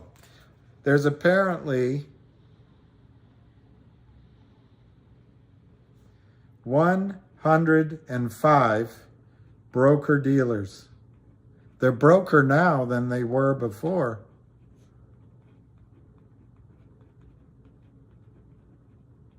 Broker, I just met her. Anyway, here you go. There's 105 broker dealers. And there's Nextbridge. Okay, so MMAT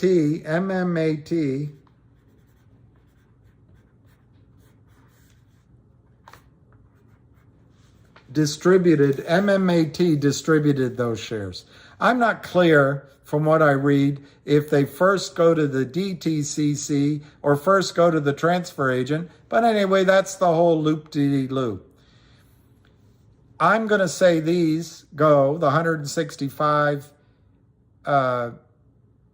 million shares first go to DTCC, because that's what logically makes sense to me.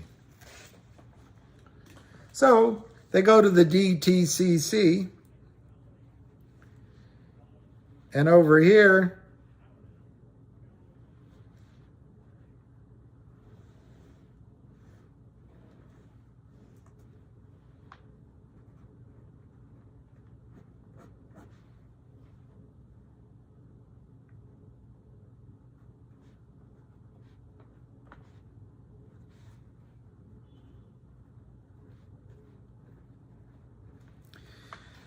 over here is American Stock Transfer, 165 million.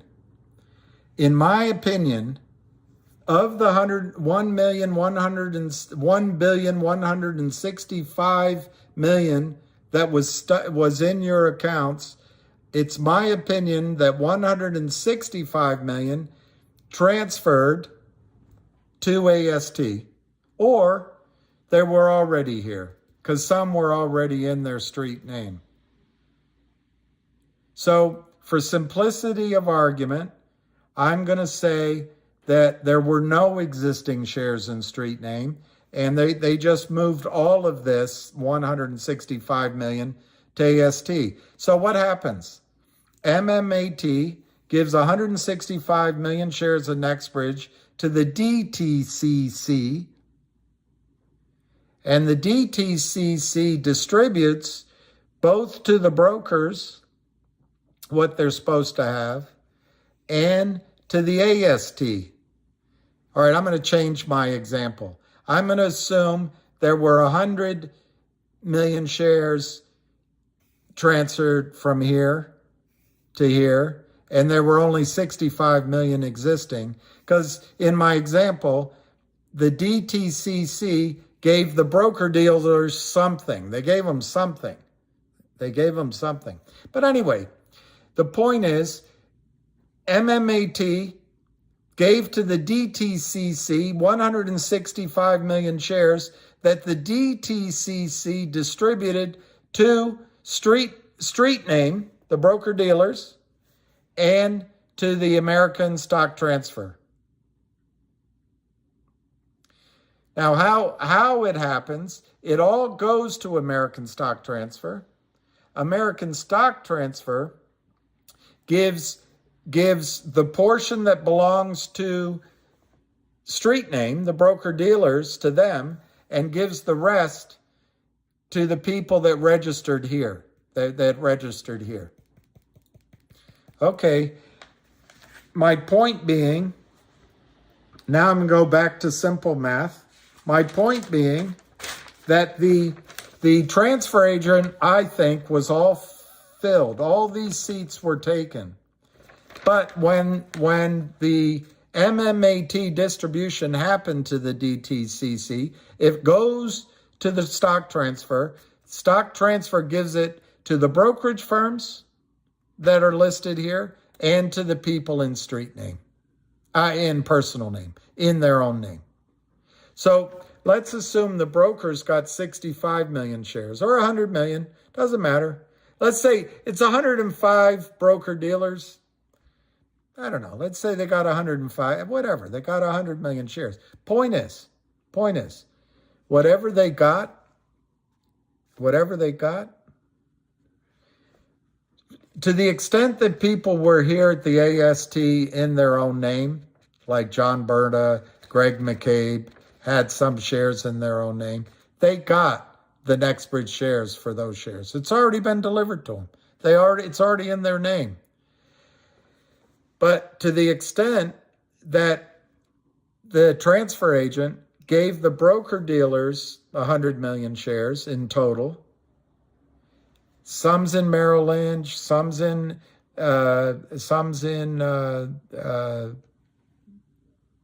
Vanguard, some's in Davenport Securities, some's in A.G. Edwards, some's in Prudential Beige, some's in Kidder Peabody, some's in Tucker Anthony. It's these shares are the problem for you guys. This is full. NextBridge is out. MMTLP is out.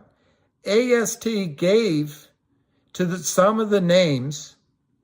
I don't know. I guess I have to show it to you. AST might have had a 165 million.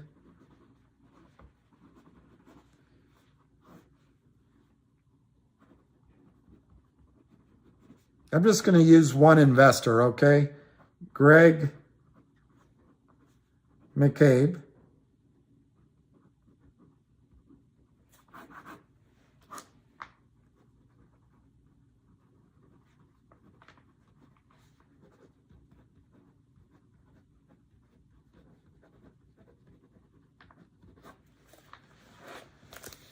So AST gets 165 million from the DTC. They distribute it. I'm just going to use one investor, just to keep it simple. There's only one investor that registered his name, and it was Greg McCabe. He gets 65 million shares in his name. That goes from the transfer agent to Greg McCabe. 100 million shares go to the broker-dealers in street name. The 105 broker-dealers. 100 million shares. It's just all it is. Well, if this were a merger of Exxon with Mobil, the difference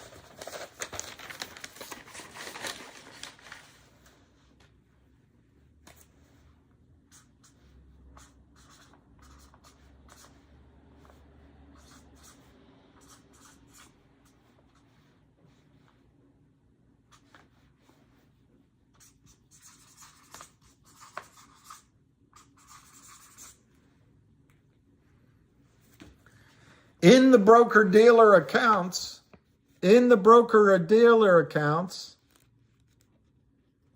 I shouldn't have that 65 up there. I should have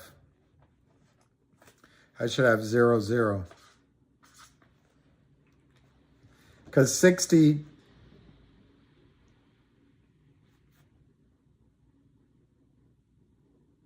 anyway, this arithmetic, you're going to have to adjust it with me. In the broker-dealer accounts, there's 1.1 billion shares. 1.1 billion shares of MMTLP. AST delivers, DTC delivers to the transfer agent 165 million. 65 million go to Greg McCabe. It leaves 100 million that go to the broker-dealers. So it leaves a net of 1 billion shares in the broker-dealers' accounts. Another way of saying it is the broker-dealers have 1.1 billion shares here. Add this to this that's missing. They have 100 million real shares, electronic real shares, and 1 billion electronic fake shares. Ham calls these IOUs. Dr. Suzanne Trimbleth calls them entitlements. I call them toilet paper, but whatever. So in the brokerage houses is 1.1 billion shares. 1.1 billion shares electronic of MMTLP. But remember, the transfer agent only gave them 100 million. So here's what's happening in the computers.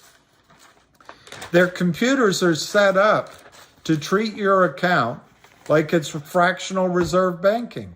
If that transaction had been Exxon buying Mobil, which happened, they would just give your accounts 1.1 billion shares of Exxon.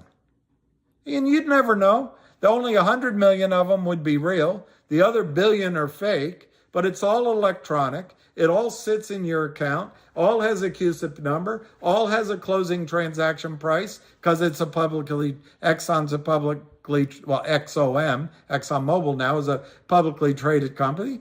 And Bob's your uncle. Trade them. It's all fake.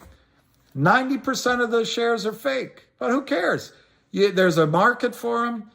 Most of you won't sell them. You're just going to hang on to them. But if you sell them, they make the transaction. If there's a problem with delivery, they'll solve it in the back office. But hey, a nod's as good as a wink to a blind bat. We don't have a problem. Those lawyers that overpay themselves at FINRA supervise the computers. This woman, let me show you the woman. Read this. Stephanie Dumont, Market Regulation Transparency Services, Executive Vice President, Market Regulation and Transparency Services. Stephanie Dumont is Executive VP. The department conducts extensive oversight of the securities markets through, listen to this, through innovative, automated surveillance that assesses billions of market events every day. The department oversees and regulates trading of exchange-listed, unlisted, and fixed-income securities for compliance with FINRA rules and the federal securities laws. Bullshit. In addition, the department performs regulatory services, surveillance, and investigation on behalf of 32 equity and option exchange facilities. Bullshit. And its cross-market surveillance program covers the entirety of U.S. equity market and listed options trading activity. Bullshit. The department also operates facilities that bring transparency, bullshit, to equity and fixed income markets and create the foundation of the regulatory audit trail. I have no idea if that's true. Trace. And the trade reporting facilities and alternative display facility and the OTC reporting facility. Previously, Ms. Dumont was Senior Vice President and Director of Capital Market Policy in FINRA's Office of General Counsel, where she led the policy and rulemaking team, addressing, among other areas, trading and customer order handling procedures, order audit trails, and FINRA's market transparency facilities. In addition, Ms. Dumont provided legal counsel. She's a lawyer. She has no clue what she's doing with trading. Ms. Dumont provided legal counsel for FINRA's participation in various national market system plans, including the Consolidated Audit Trail, the Securities Information Processors, and the Limit Up and the Limit Down plans. Oh, bravo, Ms. Dumont. Prior to joining FINRA's Office of General Counsel, Ms. Dumont was Director of Compliance. For a broker-dealer compliance consulting firm. A consulting firm, K Street, lobbying. Prior to that position, Ms. Dumont conducted investigations for NASD, NASDAQ, Market Regulation Department in the areas such as inside trading, fraud, short selling, and options. I'm sure she did a great job. Ms. Dumont earned her BS in Finance and Management from the University of Virginia and her JD from the University of Virginia Law School. She also earned something else with distinction in securities and financial regulation from Georgetown Law Center. This is Ms. Dumont. But I want to repeat the one thing that's important here. The department conducts extensive oversight of the securities market through innovative automated surveillance. What does that mean? That means computers. So anyway, the broker-dealers end up, there's 105. There's 105 broker-dealers. They end up with 100 million shares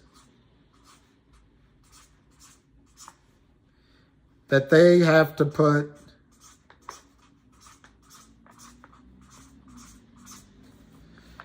They end up with 100 million shares that they have to put in each of their firms into 1.1 billion shares.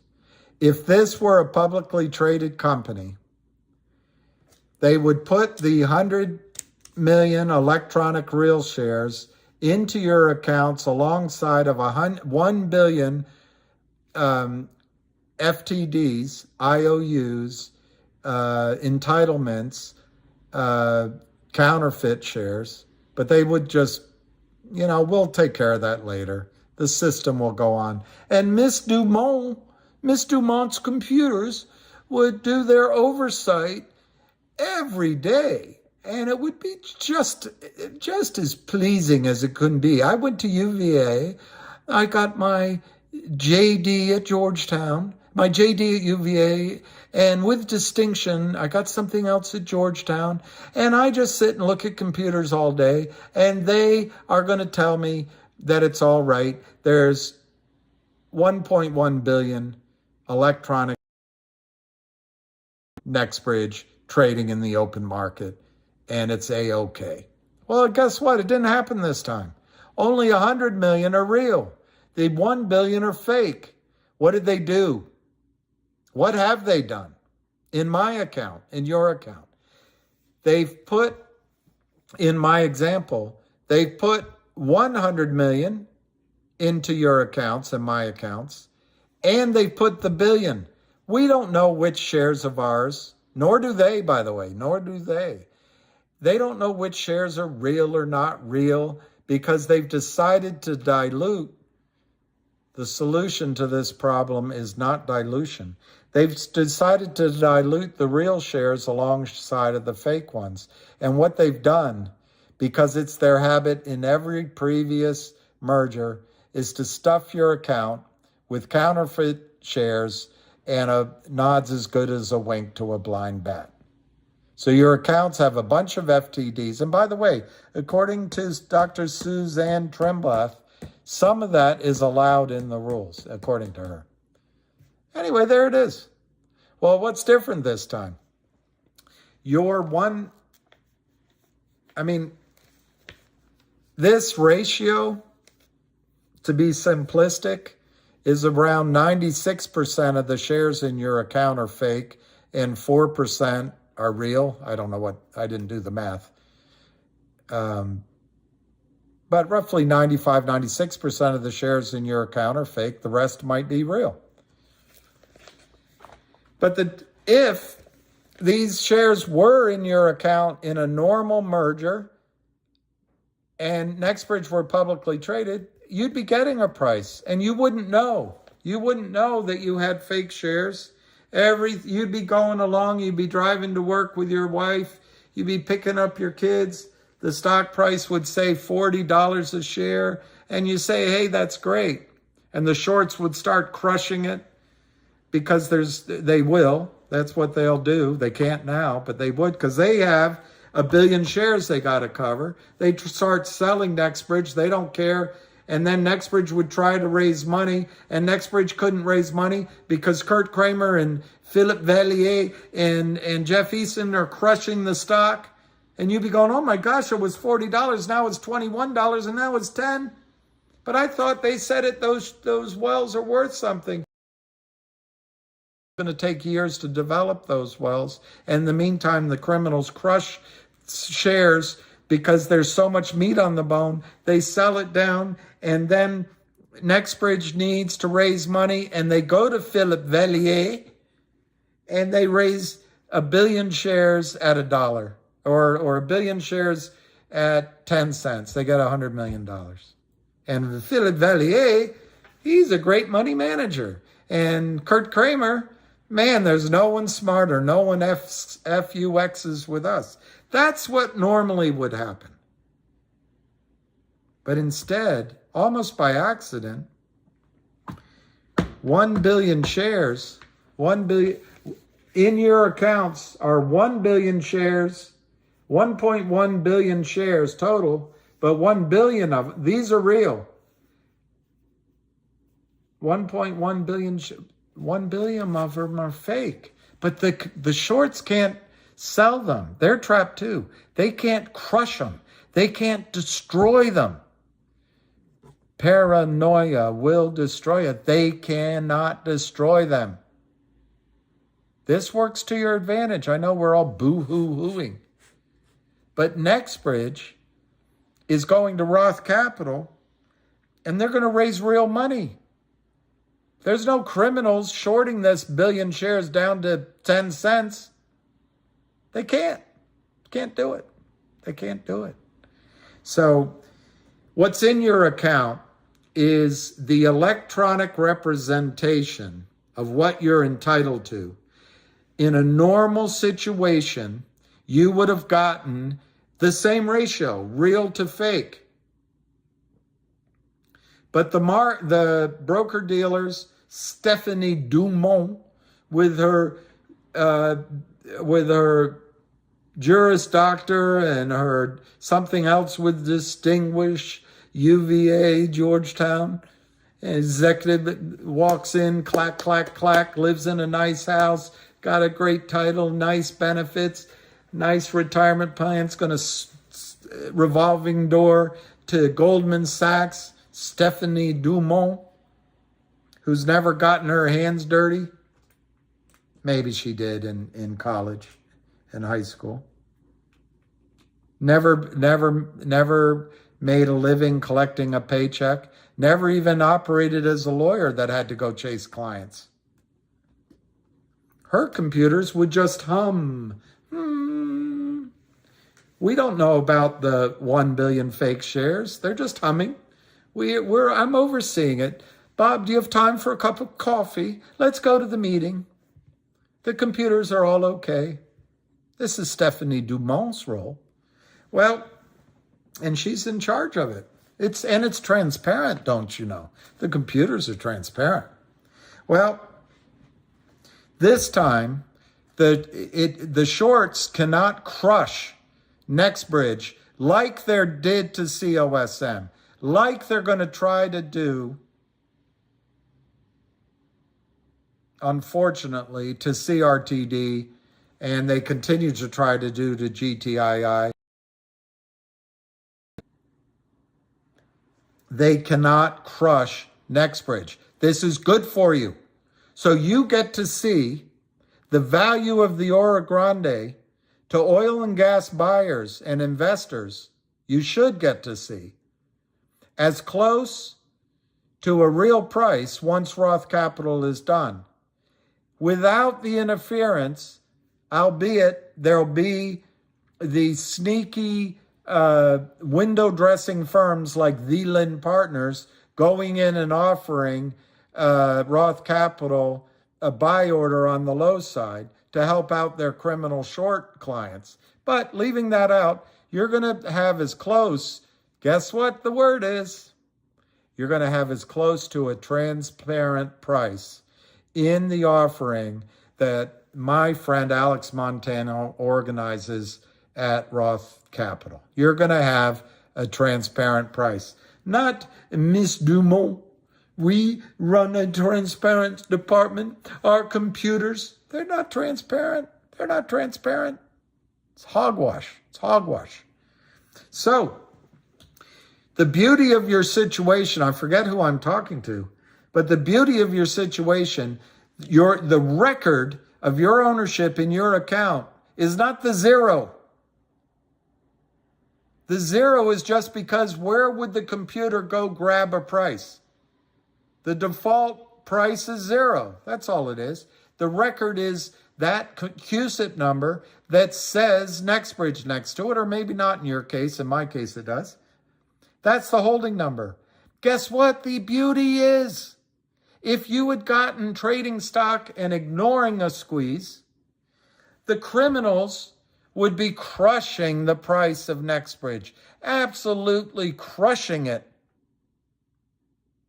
Absolutely crushing it. Because don't you know, they're, in the case of Seth and Kurt Kramer, we're just two Jewish boys trying to make a living. And the case of Philip Vallier with a smile, he speaks many languages. And Jeff Easton, I hate my picture on Twitter. But Jeff Easton day traded Yahoo for 9 months. Woo! There's an investment banker material. They're entitled. And so they would be, it'd be people like them. I don't know if they're in MMTLP. But they would be crushing it. So your investment would be destroyed by the destruction of short sellers manipulating the price of the stock. And I tell you, Ken Griffin would join in. Stevie Cohen would join in. I'm using those names because I know them, but it'd be people like that. And they would drive, let's say the opening price of your merged company was $100. They drive it down to 90, to 70. It'd be just like CRTD going from $1 down to 16 cents. They drive it from 100 down to $16. And then NextBridge would be raising money at $16, diluting the hell out of your stock. And the price, there would be no price discovery. It'd be all distorted. All of it would be distorted. All of it. Instead, they stopped trading. So you bemoan it. Everyone's bemoaning it. Everyone is bemoaning it. Oh, they cheated us. They cheated us. Why don't you look at the bright side? Why don't you look at the bright side? I mean, there was a period where we didn't know, but now we know they drilled the 5 plus the 510 wells that worked. Now that we know they're not going to lose their lease, which was something I was worried about, and they're going through Roth Capital. Why don't we look at the bright side? While Roth Capital is pricing 40 million shares, there aren't criminals destroying the price of the stock, selling counterfeit after counterfeit after counterfeit after counterfeit after counterfeit shares on behalf of Gary Gensler and Goldman Sachs and Ken Griffin and their ilk, destroying the price of the stock. I'm making it up, from $100 down to $5.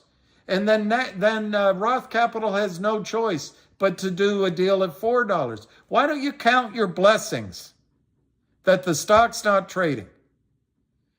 Okay. The problem is how do you get paid? That's the problem, and I understand that. The good news is you're going to get a transparent price. And Stephanie Dumont, the department, she's the head of Market Regulation and Transparency Services. The head of Transparency Services. What a load. If she believes that, she should go back to UVA. But the point is, you're going to have transparency, and you're going to get a price. So I've gone on a bit. Let me summarize your question. If the market wants to give you nothing to save $1 or $2 or $10 trillion, they're going to destroy a marketplace. Apparently, the DTCC does something like 800 trillion in volume a day. That's out of my memory. It sounds so high as I'm saying it that I might have lost my mind. But it's a huge number. It's a huge number. So if they want to destroy the engine, the goose that makes them all preen around rich, they'll do it. But that's not going to happen. The reason your account shows 0, there is no price they can put there. And the reason your account shows ownership of ACUSIP and NextBridge is because the computers are set up in a public market to defraud you and put fake shares in there. But the fake shares work because somewhere along the line, the big banks decided to turn the United States security system into the United States fractional reserve custodial security system. That's why. And the computers allow it. That double transparency, my, you know what. So you're not going to get zero. You're in an enviable spot that for one of the only stock pricings I can think of, it's going to be done probably without the manipulative power of the criminals. They could have some impact, but I don't think their impact is going to be the majority impact. So it's beautiful. Now, how do you get your money? How do you get your money? How do you get what you deserve?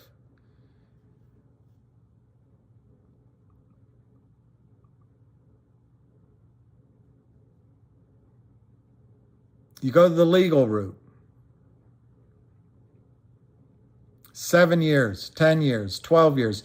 Look at the Orioles and the Nationals. The Nationals came to D.C., I think, in 2006. It might have been earlier. And they're still arguing over the Masson deal, their television rights. They still can't get it finished. It's just lawyer after lawyer after lawyer. If it goes the legal route, you'll get your money, but it'll be 12 years from now. The lawyers will get married and divorced. Their children will grow up and have grandchildren. They'll go on vacations. They'll be on TV. And one of them, I don't know which one, will buy a baseball team at the time after it's all done. It'll be trillions of dollars settlement. I think it'll be at a minimum $1 trillion, but I could see it being $5 to $10 trillion in settlement or more, 15. And then the lawyers will make trillions of dollars. There'll be billionaires made in the legal firm if it goes that route. I think that's a nightmare. It opens the criminals to being arrested. It opens you all learning that the market system is crap. It opens the regulatories like Stephanie Dumont to being fired, which she will hate. She worked so hard in high school to get into UVA, and then at UVA, she worked so hard to become a lawyer. And then when she got that, she worked so hard to get with distinction at Georgetown. And then she got a job in compliance. And then she was of counsel at a Beltway, a K Street banter firm. And then they put our man on the job at FINRA. Oh, she won't want a black mark on her resume. But it would hurt the people like her. It would hurt the entire broker-dealer system for all the publicity. There'll be one journalist. I don't know what you bring up to me. It might be Maria Bartiromo. It might be a young journalist we haven't heard of. It might be Matt Taibbi. Someone will follow the story and destroy Wall Street.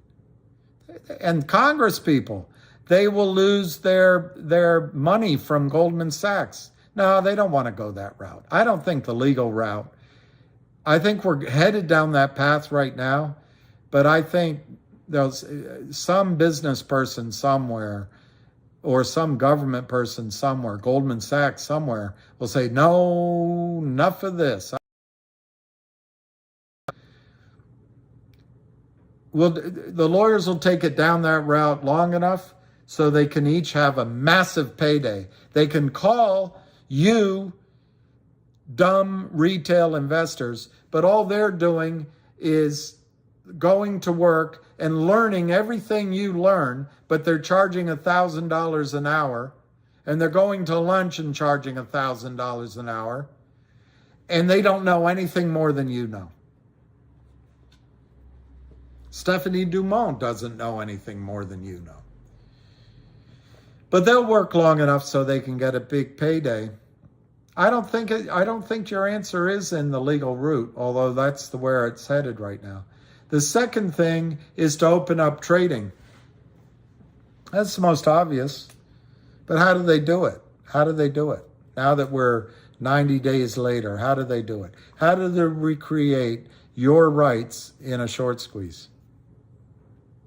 They might. I'm not saying it won't happen, but I find it highly unlikely they'll go that way. A lot of my friends think they will. So they might open trading. But there'll be all sorts of restrictions on it. You'll end up with cash if you sell. Hopefully, what if a lot of you don't sell? What if half of you don't sell? They still have the original problem that they have right now. So I just don't think trading is the answer, but people say it would be. Because the only way to make trading work as the answer is if they said if you don't trade, you're no longer entitled to NextBridge. If they said that, then what are you going to get in the trading? What are you going to get in the open trading? $10? $5? $1? 50 cents just courtesy to... You might get $50 to close out your transaction. Why would any broker-dealer pay you anything if they decide that unless you trade, if you don't trade, you're not entitled in NextBridge? And my point being, they won't do that. My point being, if they open trading, they might not have a billion share problem. They might not end up with a 600 million share problem. It's the same difference. So I don't think they're going to open trading. Could they do some gray market buying and selling? Sure, that can always happen in life. But I don't think it's the answer. So what is the answer? I think it's a settlement. And I think once the lawyers realize the magnitude of their issue, once the lawyers have claimed enough hours so they don't have to worry about their mortgages or their car payments or their vacations, they'll step back and some business people will come up with a solution. I think the solution is whatever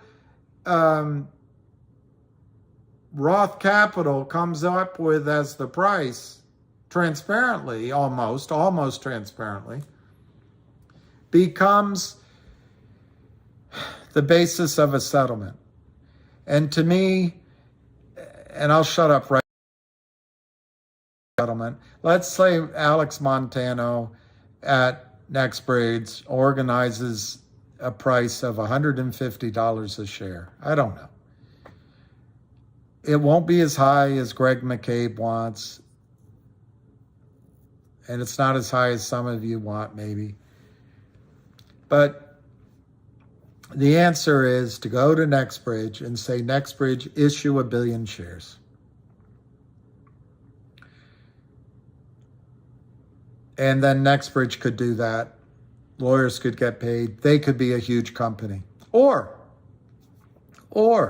leave NextBridge out of it. The answer is to get a settlement. Either way, the flow of the money is going to be the same. The flow of the money will be the same. I just would love it to go to NextBridge instead of the broker dealers. But, well, I guess, I don't know. I just don't want any friction. I don't want the brokers to make money on this transaction. But anyway, the settlement could be just that the broker dealers, the criminals, the market makers, the prime brokers, and DTCC have to pay to you what the value is that NextBridge got, plus plus the effective taxes and maybe some time and suffering and maybe some anti-dilution. I don't know. So maybe instead of $150, they have to pay you $175 and or $200, and the lawyer's fees come out and you end up with $175.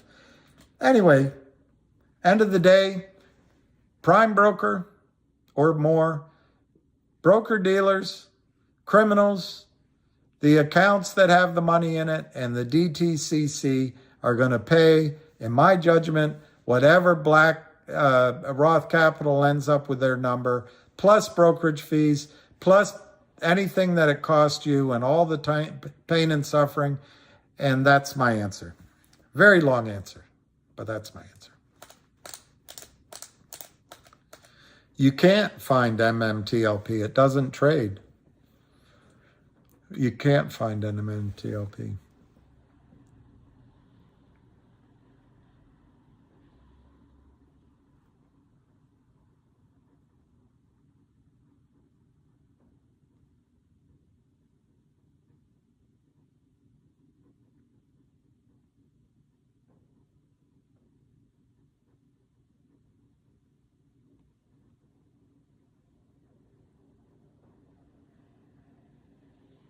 Well, Matthew Parker, sorry I didn't answer your question. I couldn't tell between the two men talking, but it sounded like Mark was negotiating that it wouldn't be 1-for-1 when it goes up. And that sucks. That absolutely sucks.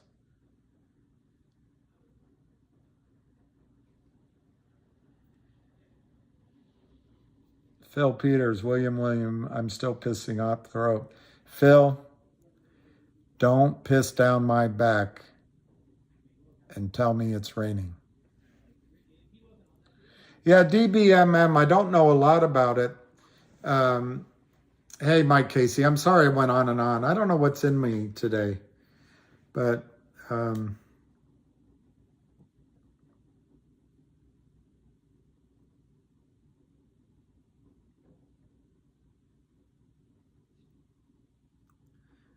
wow, DBMM, I see why you're asking. DBMM closed at a penny. 5.44 million. This is another Kramer beauty. And I'll see, I forgot who asked me, Victor did. I'll see what I can find out about it. I'll see what I can find out. But here's what I think's going on. Now the company might have a burn rate, and the criminals, Kurt Kramer and Alpine, are certainly attacking this company. To my knowledge, it must be higher now. There's 8 billion shares counterfeited in this company, which has about 700 million shares existing. What the price might be telling you, and I'll try to find out tomorrow, is that they're going to do an offering because they need money. And I would say the trade would be in trouble. But my guess is that the CEO, I want to say her name is Linda Perry, but I think she's terrific. I've never spoken to her. She's a fighter. I don't think she'll sign a bad deal. But it's like Jeremy says, you need money. You need money. What are you going to do? So that could be what's going on a look. But I think what's happening is DBMM is Alpine's in trouble all over the place, and the Kramers are too. So they're really putting the pressure on DBMM because it's the end of the month. But that might be a facile answer. So I'll try to look into it. The theory behind the DBMM investment, and I got to say, 1 penny makes it look really cheap, is that if Alpine goes down, and I think it will if this FBI thing happens with GTII, and if the Kramers go down, again, FBI, GTII, The argument would be that DBMM would have to be bought in and you would get a squeeze there. But remember, the criminals have a tremendous weapon. They can just keep counterfeiting shares. And apologists like that jerk that went on to talk to Jon Stewart, and like the real slimeball Gary Gensler, can just run at the mouth, but they continue to make excuses for the system. And even good people like Jeremy think that it's a problem with the computers, which it might be up above. I don't know. I don't believe it that way. I think it's on purpose. But remember, Jeremy wants to fix it and fight it. So everybody's entitled to their own opinion of what's going on, particularly a guy like Jeremy who ran a prime broker. But I would say on DBMM, I'll try to look into it tomorrow, but tomorrow might be a great day to average down to a penny. If they have to buy 8 billion shares against 8 billion versus almost 800 million outstanding.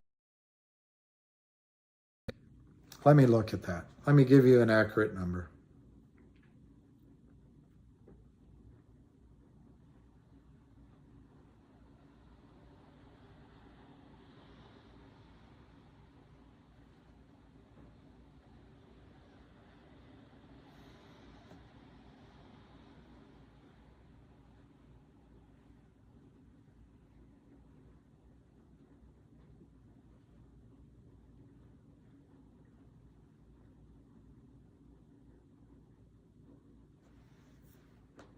Let me see if there's any news. There doesn't seem to be. There's no news on Yahoo that I see. So let me go to statistics.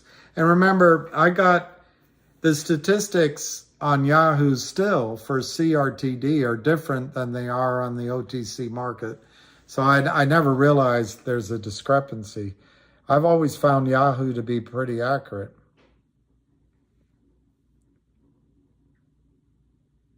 Yeah, down here, right here, shares outstanding, 787 million.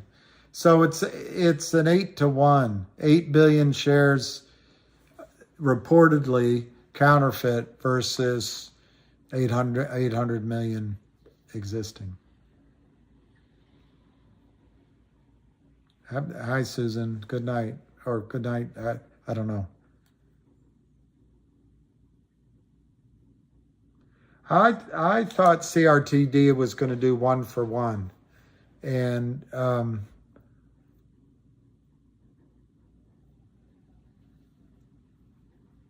why they would do less, I don't know. You know, I just thought of something. It doesn't really matter, does it? I think I overreacted. It really doesn't matter. If there's 100, there's not, but let's assume by that time, because I think Jeremy might do a financing.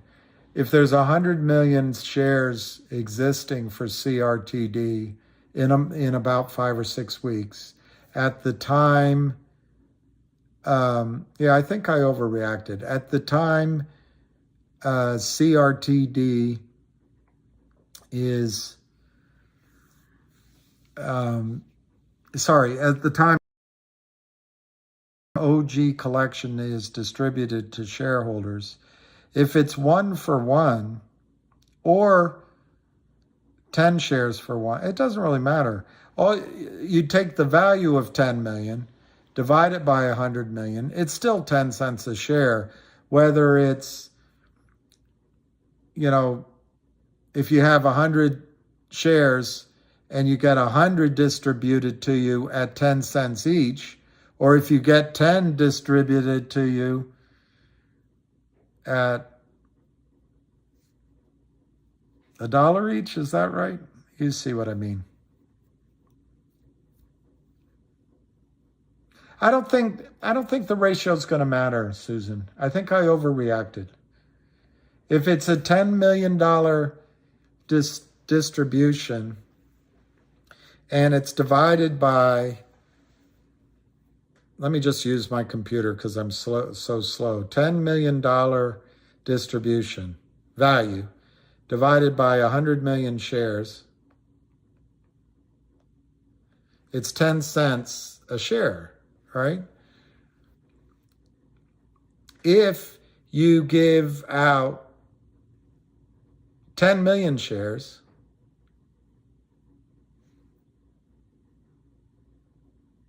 no, I'm sorry. If you give out 100 million as the distribution, they'd be worth 10 cents a share, right? Let me just do it. Multiply by 100 million. I'm not thinking very clearly. Yeah, that's 10 million.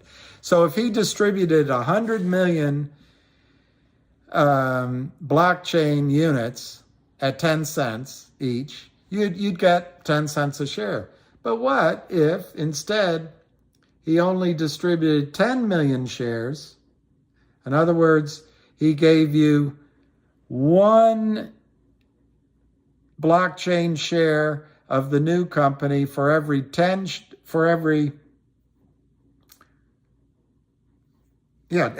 shares you own. Well, you'd get $10 million divided by 10 million shares. They'd be worth $1 a share. So it's the same thing. I totally overreacted, and I apologize to everybody. It's the same difference. He's distributing $10 million worth. Does it matter if you get 100 shares or 10 shares? It doesn't really matter. Hey, go F yourself. GTII is going down again because there's more sellers than buyers. And unfortunately, in the markets that have been established by Gary Gensler, it's okay for people like Kurt Kramer and Alpine to continue to not exist. They don't have access to shares. They never will have access to shares. But over the course of the last 2.5 years, they've sold 325 million shares. Today,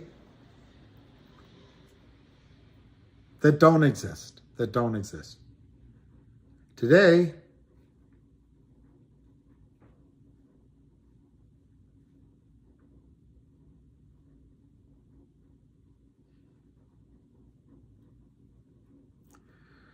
well,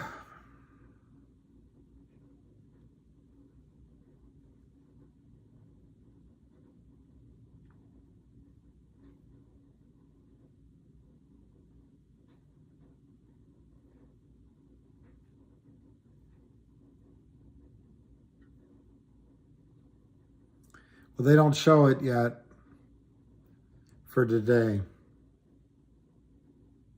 But I can show you, just to tell you, the last few days. On Friday, there were, out of the volume of 708,000, which is all fake volume, by the way. It's all meant to make you think, and the regulators to think, there's real volume.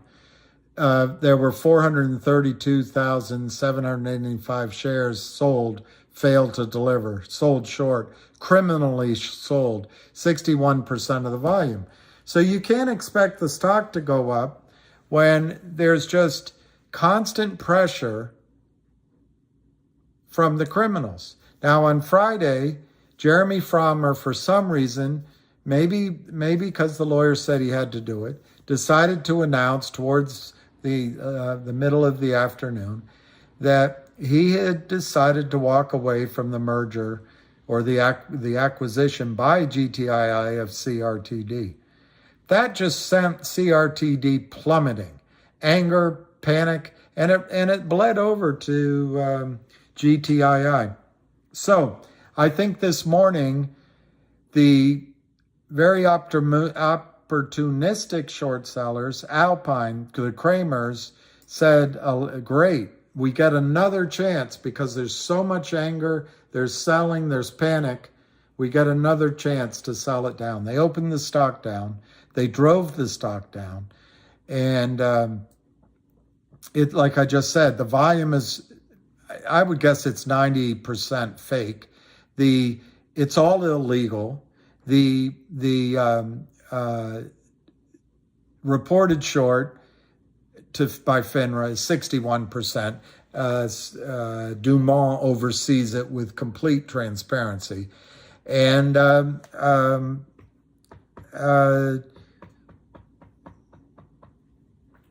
just, and there's no buying. Everyone I talked to was panicked to fare thee well. Everyone's upset. They're not buying, so it went down. There's got to be somebody buying. But the other dynamic is that tomorrow is the last day of the month, and the criminals have to talk to their investors. The Kramers have to talk to the 6 or 7 guys that back them. They might have to talk to a Stevie Cohen or a Ken Griffin type godfather that lent them money. I don't know. But they also have to talk to Alpine. And Alpine has to talk to whoever's above them and where they borrowed money, and SCC. So they drive the price down. Why? The data point that they use is the last day of trading of the month. That's tomorrow. So you had a panic situation on Friday, panic this morning, confusion all over. And, even one gentleman today pointed out that I should have been talking about GTII, not about MMTLP. So maybe it's partly my fault. But nothing has changed in GTII story. They're still trying to do every single hook and crook to cause a run on the bank, to cause the back, and we almost were there. I'm not blaming anyone, but when Frank Benedetto and Lou told you to go to COSM from GTII, brilliant, great strategy. It turns out Frank has never seen a situation where the hard asset value of a company is worth X and the stock is trading below. He hasn't been around very long. There's nothing hard asset about inventory values, but whatever. I think he just got bamboozled, and Lou did too. I think they had your best interests in heart. But the fact is, some of these hooks and crooks were working for GTII, and that $2.75 dividend was working. Fidelity was paying 1,000%. Wells Fargo was holding back the button. But we went the other way. The lead cowbell went that way, so we all went that way. And the good thing about GTII is they continue to put out every single thing that works in your advantage. And while you hear all the negatives about reverse splits everywhere, you never heard it with GTII. You hear about COSM giving your money to the short sellers through the facade of, I think it was called Apollo Global or something. It's not happening with GTII. It's not happening. So GTII last week announced that the 1-800 law firm deal is going to get done on or around April 1 because the auditors are speaking to get with them. Well, and doing something for 2022. You can take it as face value. They're going to merge on or around April 1. I mean, you can doubt it and say, well, why are they delaying? I'm guessing because the 2022 audit hasn't been completed yet. I don't know. The year-end numbers. Or maybe they meant 2023. I don't know. It said 2022. Maybe they mean 2023. I don't know. Maybe they did 2023. Now they have to do 2000. I don't know. But it said they needed more time. So you can take it at face value, or you can assume that for some reason the deal is going to fall apart. Who the heck knows? But I think it's going to go through on or around April 1. That was just announced.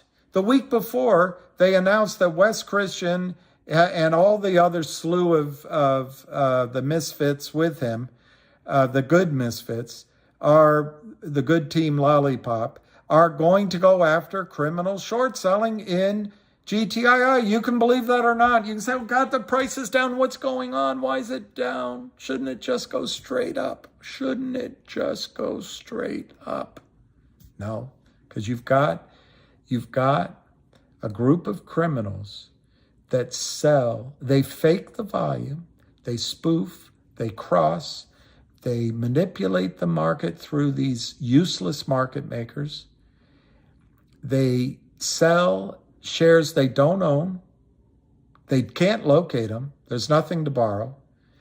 They sell long. They hide it in different LLCs. They move money around.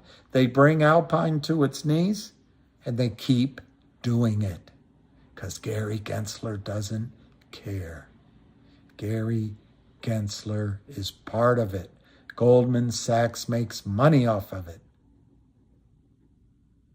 And the scariest thing is if it's found out, the whole system might go down. But that's what you're up against. They keep selling. They keep selling. They keep selling. So you come into a Friday where Jeremy Frommer announces the deal's off, anger, everyone's selling. It's very similar to what happened at Thanksgiving with the Pied Piper and the cowbells.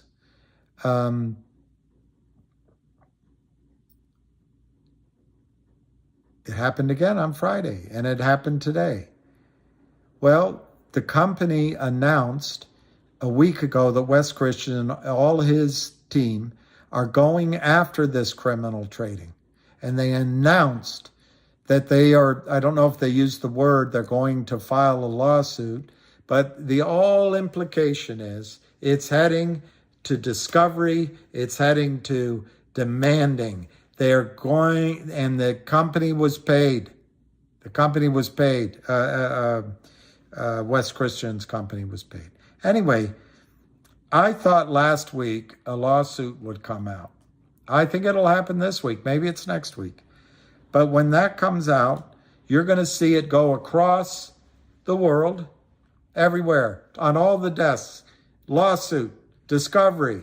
Do you think market makers are going to continue to take the criminals' orders? Maybe. Maybe. But it's a step in the right direction, isn't it? I think that's going to happen. The FBI is going after trades, but all you're looking at is the stock price. I get it. I get it. Oh, why is it going down? Why is it going down again? There must be something wrong. No, there's nothing wrong. It's just the criminals criming. But I know the exact same feeling. I know it. Why? Because I own it.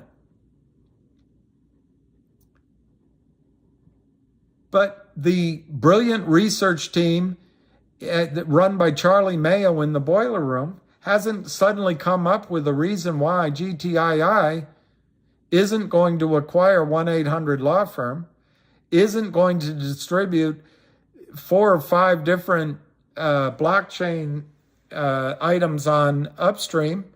They announced last week dual listing of Upstream.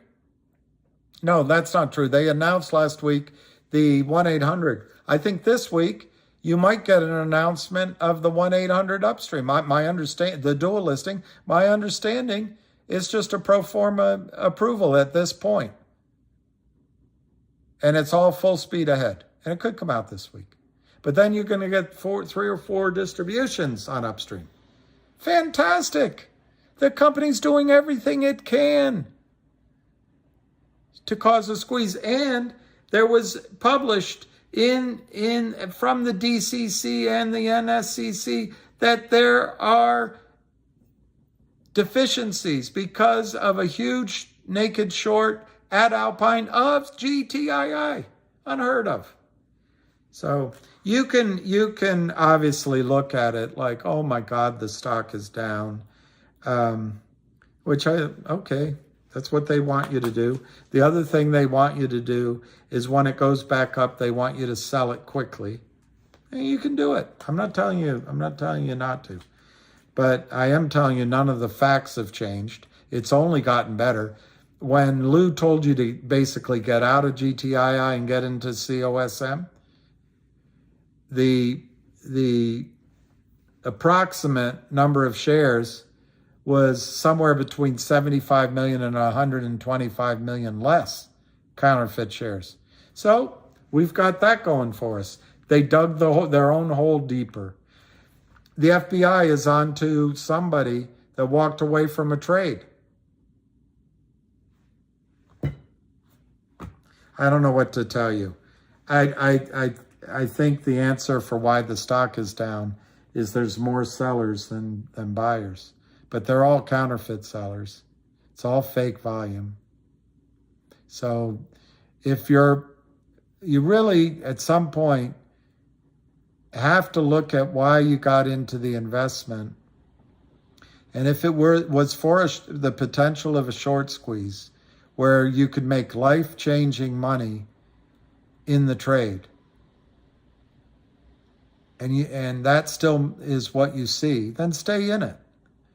Be prepared to wait. The price for that arbitrage, that risk too, because who knows? If some of the other companies go first, the whole system might collapse. But anyway, the price you pay for the risk, number one, is that people don't buy it up beyond what the short sellers can afford to manipulate, at least so far. But I think it's coming. The other price you pay is time. But it's coming. The FBI is no joke. Goldman Sachs can't buy out the FBI. They can buy out Comey. Hillary Clinton can buy out Comey, who went to the same school as Jon Stewart, by the way. But Hillary Clinton can't buy out the core of the FBI. Goldman Sachs can't buy out the core of the FBI. And my belief is GTII remains the single best setup that Ham has ever seen, and I have confidence in that. It still remains a stock that is ready to be lit on fire going up, and everything these guys do is desperation. Every bit of it. Every bit of it's desperation, which means weakness. But we come on and we go, oh my God, CRTD's down. DBMM is down. COSM is down. What's going on? GTII is gone. We better get out of GTII. If you can't stand that kind of pressure anymore, at some point, close out the trade. I don't recommend that. I'm not saying to do that. But life is such. It's difficult. This is difficult. And I warned you on a video I did that it was going to be psychological warfare. And these guys are exercising everything they can do psychologically. And there's nothing more difficult to understand. I mean it. There's nothing. For a guy, women are really, a woman. Women in general, all right. But when you fall in love with a woman, it's really hard to understand. It gets complex. And I don't know why. They must have taken that part. When they took our rib, they took that part of our brain out or something. But the other thing that's what Wurlitz were created for. You wouldn't have jukeboxes if men understood women, and vis-a-vis, vice versa. But another thing that's really hard to understand is your relationship with money and risk. Not yours specifically, mine, each of us. It's really hard to understand. And if this is too much, there is no guarantee that the squeeze will come. But in a setup where you have management turning down Charlie Mayo calling in from the criminals, hey, Reiki, we're ready to make a deal. The boys are ready to make a deal. Do you know how fast the Greek CEO from Cosmo took that phone call? Are you kidding? Lou's saying the stock's going to 20, maybe 100. Frank's saying it's the big 2,000% short squeeze. It's going to go to the moon.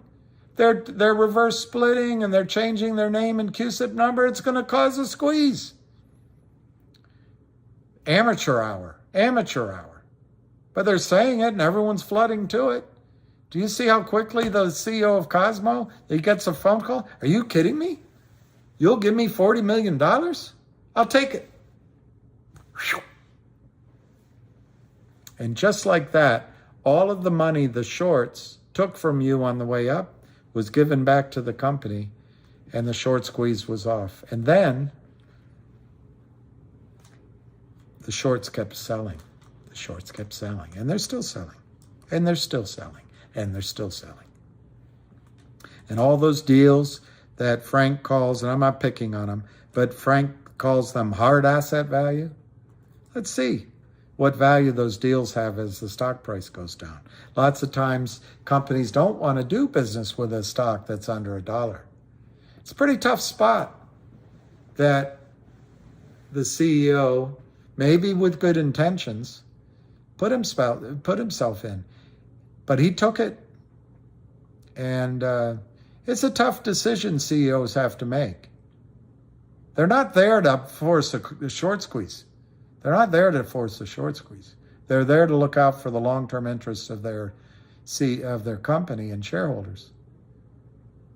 But they don't understand what's going on. They buy the bullshit that Charlie Mayo and the Kramers and Philip Vellier and Jeff Easton spew. They buy all that bullshit. Partly because they want to believe it, because it's hard raising money. It's hard raising money. So anyway, with GTII, that's not going to happen. It might happen up at $1,000 a share, but it's not happening down here. It's not going to happen. And GTII keeps doing traps and strategies to force the squeeze. Sometimes they work, sometimes they don't. FINRA blocks one, SEC blocks one. Jeremy backs out of an acquisition. Well, we'll try another one. In the meantime, the Kramers continue to crame. The Lynn partners continue to fleece. Benchmark Capital continues to funnel sheep in the form of CEOs into the abattoir. And Gary Gensler literally sets up a website so he can teach you financing, investing 101. But at least you don't have tweets anymore. Just be thankful you don't have to read really mean tweets anymore. Tomorrow will be more of the same, absolutely. I think tomorrow, every stock you're in tomorrow that's in this field tomorrow will go down in the morning. I absolutely believe it, maybe except for AMC. Why? Tomorrow's the last day that they can print their reports for their investors and their lenders and for their margin clerks. Yeah, I think they're going to try to get them down tomorrow. But at some point, the FBI is serious business, guys. Yeah, well, they still think they still do it and they're not worried. You must be full of shit, Farron. Well, maybe I am. But the reason they have something emotionally wrong. Are they psychopaths, sociopaths, protected by lawyers? They've never lost before. Protected by Gary Gensler? I don't know. But the FBI is serious. I think GTII is going to bounce back. On the other hand, just remember the short shirt, then cover to keep it. The short, then cover. Absolutely. That's a good point, Brenda and all. A lot of what they're doing, and it's not working, but they drive it down and then they cross. Let me see. I quickly want to get the name correctly. Brendan and Ella's Fund and Ventures. A more likely explanation. I also think what I'm saying is true. It's the end of the month.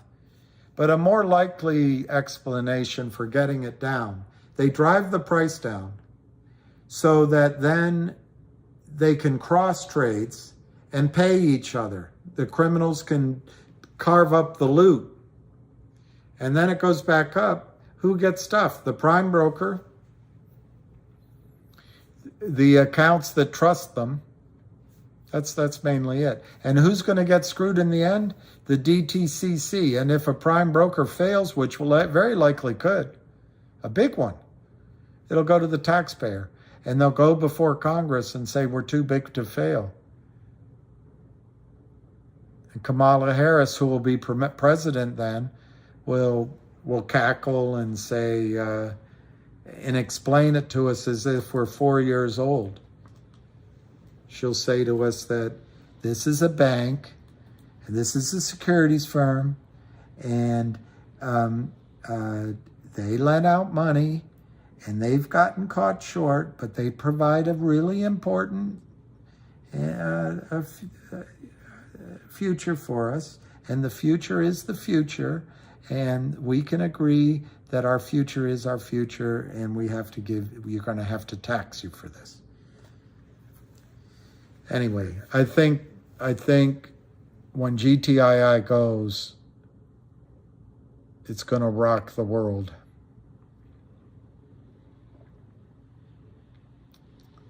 But hey, electric school buses. What the hell happened? What the hell happened? I used to remember when Reagan got into office, people thought that it was going to be a disaster, and he filled it with cronies, and he cut back on government work. The 5 most dangerous words in the English language or 7. I'm from the government and I'm here to help. But his government worked their butt off compared to this government. Where's Buttigieg? Do you know what happened in Ohio? It's horrible. It's horrible. It's horrible. What's coming across our border in the name of Trump was a white supremacist? His daughter is Jewish. His son-in-law, his grandchildren are Jewish. He was friends over and over with the African-American community before he became president. When did he all of a sudden become a racist? It just doesn't make any sense.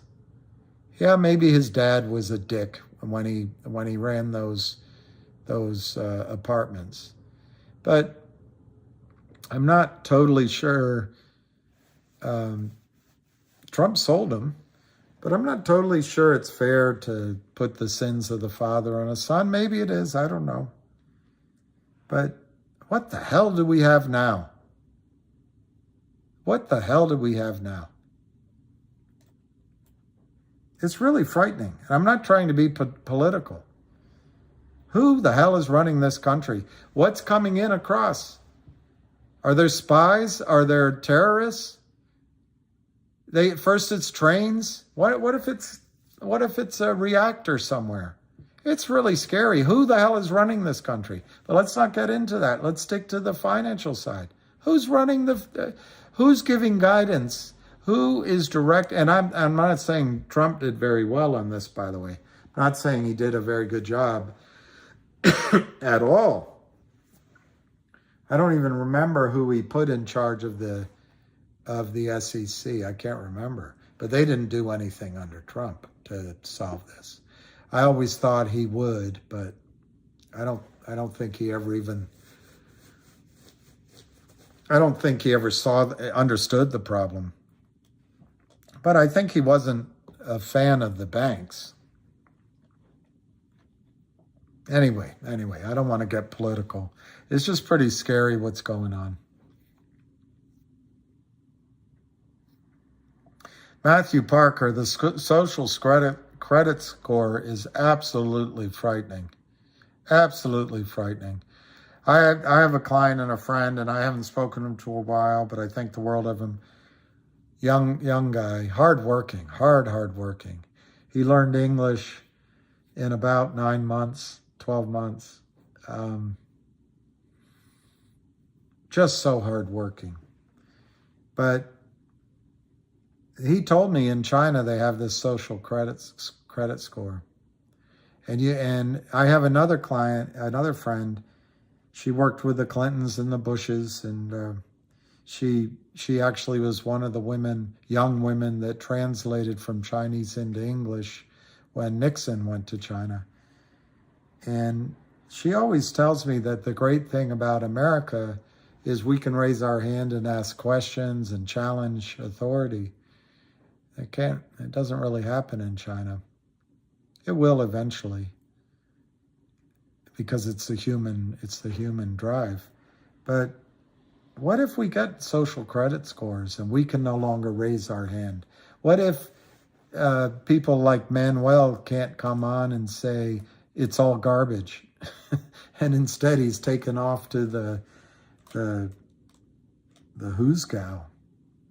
I wouldn't do it, but we have a really amazing basic set of rights. We have the 10 the Bill of Rights, and we have what Lincoln put in, which wasn't in the Constitution. He said a government of the people, by the people, and for the people. That's not in the Constitution. But it's there now in all of us. And we have the right to assemble. We have the right to a free press. I'll leave the Second Amendment out because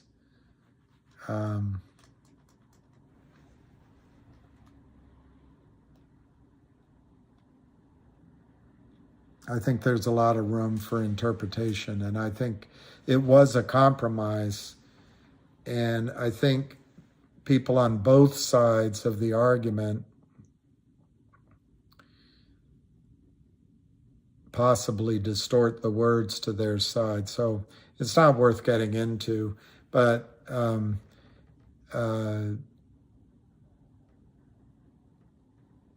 I do think that people who have been trained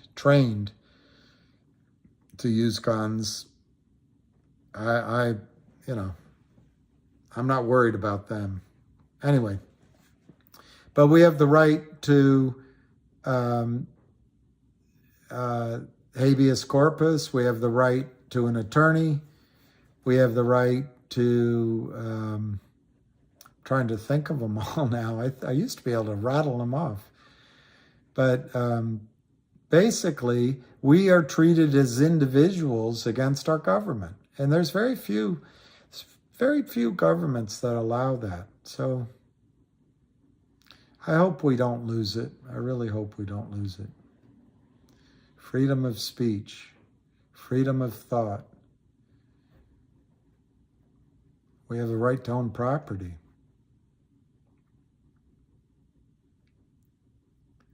Keep my wife's name out of your mouth, Will Smith. I don't like that wife anyway. I forgot her name. But what a nightmare she is. I don't even think she's pretty. He could do better. Yeah, that's true, Brown Eye Mafia. That's 100% true. The Second Amendment was established to prevent government tyranny. I agree with that. The storm is upon us. Zero gun crime. Fill you in, Northwest. I can't do it again. I really poured myself out. Matt E. was upset with me that I haven't been focusing on GTII. So I poured that out for about, I'd say, 40 minutes. And then I did a little bit more of it till somebody else was late. And then I talked about MMTLP quite a bit. And I talked about CNLV. And I talked about CRTD. And we listened to a bit of what I got really impatient with. To my apologies to all of you. I just, listening to the mechanics of how to open up an account on Upstream was about the last thing I wanted to listen to. I'm sure it's going to be explained in a memo, and that'll be just fine with me. Sam Haynes. Sam Haynes, I lived in China for over 10 years. Yes, William says correct. But here, the U.S., I agree with that, Sam Haynes. It's really, I can't tell, Sam, if it's because now I've passed a certain age and I'm looking down in age on everybody, or if there's really been changes. Sam, I think something happened starting with the generation right above me and onward. There was such an emphasis on lawyers. And then there was an emphasis on Wall Street, and greed is good. And then there's been lobbyists and revolving doors. And, but particularly lawyers ran amok, I think. Not all lawyers, don't get me wrong, but it's been 40 years of it depends on what your definition of is. And so I think lawyers go in, like the lawyers for the Kramers or Alpine or Jeff Easton. They go in and they'll argue anything. It's not about what's right or wrong. It's just about moving it down the time. It's really a nightmare. I've lost a lot of confidence, but in the space calls, in these conversations, I've rejuvenated so much confidence in you, Sam Haynes, other people. It's just amazing. And if we can keep that, if we can keep that idea of America, it maybe it's been under some blows, but if we can keep that, and if we can respect the other person's right to argue right in our face something we don't agree with, and then we can shake hands and go have a beer together, we can keep America together. We can keep America together. And I had a friend tell me, he's a big, tall Norwegian heritage, or maybe Sweden, or Dutch, maybe Dutch. He might be Dutch. He told me, it's funny, he said, you know what America has a short supply of? I said, no, what? He said, white supremacists. I think we do. I think Americans mostly want to get along and look past race and everything. So I'm optimistic about America in the future, Sam. But I think you're right. Justice here is, and I, by the way, Sam, I told one of my Chinese friends, client, I said, I really like every Chinese person I've met. I said, I find they're all honest and hardworking. And she said, oh, no, you crazy. But I don't want to say anything bad about the Chinese either. I think they're hardworking and honest, and I think they'll come out for justice too, but that's still a communist system. It's still a top-down system. But they're scared. The top, the CCP is scared. They've got it's a contract, like every social contract, every government, it's a contract. And if the Chinese government, the CCP, can provide the basics back, great. But China has some problems. I mean, they have enormous strengths, of course, enormous strengths. And they've spent the last 20 years, I think they stole a lot of our technology, particularly on our, they remember that plane that George W. Bush went in all of his hubris, and they walked it down. They got one of our advanced stealth fighters, and so they got a jump start on our technology. I think Reagan allowed them to buy a lot of our patents and processes. I think Bill Clinton sold a lot of our, a lot of other technologies. And it didn't stop under any of the other presidents. And I think right now, the Hunter Biden, if my dad had done anything like that, near that, he would have been kicked out. I mean, it's really bad. I can't help but see the last election as possibly China's fighting back against the previous president. And I'm not entering into any politics, but it should be scary for all of us if another country can have such an impact. It's just scary stuff. It's scary stuff.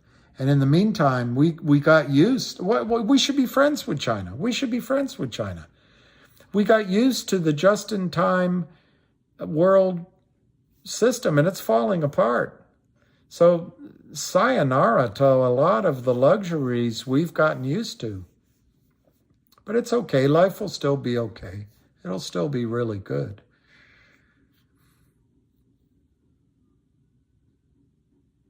But yeah, I think we should be friends with China, and we should be friends with Russia. The real problem is,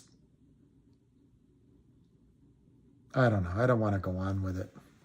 Yeah, I can't touch that one. Bye, Brad Lincoln. Who is your next president? Whom I'm for? I don't know. I don't know who's going to run. I would like Tulsi Gabbard, but no one likes Tulsi Gabbard. I like her. I respect her.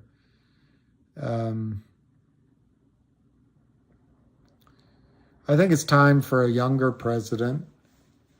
I could put up with one more. I could put up with one more round of an older president just to kind of get us back in place. But I would hope they would pick a younger person as vice president. I'd be interested, and I know she's too young, and it might be because I'm overly impressed with her, but I'd be intrigued with a vice president like Anna Paulina Luna, or a vice president like Tulsi Gabbard. But I think Tulsi could be president. I'm not sure about this governor out of New York. I'm open to him, but I'm worried that Ken Griffin has his hooks in him. I'd like someone away from the banking system. I guess Trump's going to run again, but I think they'll manipulate the election again to make sure he's not elected. I don't think there's any way that Joe Biden got 81 million votes. He got 5 Jeeps to show up and honk. That's about it. I don't think Georgia flipped blue. I don't think, anyway, on and on and on. And if you're upset with that, you shouldn't base elections, you shouldn't base your pleasure or your perceived I have most of my friends are Democrats. I have a really well-respected ambassador who tells me, hey, that was one of the fairest elections ever. And okay, I didn't argue with him. I'm not going to argue with him. But an election should be fair. I told my friends I would give up the argument of whether Trump won or not, let Joe Biden be president in exchange for the next election being all paper ballots, 1 day, and IDs. They do it everywhere else. Don't tell me I'm a Democrat. It's not discriminatory. Everybody has an ID. Everybody has an ID. But anyway.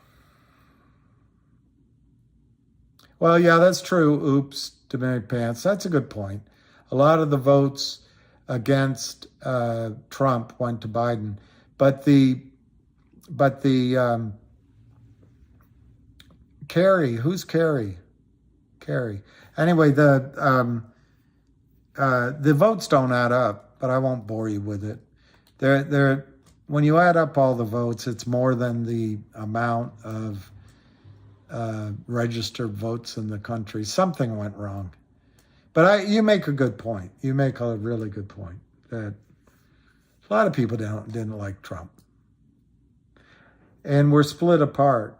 And maybe we're going to split. Maybe we're going to divorce each other.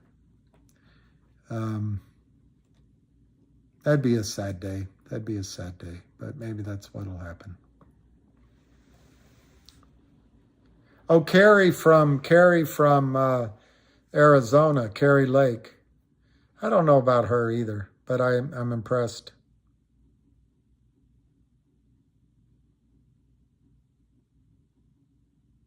I love the Iron Gate, Sam Haynes. I love the Iron Gate. It changed. It went, yeah, I love the Iron Gate. I like the Tabard Inn as well. And there's a place in Georgetown is it called Shea Billy? Anyway, there's one with a fireplace there. I like that place too. Clyde's. But yes, Sam, I'd meet you for dinner sometime. Carrie Lake might be good. I like her courage fighting, but I really would like somebody that doesn't take us down, a vindictive political battle and would go about, fixing things, making it better for Americans. I think this partisanship is really disappointing. I know it's been there. I would blame it initially on Newt Gingrich way back when. You guys mostly don't remember him. But he came in with a firebrand to fight, and boy, he divided everything up. That was after Hillary Clinton spent the first 2 years of Bill Clinton's term with this disastrous health care bill. And Teddy Kennedy, who I liked, there was a chance to get health care. I think it was under Jimmy Carter, if I remember. And Teddy Kennedy went against it because Teddy and Jimmy went, butt heads. But we could have had health care under Jimmy Carter. That's a shame.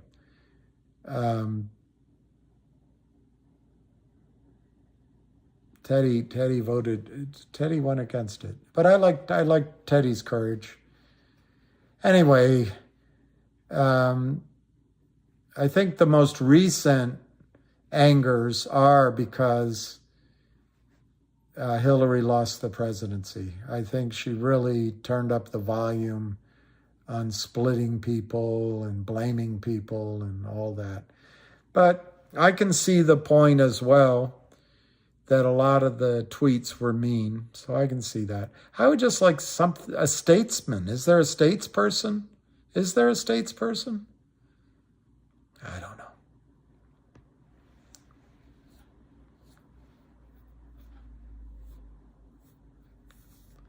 Yeah, Ant Card. Yeah, Trump-Tulsi, I think, would be a good thing. Trump-Tulsi, or like I say, I think she's attractive. I know I have that problem, but she's not, anyway, she's not,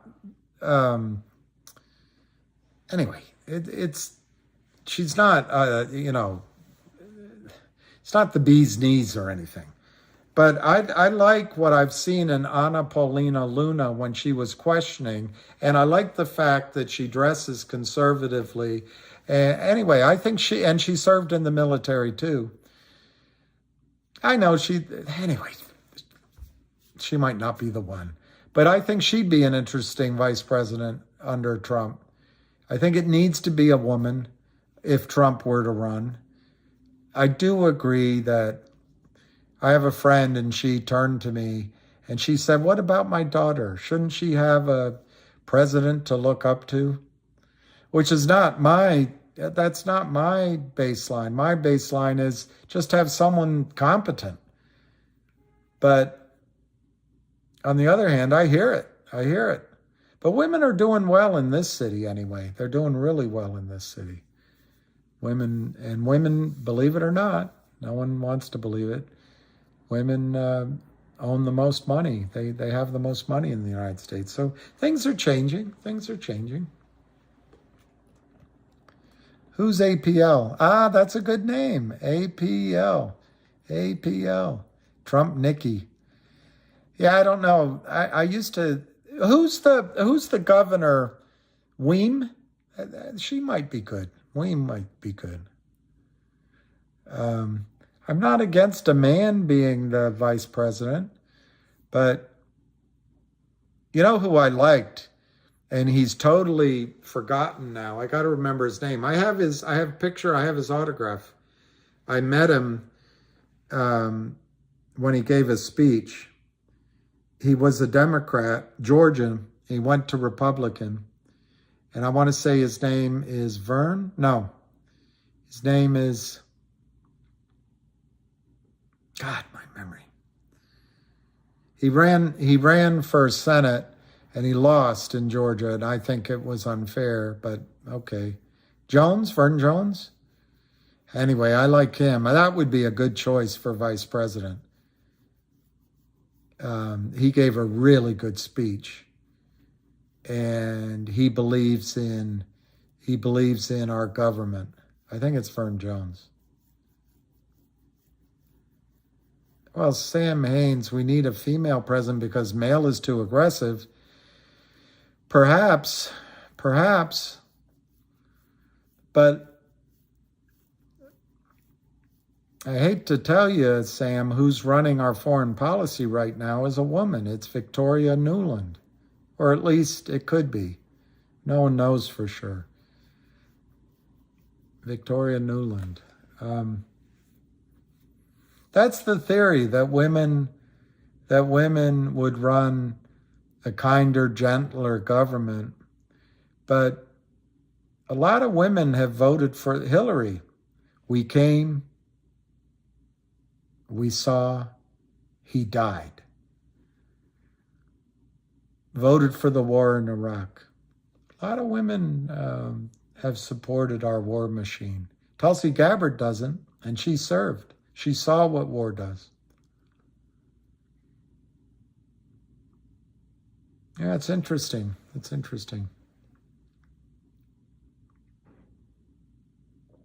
Yeah, I never liked Mike Pence, but I was willing to give the benefit of the doubt because, well, one, Trump picked him, but two, I watched Pence. He looked like he was a good number two, and he was loyal. But I think his ambitions, et tu, Brute. Well, Matthew Parker. I was thinking about that the other day, Matthew Parker. I heard when I was sleeping, you might know the amount, but it was something like 600 million tons or 600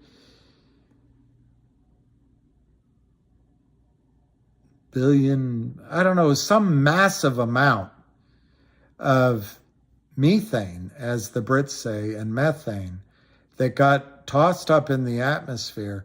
And here's Biden and his administration telling us we can't have stoves and that cows belch.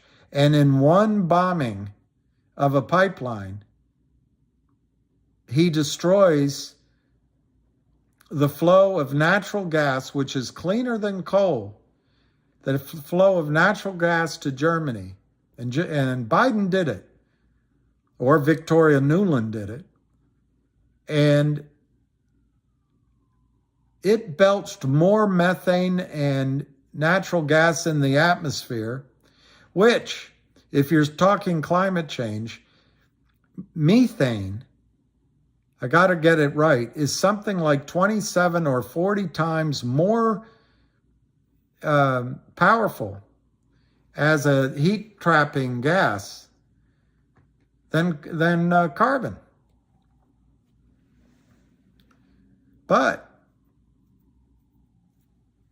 I think it's 27 times more powerful. It does dissipate after 40 years. Coal lasts for 250 years in the atmosphere. And Trump gets mad at China for producing all the coal now in India.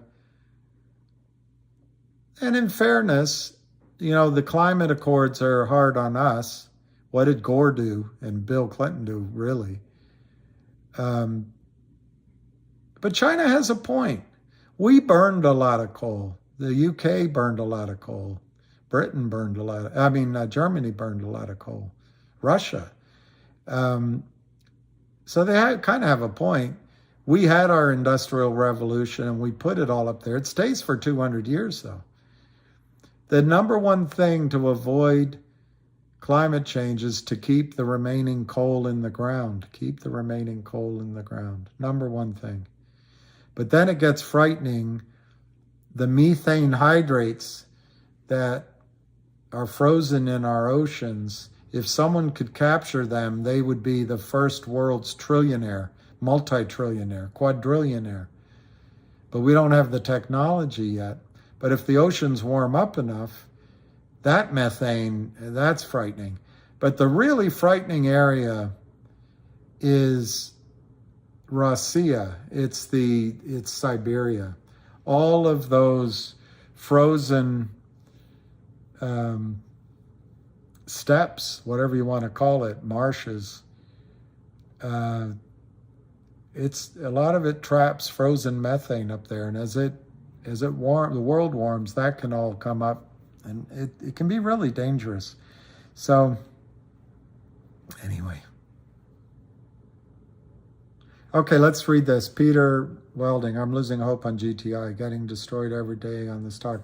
Yeah, Peter, let's see if there's a recording on it. Let's see if there's a value today. Now let me go to Twitter. Peter, you can't, if you're buying into GTI on the theory that there's one trap short, he's selling counterfeit shares that don't exist because there's no toxic note to protect him. One trap short, 325 million shares that need to be bought back. If you're buying in on it on that basis,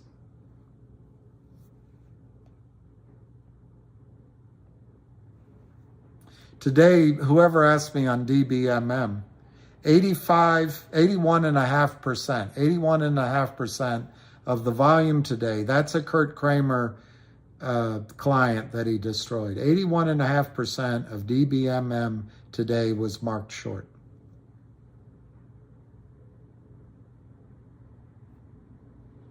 They traded.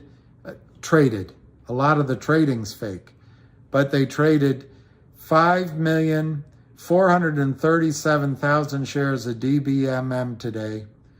And of that, 4,428,336 was short. GTII, they didn't do the arithmetic here, but it shows 312,281 shares sold short today versus a volume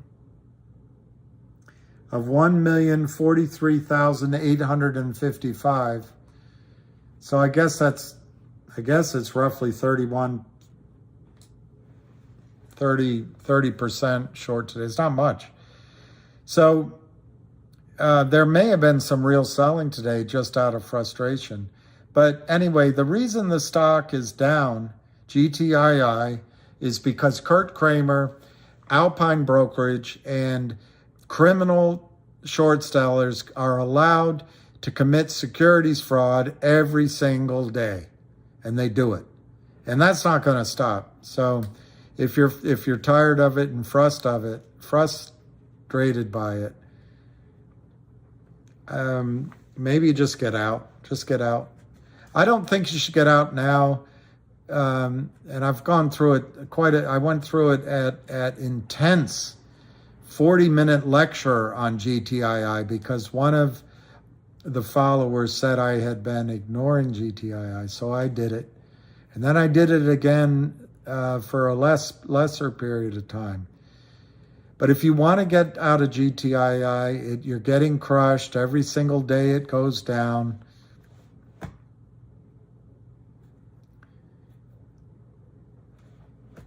I get it. Move on, sell. It'll feel good. You'll do something, you'll feel good, and it's done. It's over with. Just pierce the boil, pop the zit, get on with life. But the reason I wouldn't do it is the criminals are trapped. The FBI is after the man who entered orders at Westpac in California and left a brokerage office with a $2.5 to $4 million, I don't know the exact number, $1 million error. They entered trades crushing your stock either in December or January. They entered trades with this young broker at Westpac in a DVP account, just selling stock that doesn't exist. Just selling. And when the broker called the guy, and he obviously knew him, maybe the account had been open a long time. He called the guy, he said, "You need to send some money." The guy said, "I don't remember those trades." Well, they called the FBI. The FBI is after it now. It's not Gary Gensler, it's the FBI. So that's one thing, and I don't think it's going to end. It's not going to be pretty for the bad guys. Secondly, GTII just announced last week that the 1-800 law firm deal is going to settle April 1, on or around April 1. They updated about the audit. You can disbelieve it because it's taken forever and the lawyers took forever on it. I don't know. Maybe they're slow walking it because they never intended to happen. But they made the announcement last week that April 1, on or around, is the date for 1-800 law firm. I understand that 1-800's revenues have increased by 3,000% first quarter over first quarter last year. So it's a huge deal, but you can give up on it. You don't have to believe it. Remember the criminals, Kurt Kramer and Charlie Mayo, they did some analysis and they decided that deal's never going to go through, and they might be right. Why? Because they have the ability to predict the future by simply selling shares, and maybe they killed the deal by driving the stock price down. Who knows? So there's that. But anyway, yin and yang. But last week, they finally announced that it looks like it's going to be done April 1. That's a game changer. It's an enormous game changer. FBI said that they believe the man giving the orders is the same man giving the orders to sell all over the country.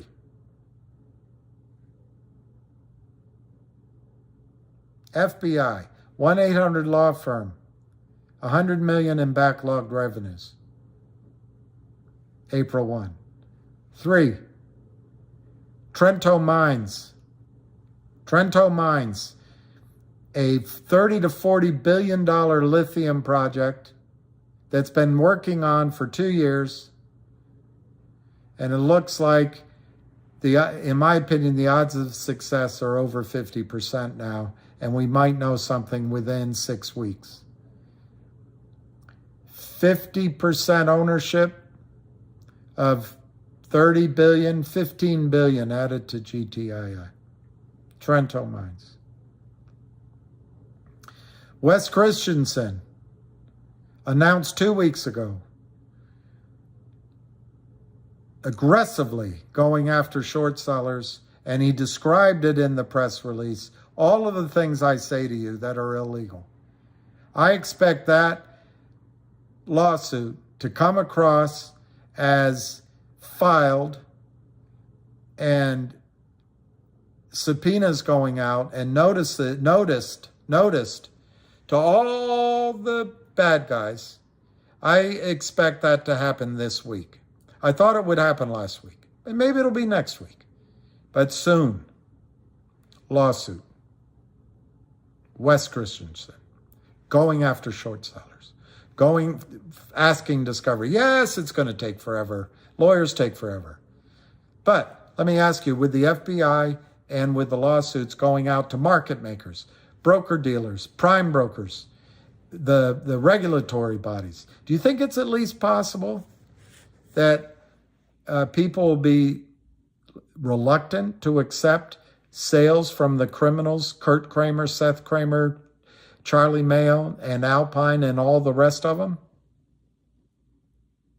Think so? Anyway, look out for that this week. Look out for it this week. After that comes, look out soon for announcement of the dual listing on Upstream. I don't think that's going to change the price in the stock immediately. It could. But boy, is it a step in the right direction.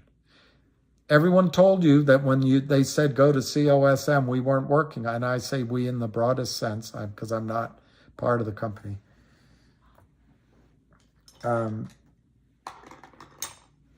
That's coming. That's coming. And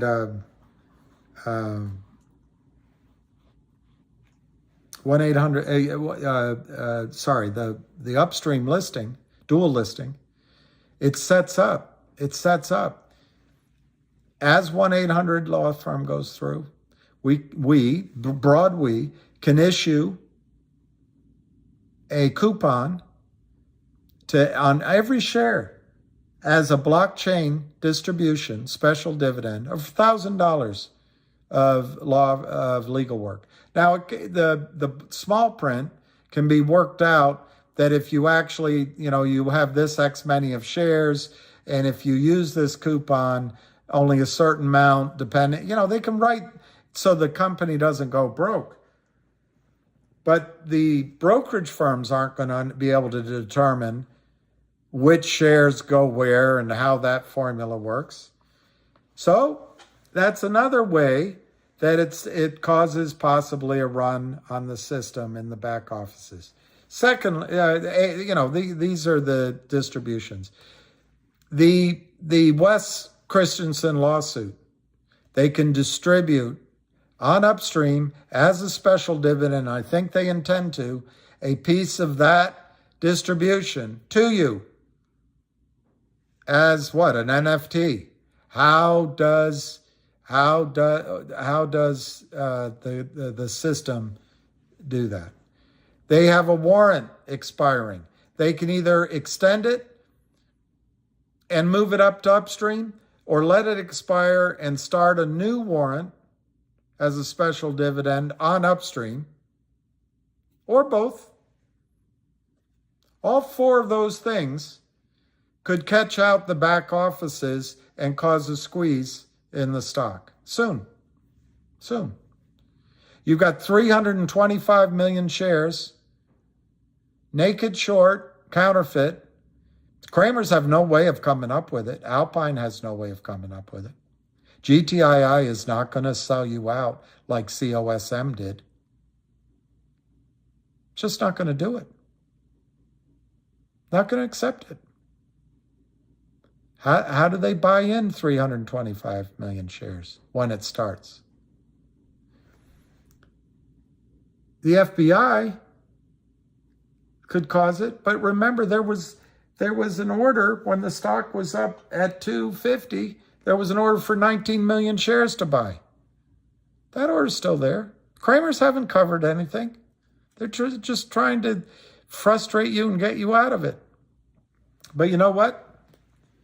I cannot argue with you that it's frustrating, the stock's down, and it seems like we can never win. It seems that way. FINRA does F-all. Gary Gensler does his Gensler dance of BS. He's there to protect his future at Goldman Sachs. And Goldman Sachs bought something when they gave Hillary Clinton money to speak to them. And don't you think otherwise. Congress doesn't know. So it'll just go on and on and on. It'll just go on and on and on. And it'll never end. But I submit to you, and now I forgot who I'm talking to. I submit to you that, and it's not personal, it's just I get so frustrated. I submit to you that the special dividend as a warrant at $2.75 at Thanksgiving was working. Why? Because Fidelity was paying up to 1,000% to borrow GTII shares to honor the exercise of that warrant. Wells Fargo was pulling the buy button. Brokerage firm after brokerage firm were slow walking the exercises of those warrants. And then Lou and Frank came to you and said, move to COSM. And then the panic and everything dumped in and they trashed. Now, I don't know about Frank, but anyway, I don't want to make it personal. The fact is, on the way out, a lot of misstatements about GTII. And in fact, a lot of promises about COSM that weren't true. I don't know whose fault it was, but the fact is, we didn't get to see if the short squeeze was going to happen. There were problems, but there were no real buy-ins. Well, the good news of that is that since September, the bad guys have sold another 115, 125 million shares of GTII that do not exist. So you're saying it never goes up. So at the same time, the premise to get in the stock is that there's going to be a short squeeze, potentially, because of the massive amount of counterfeit shares that one trap short is selling. That's the premise. And that eventually, when there's a buy-in, which I think we almost had one, and that's why I get so frustrated in November. And the good news, by the way, is it's a bigger problem to them now. So when it happens this time, the blessing is it's going to be a lower price and it's going to be higher. So it's not all bad that it took longer. It's painful. But if on one hand you're saying I'm in it because I'm going to see, as Ham calls it, the best setup for a short squeeze that he's seen in 23 years. And then on the other hand, you're saying, well, the stock keeps going down because this one guy and some of his allies keep selling counterfeit shares and it keeps going down. Well, the one logic you're using to buy the stock, the other logic you're saying, I just want to sell it. I have a hard time reconciling it because it's the same set of facts. The set of facts to buy it is there's one trap short selling the bejesus out of fake shares, and someday all of those shares have to be bought back, and the company's doing everything it can to catch that out, and it's one company who's not going to sell to the criminals any shares to help them out. That's the argument to buy. And the argument on the other side is there's one trap short and all he does is sell counterfeit shares, and he keeps selling and he keeps selling and he's never going to stop selling.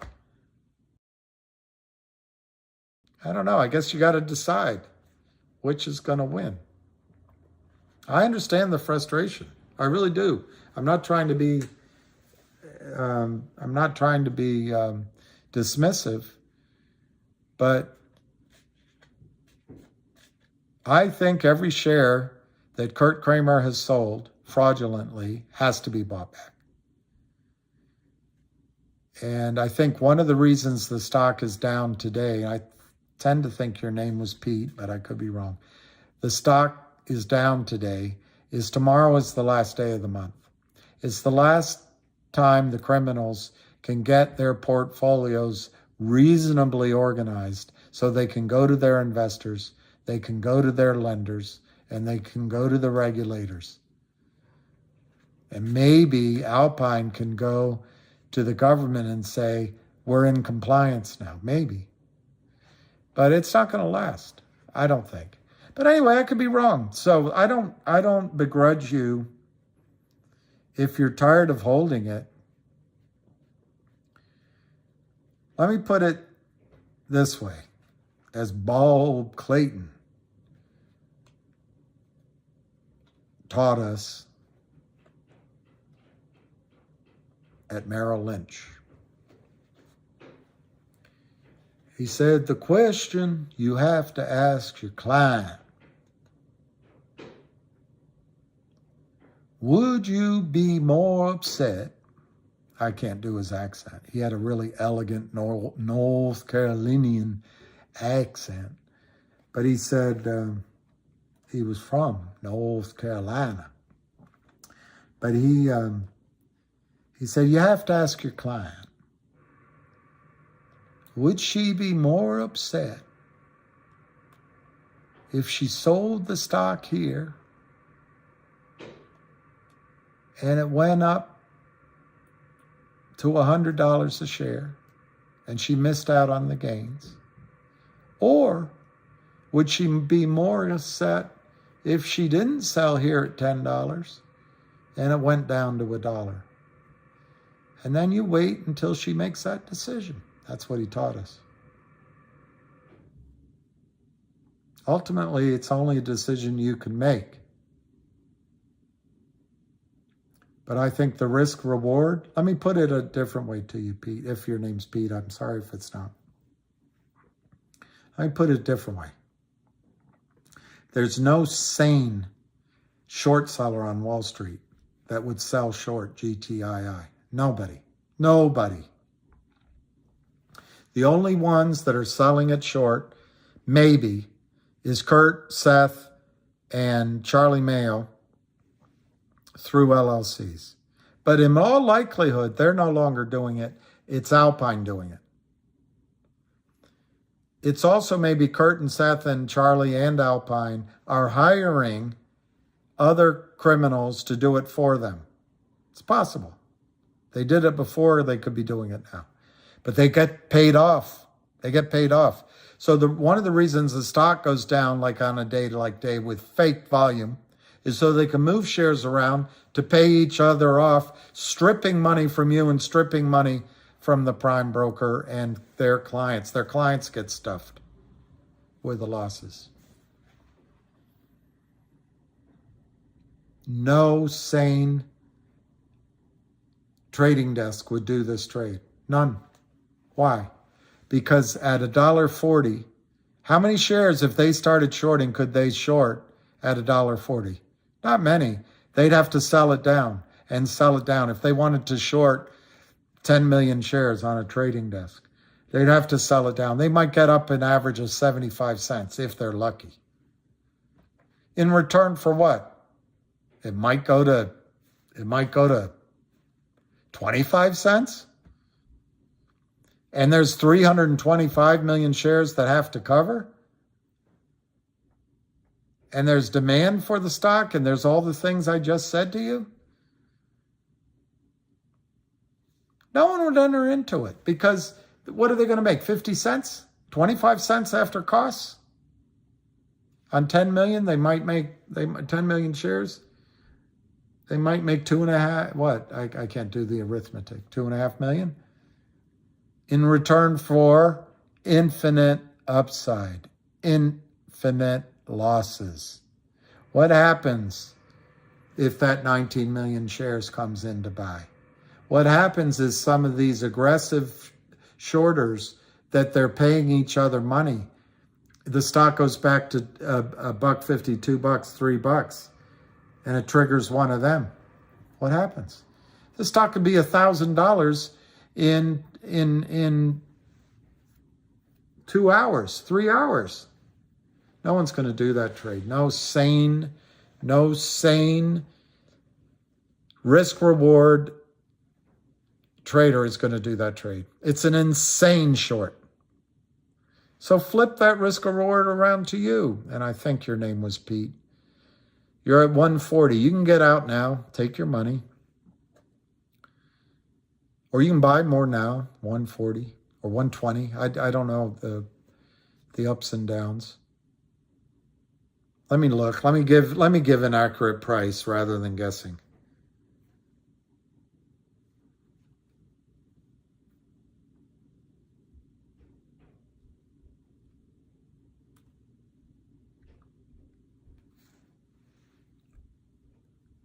$121.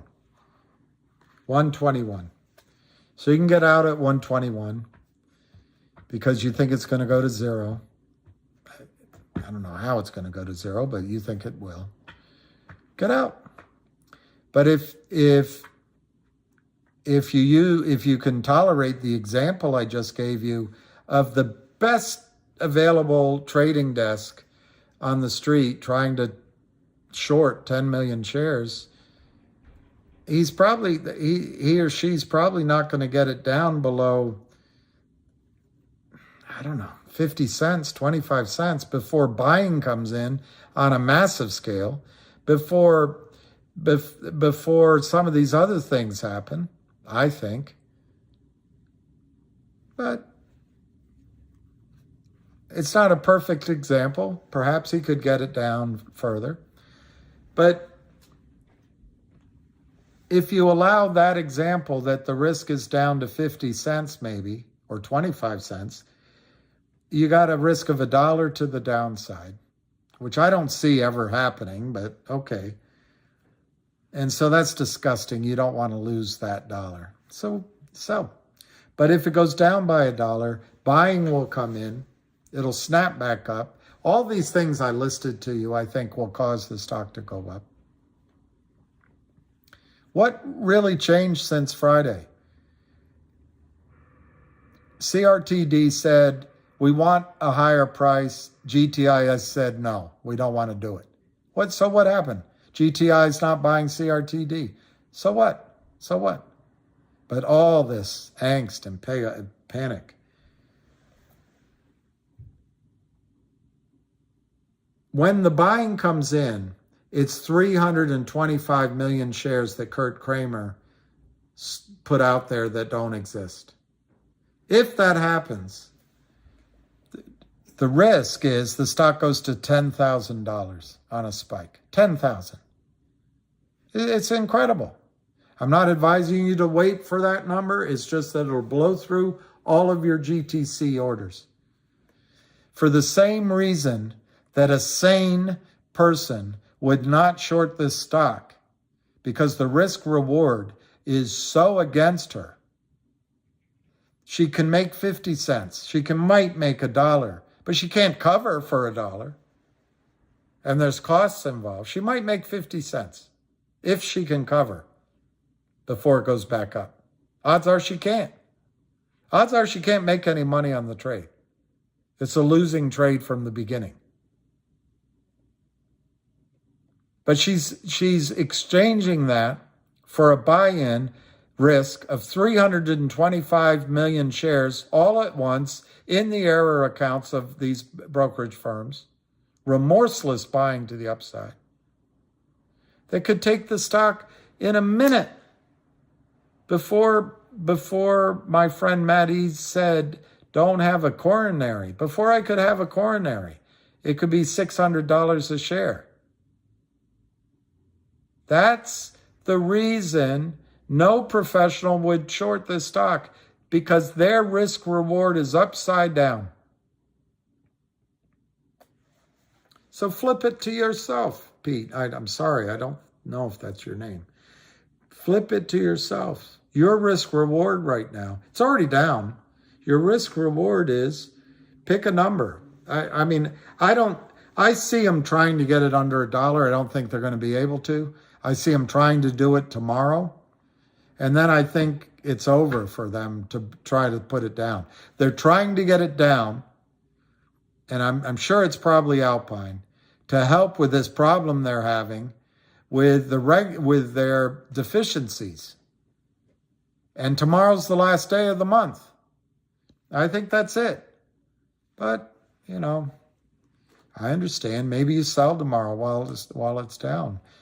Look at CRTD as an example. When the guy announced that he was canceling the deal, the stock was still about 40 cents. And you had time to sell it. I don't know if you'd gotten 40 cents. You get to the high 30s. You still had time to sell it at 30. Still had time to sell it at 25. Still had time to sell it at 20. This morning it went to 15. And you could have looked at that and said, wow, that's all. I'm such a smart fella.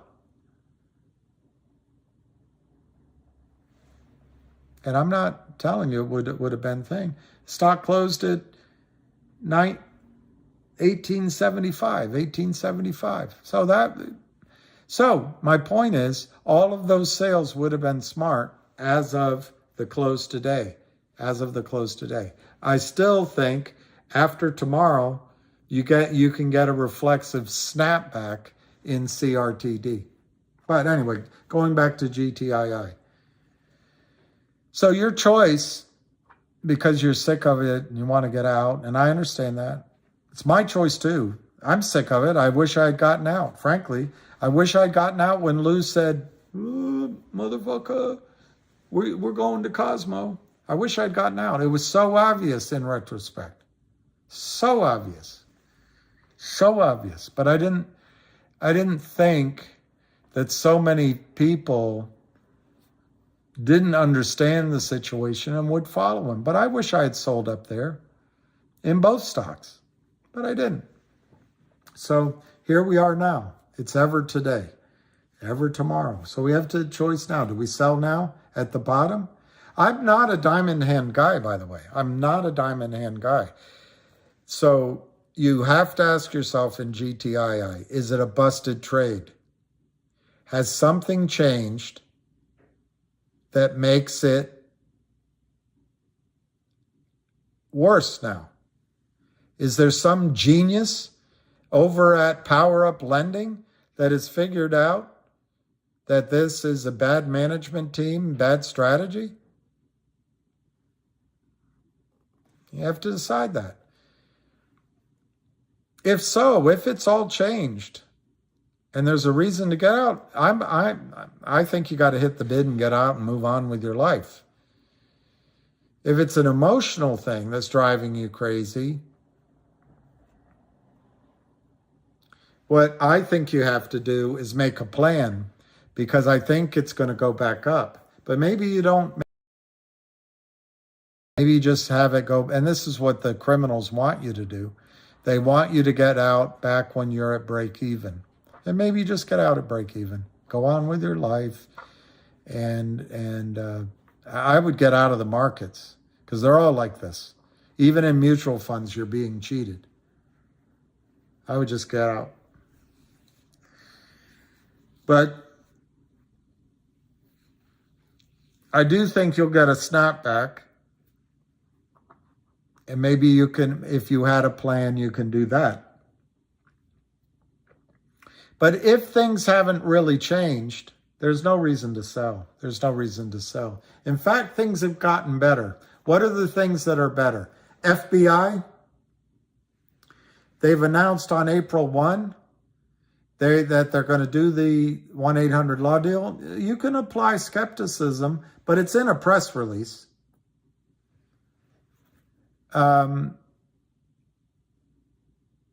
There's going to be these distributions on Upstream, and the lawsuit is coming. It's announced, and it's coming. It's a week late. Maybe it'll be one more week, but it's coming. There's things that have changed in the favor of the story. Not gotten worse. They've gotten better. And there's a 19 million share order to buy, highly credible, that hasn't gone away. And Alpine's in trouble. And Wall Street, the nature is when Alpine's in trouble, other sharks will come buy the stock.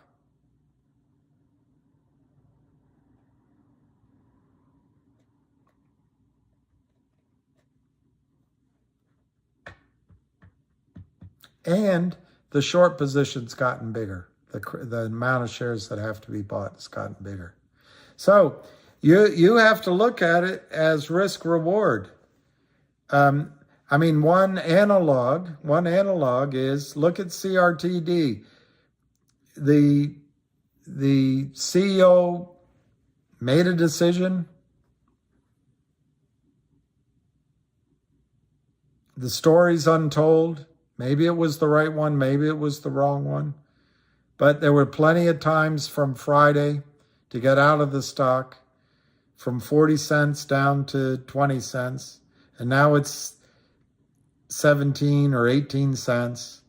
And it had a low today of 15 cents, and it could go lower. Maybe that's what's going to happen to GTII. On the other hand, GTII made a low today of $1.17, a high of 142, closed at 121, 1 million shares, and it's all fake. So it's a dilemma. It's a dilemma. My own view, I think I've given you at least 10 reasons why it's going to go much, much higher. If you don't believe that, I think I've given you some reasons that it could have a rally back from here. And then you just get out while all the other suckers are buying, and while the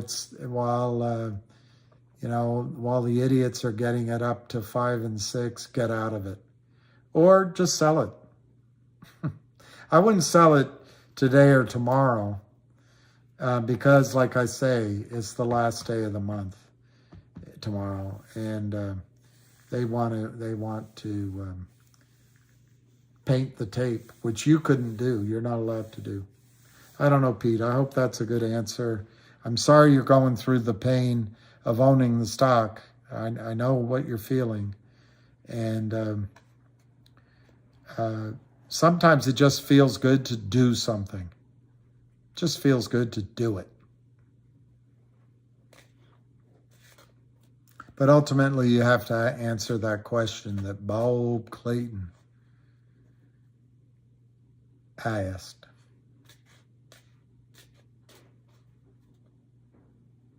Would you be more upset in 3 weeks if the stock goes to $750 and you sold here at one? Tomorrow, it'll probably open tomorrow, I'm going to guess it, at 110 or 105. They'll just, it's fake. They'll just try to get it down there. They'll try to get it down to $1, I think. Just so they can print their their last day of the month statement for the lenders and their investors. And that's going to make you feel that's just going to make you feel sick. So do you sell it tomorrow at $1 or $1.05? Count yourself lucky, because you would hate it to go down to 25 cents or 10 cents.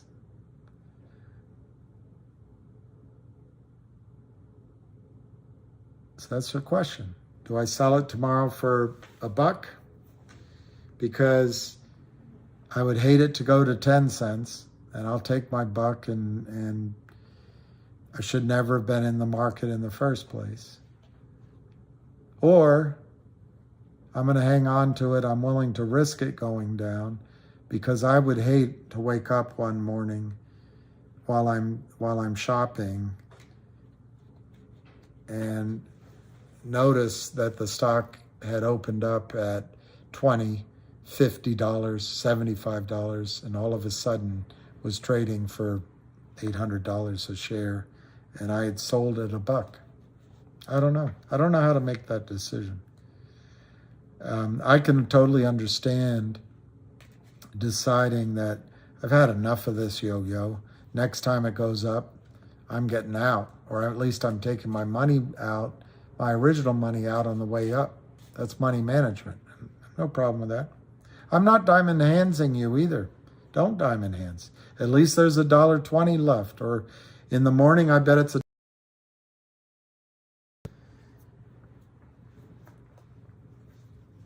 I don't know. I'm not doing that by a chart. I'm just doing it that it's the end of the month. At least you got $1 out of it. Maybe that's the answer. You don't have to think about it anymore. And you don't have to listen to me anymore. But I really don't think it's the right thing to do. I can't give you advice, but I don't think selling now, when maybe the best time to have sold was $3, $2.75, or last November at 5 or 6 or 7, selling it now at 1 because you should have sold at 5. It's not altogether a completely rational decision. On the other hand, I don't know your situation, and it may be perfectly rational.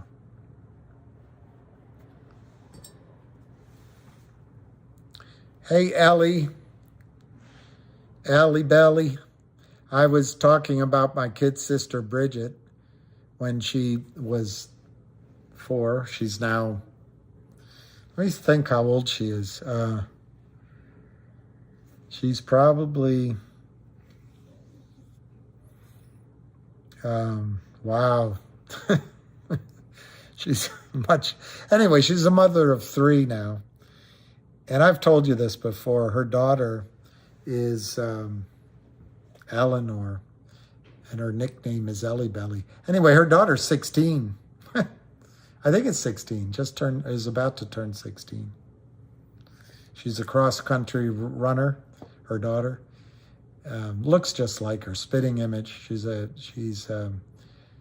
great writer. And she's a good kid. She's a good kid.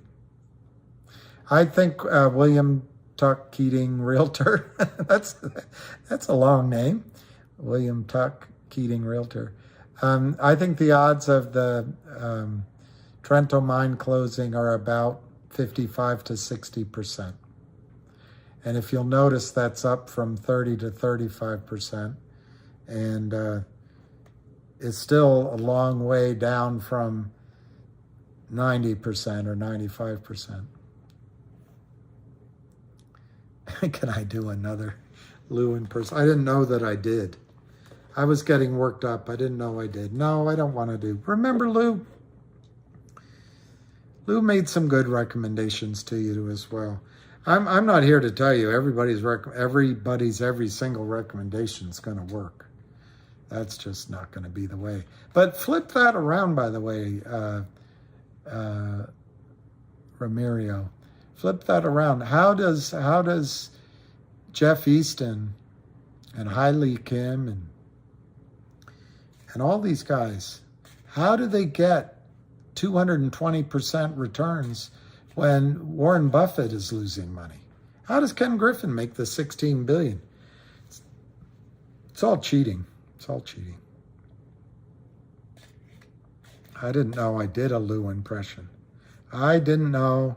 I was just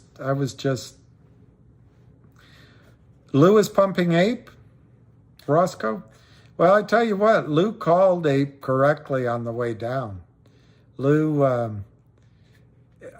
if I'm wrong, I don't think I'm too far off. It was like $3 and something, $3.24, $3.74. He said it was going to go to $2. No one believed him, but he was right. He was right. You up? I'm not going to repeat that, Tony Al.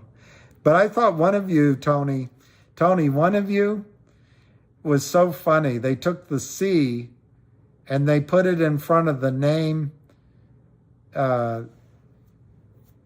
Lou, and it was very clever. Let me see this. I never seen the GTII CEO do an interview with Roger or Frank to fight for his company. Would love to see him pop his head out for once. Look, Roger, with all due respect, Peter, Roger, I'm sure, is doing a great job.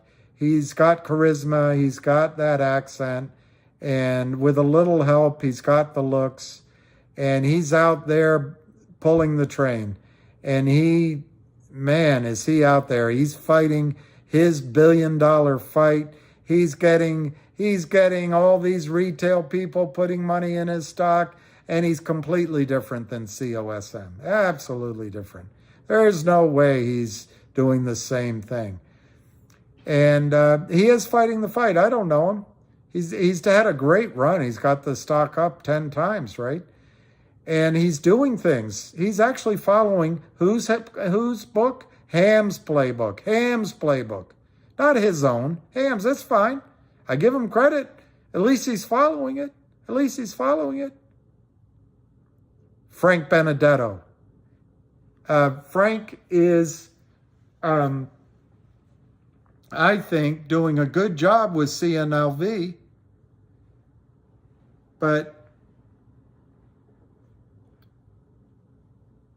he was either wrong or misstated a lot of things on COSM. But let's say he was just wrong, it was a mistake, and he was misled. And COSM is still going to have its run. I do not think that Mr. Reichman has to answer to Frank Benedetto or late to the fight, but impressively joining the fight. Impressively joining the fight. Roger James Hamilton, I think I got him in the right order this time. Roger James Hamilton. Reichman doesn't have anyone to answer to with those two guys. Reichman's been fighting this fight for 2.5 years. Hamilton comes on and he's been fighting it for 2 weeks. I exaggerate. My billion-dollar fight. You know who's been fighting without taking a lot of credit? Is Reichman. And he's been fighting his butt off. And Ham's been fighting his butt off. And investors behind GTII have been fighting their butt off. The GTII army have been fighting their butt off. And you think it's important that Reichman subject himself to the carnival show? No, I don't want to see it. Just be thankful. Just be thankful. Just be thankful you have David Reichman and the people behind him running GTII and working to implement strategies to cause a squeeze. Be thankful. You don't have Frank Benedetto's, the stock's going to squeeze, we're not going to do a deal. and lose 2,000% short. And then as soon as the stock's up, what did they do? You want to talk about a pump and dump? That's COSM. And I don't know whose fault it was. I don't know whose fault it was. But I call it as I see it. COSM was a pump and dump. I don't know whose fault it was. And it could still recover. But the stock's traded. Let's look where the stock's closing today. And I get mad because it cheated you guys out of what I think was the developing margin call in GTII. But I also get mad because it cheated you guys out of money.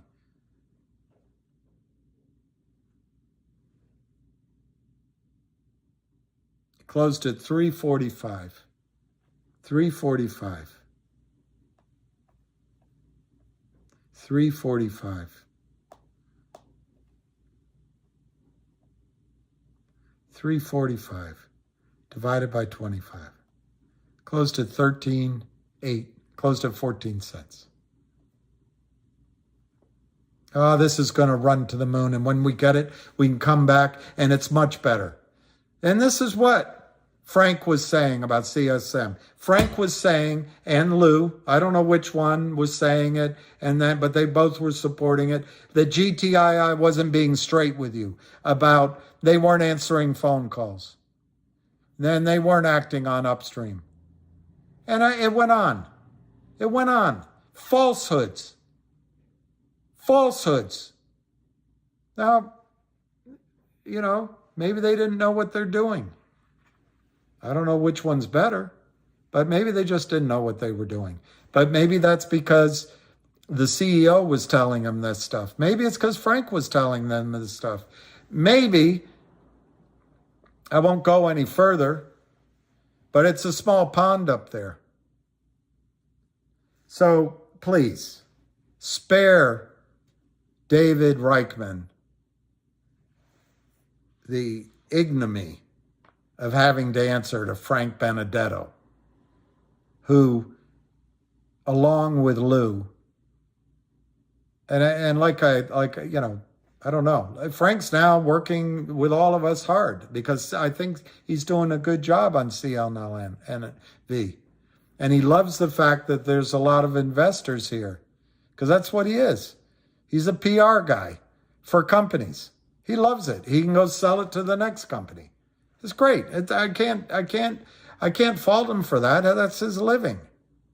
But please, you want the CEO of GTII who has put out the blueprint and he's acting on it, and he's been called by the criminals and other criminals to issue shares for money like COSM did. Everyone looks by it except me. I don't know why. Oh, well, they did it. Let's look past it. They stole your money. They pumped and dumped the stock. And the CEO got awarded stock at 12 cents. And then he put a little money at 60 cents. And oh, wow, that's great. But he awarded himself a shitload of shares. A company that couldn't raise any money all of a sudden could raise a shitload of money in a day. Please, do not ask David Reichman to be interviewed or put up against the PR guy,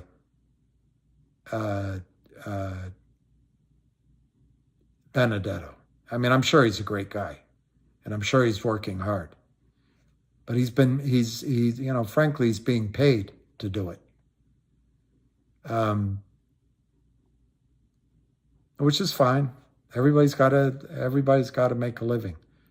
But please. And then to have him talk in front of the guy that's all of a sudden the leader of everything. The leader is him. And Reichman already has the playbook. He doesn't need Roger James Hamilton's interpretation of Ham's playbook, which GTII has been operating under for 2.5 years. So please,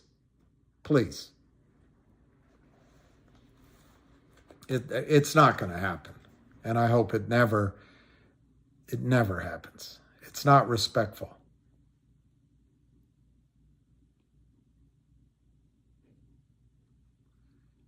Yeah, I took a loss in, well, I don't know, SL. I did 2 trades in COSM. The one I did first, I FOMO'd in, and it was losing almost from the get-go.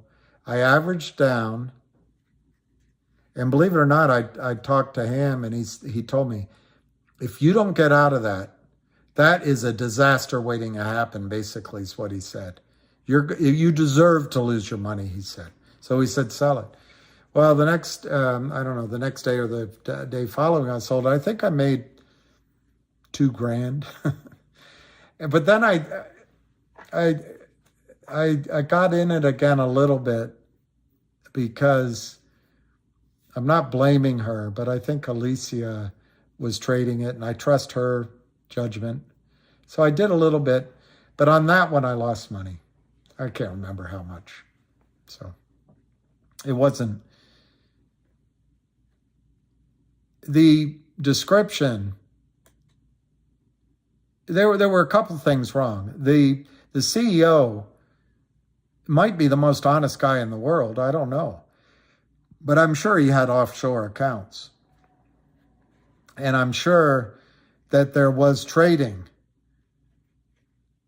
that occurred. Maybe not on his behalf, but I think people made money offshore. I don't know if it had anything to do with the company, but there was manipulation going on there that's beyond what we could even follow. And now I see that Frank put up on COS. I mean, he might be right. He just said things are going slow and it'll be okay on COSM. I stand by my statement. I think it's going to go below $1. I hope I'm wrong. Alicia, yum. Well, that's not why. I didn't allow that. I made an, anyway. Matthew Parker, let me see. Here's a considered thought. All I'm saying is social media could be used better in GTII to bring awareness to stock. Yeah. And Matthew, I know that's not a lot of room to type, but tell me what I can do better. Turn off my computer. Stop singing. Yeah, Jack, I think Jack Wolf buy more. I think you're talking about GTII, but maybe you're talking about, I wouldn't buy COSM. I am willing because I think Frank is working hard and I think he sees the opportunity with this group of investors and others. So I think he's working to give a fair shake on CNLV. But I think CNLV, I trust Avid Trader. I trust his judgment on it. But look, just like with AMC, and you guys say Lou's pushing 8, I wouldn't be ready to say he's wrong.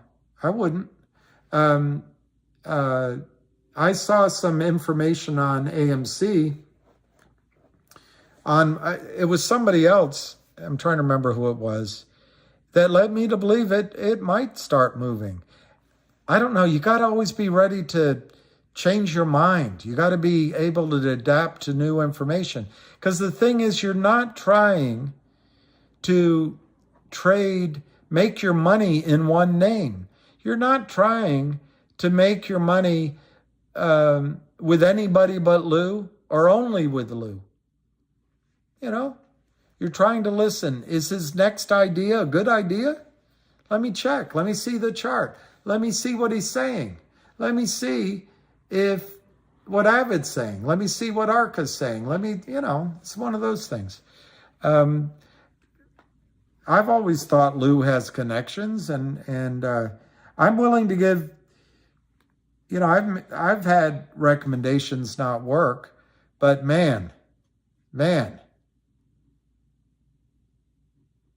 what a setup COSM was. And I give the credit to the guy.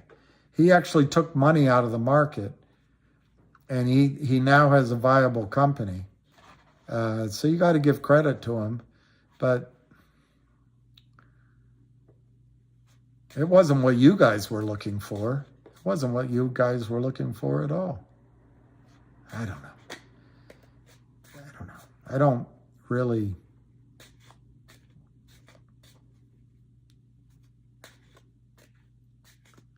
He is of CLNV, SL. He's a financial advisor on CLNV.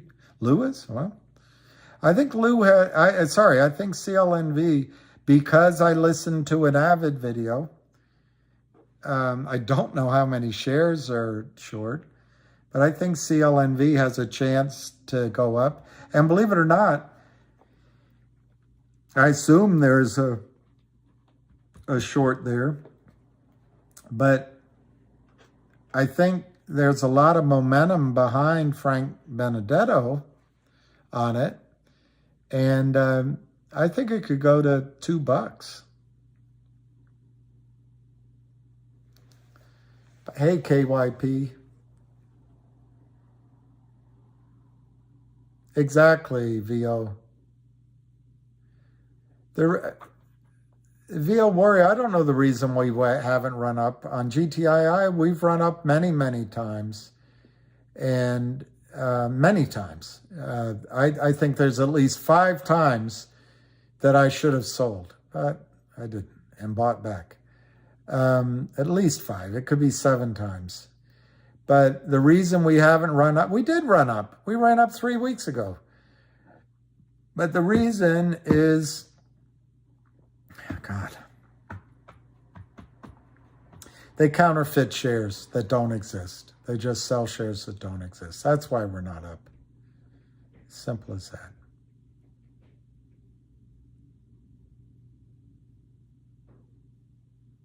Charts don't really work when they can sell unlimited shares, but it is weird. And by the way, Matthew, I always noticed over the years that it was funny. Chartists beforehand had one thing to say, and after the move, whatever the move was, all of a sudden the chart kind of looked different. So they seem to be able to draw it, whatever after the fact, whatever way helps to strive it.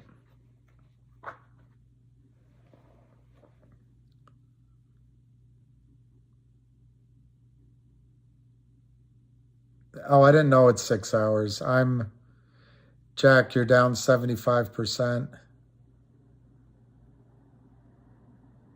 Uh-oh, CLNV needs to raise money. So they might be doing it all over again. What space call? I'll try to listen to it.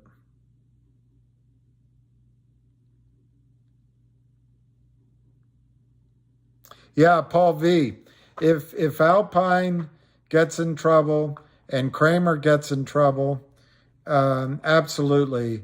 I think the stocks, there's a couple more, but I think the stocks that are mainly going to go up would be GTII and DBMM.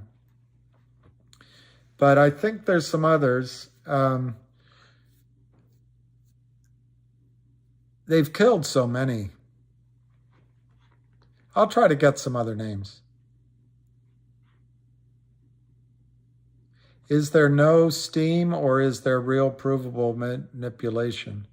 Is there no steam? I don't know what steam means. But is there provable manipulation? Sure, you see it all day long. It's provable. But it's like those dung dung, those shows dung. Make it stick in court where lawyers are. They go back to being simplistic in life. You got to prove it. So that's what Wes Christian's going to do, and you got to get discovery. But yeah, it's provable manipulation. It's provable.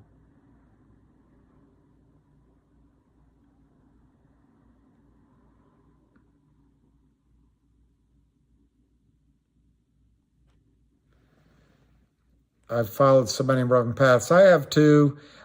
Jack, I think the biggest mistakes I made in retrospect is not taking short profits and buying back. But, you know, a lot of that is 2020 hindsight.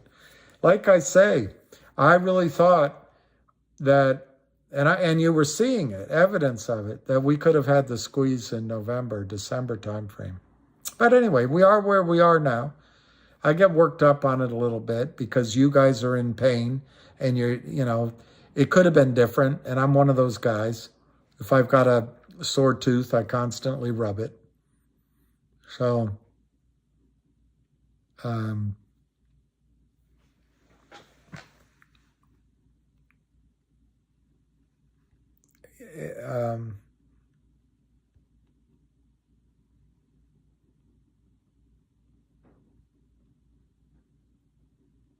AMC, Joel.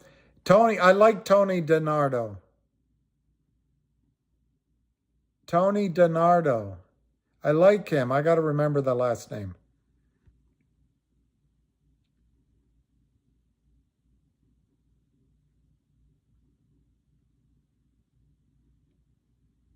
Peter Welding. Why doesn't Ham become the IR guy since we don't even know if the CEO is live? Is that important to you, Peter Welding? You need to know if the CEO is alive? I think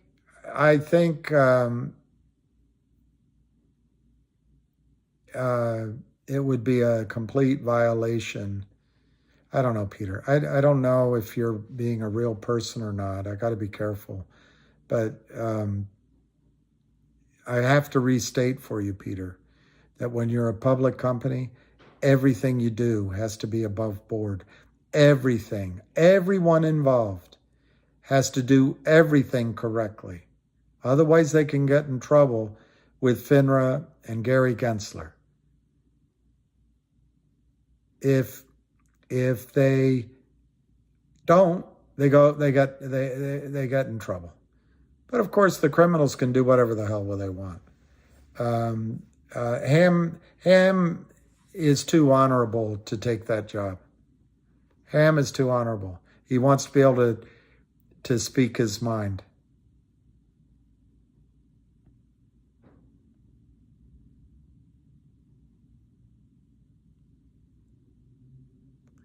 The CEO can do better.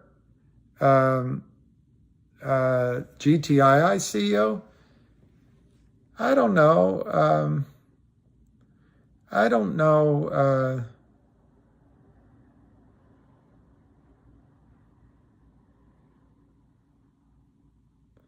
Yeah, good vibes. Thank you. I say too much sometimes. Well, there you go, Matthew. I see what you're saying.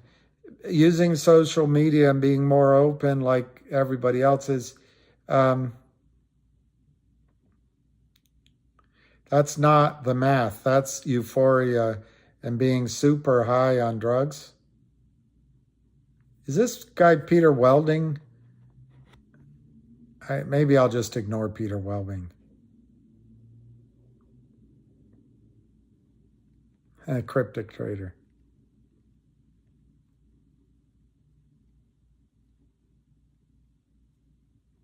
Theo can't hit 5.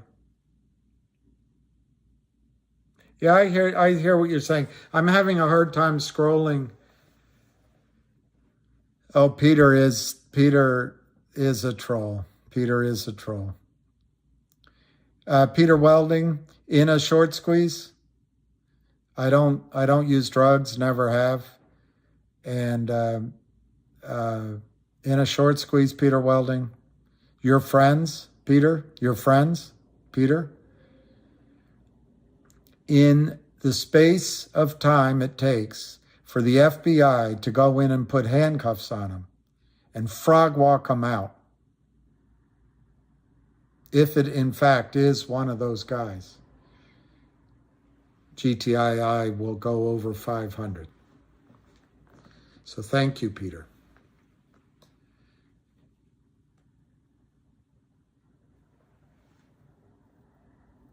I don't know, the play. You have to make your own decision. Um, uh,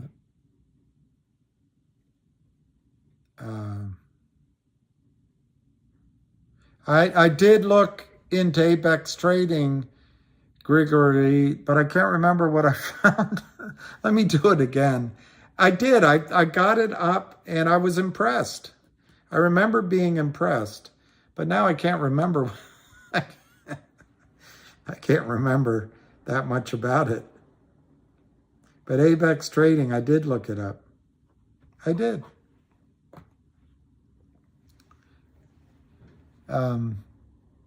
And I remember thinking, wow, that was a good recommendation. I'll do it again. What's the update comment, KYP? I don't know. KYP. 10:10. Good Lord. It's pretty late, guys. I guess I must have gone on too long. I'll go a little longer because of my diatribe.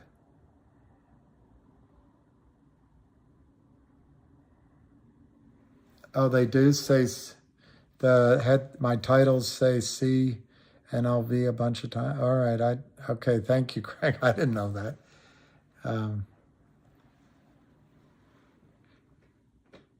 Can I pull a video of FBI rescuing brokers so maybe we can see what is?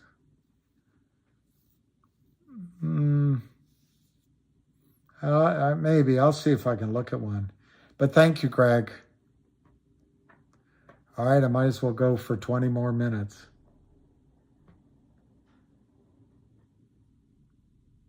I didn't realize so much time had gone by. The only way I can explain myself is there was a lot of damage done on Friday, and I didn't come on at the opening. Frankly, I was walking my dog took forever this morning, and so I came on a little bit early today. I can't quite remember when, and then almost instantly Jeremy came on, so that ate up about 30 minutes, and then somebody asked me, got a little bit miffed at me, and he's a good guy, that I think I talked about CRTD for a while, and then I got a message that said that was I with MMTLP or was I with GTII? I had to choose my community because I hadn't been speaking about GTI very much lately. And so then I tried to do, just as much as I could. And it ended up being like 30 or 40 minutes of it. And he wrote back, don't have a coronary. And then we talked about MMTLP for a while. And then somebody asked me about GTII again, so I talked about it for 20 minutes.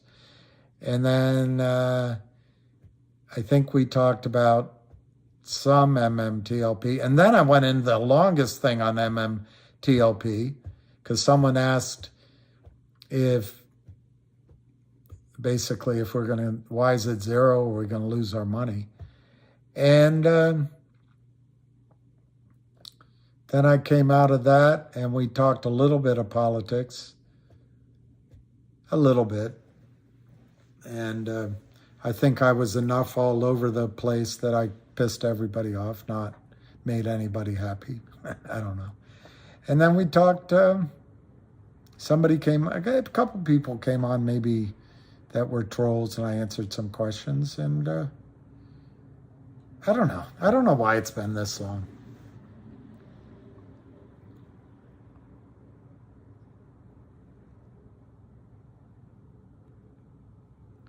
Well, I think the biggest reason I do it, and I'm sorry I get upset sometimes, is the biggest reason is I feel your pain.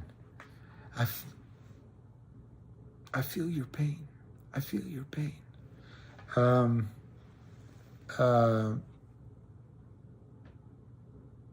Is that I'm worried about shared net settlement. I'm worried about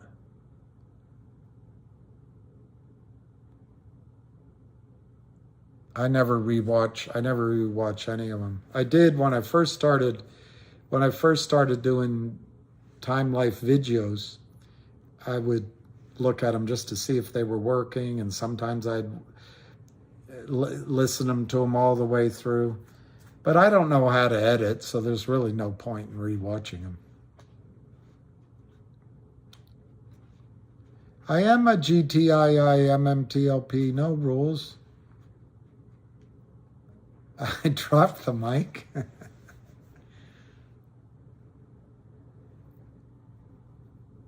I don't remember it.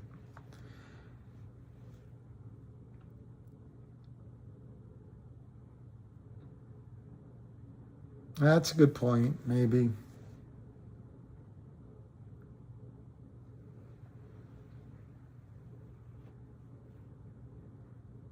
Yeah, thank you, Good Vibes. I am trying to help. I know I get a little upset sometimes. But I also understand the complete frustration. And I'm, on a broader, did this push GTII back a couple months? Thank you, West Virginia. And Matthew, I agree with you. Who said that?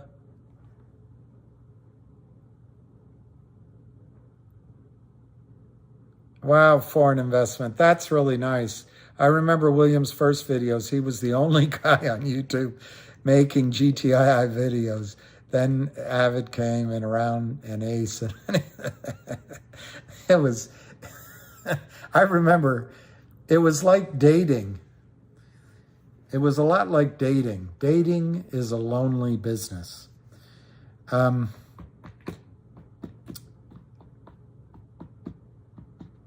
I don't remember him. I don't know. I don't know. I wish I had told some of you guys.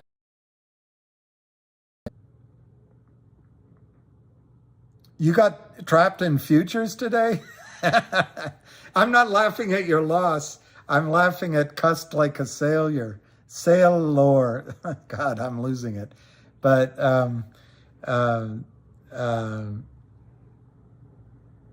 I'm sorry you lost, but thank you, Robert, for allowing me a little bit of leeway. Somebody just asked, Randy Hobbs, any relationship to the ball player? Does this push us back months? No, I don't think it pushes us back at all. No, that's all right, Peter. I'm not, Peter, I apologize for even thinking that. It's hard to understand, and because these are such short snippets, and I know that it's hard to get all of the thought in, so I apologize back. Wow. I'm sorry about that. And you know what? I wonder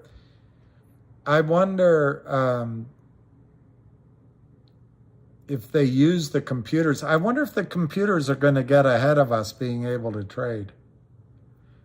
Yeah, West Virginia, I think big reversal to the upside. I didn't like today. It seemed to break down. You know who's going to have a good video is Avid, and a good one by Arca. But just logically, get prepared. They're going to try to drive the stock down tomorrow morning. They're just going to try to drive it down. They need to finish the month, I believe Alpine Brokerage is in a lot of trouble, and they need to get all of their stocks that they've crimed down so they can show the NSCC and anyone else asking that they're not in as much trouble as they are. And tomorrow's the last day of the month. But after that, I think you get the snapback. And you know what would be great? Who said that, by the way? Who said that? Big reversal, West Virginia. If you had a snapback reversal tomorrow in GTII or CRTD or CNLV, Frank stock, or, there's several that we're watching. If you had snapbacks, those are key reversals, and those are fun because then it's over. The downside's over. But anyway, whoever was remembering, it was kind of weird doing those first videos. I was all by myself. I thought, what the hell? But anyway, thank you for, I think it was foreign investments. Thank you. Charts, please, you said. Let me look at a chart. Let me look at a chart of...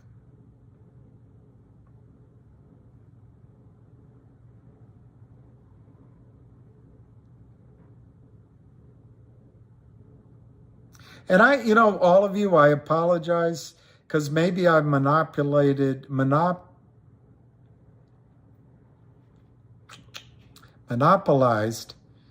I'm turning into Joe Biden.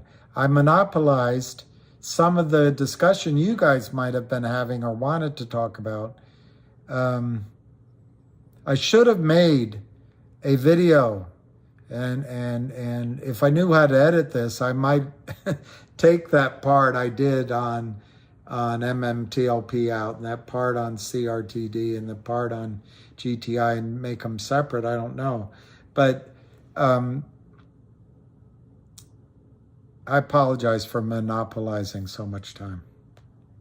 Okay, the first chart is GTII. Wow. It's not too bad. Not the charts matter. Like, who said it? Was it Peter or somebody? You had a very sardonic wit. But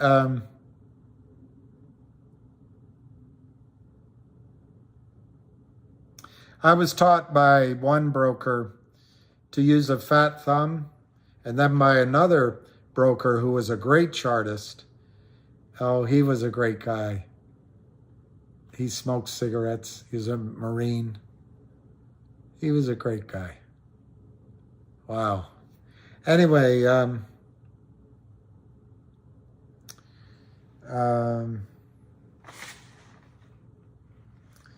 wish I had a flat iron here, something flat to show you.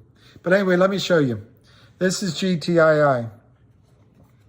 If you look, let me try to do it this way. There, I'll do it like that. Do you see that line? Do you see that sort of line? I get all confused doing it. Here, let me take a picture. Then it won't move. Take a picture, it'll last longer. Take a picture, it'll last longer. Okay, here's the picture. It won't move as much. But if you look here, like that, that's nice. Makes a nice sandwich. I can't turn it around. I'll turn it like this. Oh, I'll move it like this. Anyway, if you look at that line, and then you go up to this line here, what you do is you take this parallel line, this line, and you just move it up parallel here. And it's a reasonable facsimile, and it gives you a price target. I'd say 450. Price target of 450. Maybe 5. Anyway, I don't know why that's giving you such a glow. It's weird. Weird. It's never done that before. But that's not bad. That's GTII. I don't think the damage done is so bad in GTII. It is under the 50-day moving average. You're not always keen to see that. But it's not the end of the world. It's just an average. And in the really short sort of triangle, maybe it's not so good. But it's not that bad. It's low volume. It's really low volume. Well, let me see by when. $5 by when, West Virginia? It could be $4.50, $4.55. I would say that's a good question. I wish I printed out. I could give you, assuming it does the same.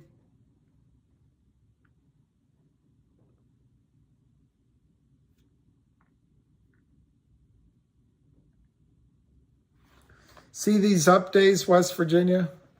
Here and here. The first one was about 1, 2, 3, 4, 5, 6, 7, 8, 9 trading days, about 9. The second one, depending on how you want to count it, was 1, 2, 3, 4, 5, 6, 7, 8, 9, 10, 11 trading days. So that's my answer. 9 or 10 trading days. So maybe by March 8th. How's that? March 8th. I don't think they're going to be very successful getting it down tomorrow either. All right, let me look at a little longer chart on it. Unless somebody's top, yeah, exactly. Top of channel. That's it. That's it. Top of channel. That's what I'm thinking. Listen to Cryptic. Listen to Cryptic. 450 plus March 14th to 16th. I think Cryptic has it. I think Cryptic has it.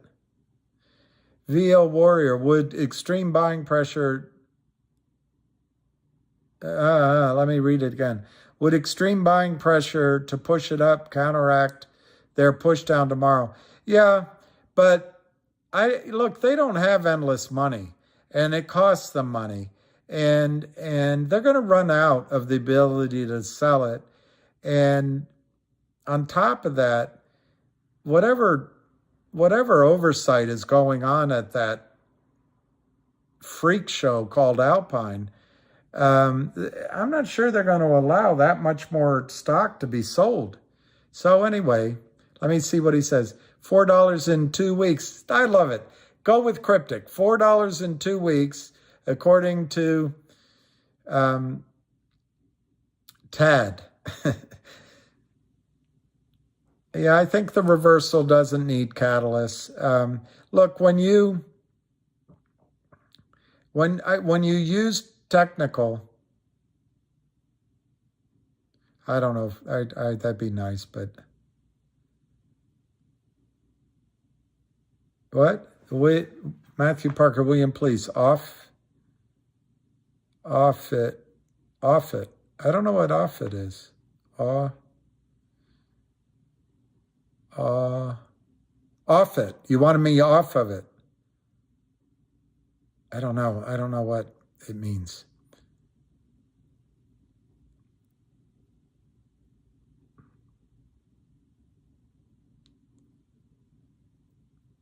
A man's got to know his limitations. Oh, don't look at the chart. Okay. Don't look at the chart. Okay, I got it.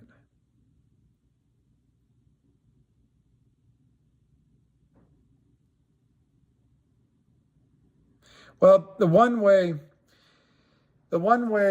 I understand what Matthew's saying with all this manipulation that charts don't work, but the one way that it might be is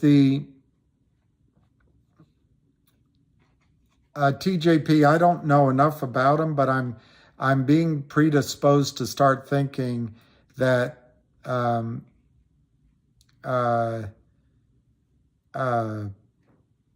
there might be something going on in AMC. There's too many people talking about it. And remember, that builds its own momentum.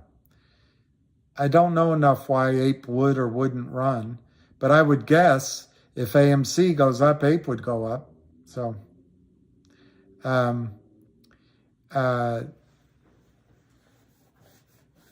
what was I about to say in response to one of you guys? I can't remember. Let me look. I don't know why it's so late. It just sort of happened. But is there a number they can absolutely not stand? I think it's higher. I think they're going to have a hard time. They're going to have a really hard time. Instead of buying low, buy at the. Yeah, I know. West Virginia. Hey, Andrew Prince, thank you. My birthday is the 14th. That's when it's going to hit. I hope, Mike Welch. I hope, right, Welch. 450. I think crypto's... Anyway, I know what I was going to say to, I think it's to Peter, Matthew Parker. I know the charts. I got it. The one thing why the charts might work, even though it's being manipulated, is that to the extent that they hired these other short firms to do the selling, those firms might be using computers, and they might be set up on these idiotic, 12 spot 2 and Fibonacci, all that stuff. I could never really be a good chartist because I get bored quickly. It's the same reason I couldn't be a day trader. What's the realistic price target for GTII? That's half a question. What do you mean? On the downside, on the upside, in a squeeze, tomorrow, in 6 months, in a month? I don't know what your question means. What if we all sold at the same time? I think it'd be trouble. I think it would be trouble. But having said that, I think there's a lot of buyers out there right now. And the buyer you really want is the Kramers. It's the Kramers.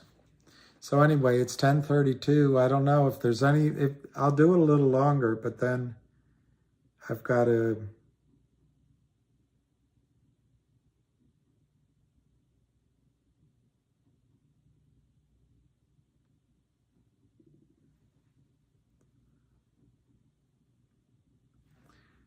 I think one of the reasons I went long, guys, is because I feel like I burned time in overreaction. So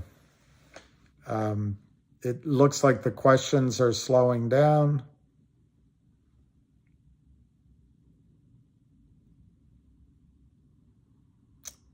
Hi, Andrew. I said hi, but thank you. Would Extreme buy? They can lose control at any time. Yeah, only 103 left. Well, that's all right. That's all right. Robert, I'd love to talk about our days of getting into trading in the finance world. I know some of your background. Yeah, that would be fun. Remember, Robert, well, I did have a new thought on MMTLP today, Andrew Prince. But Robert, remember, it was different. It would be fun to talk about.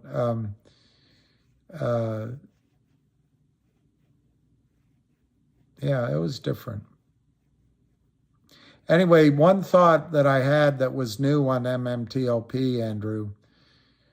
Well, it was at least I don't know if it was a new thought, but it's the first time I put it out there. Yeah, I'm gonna probably end soon, Matt.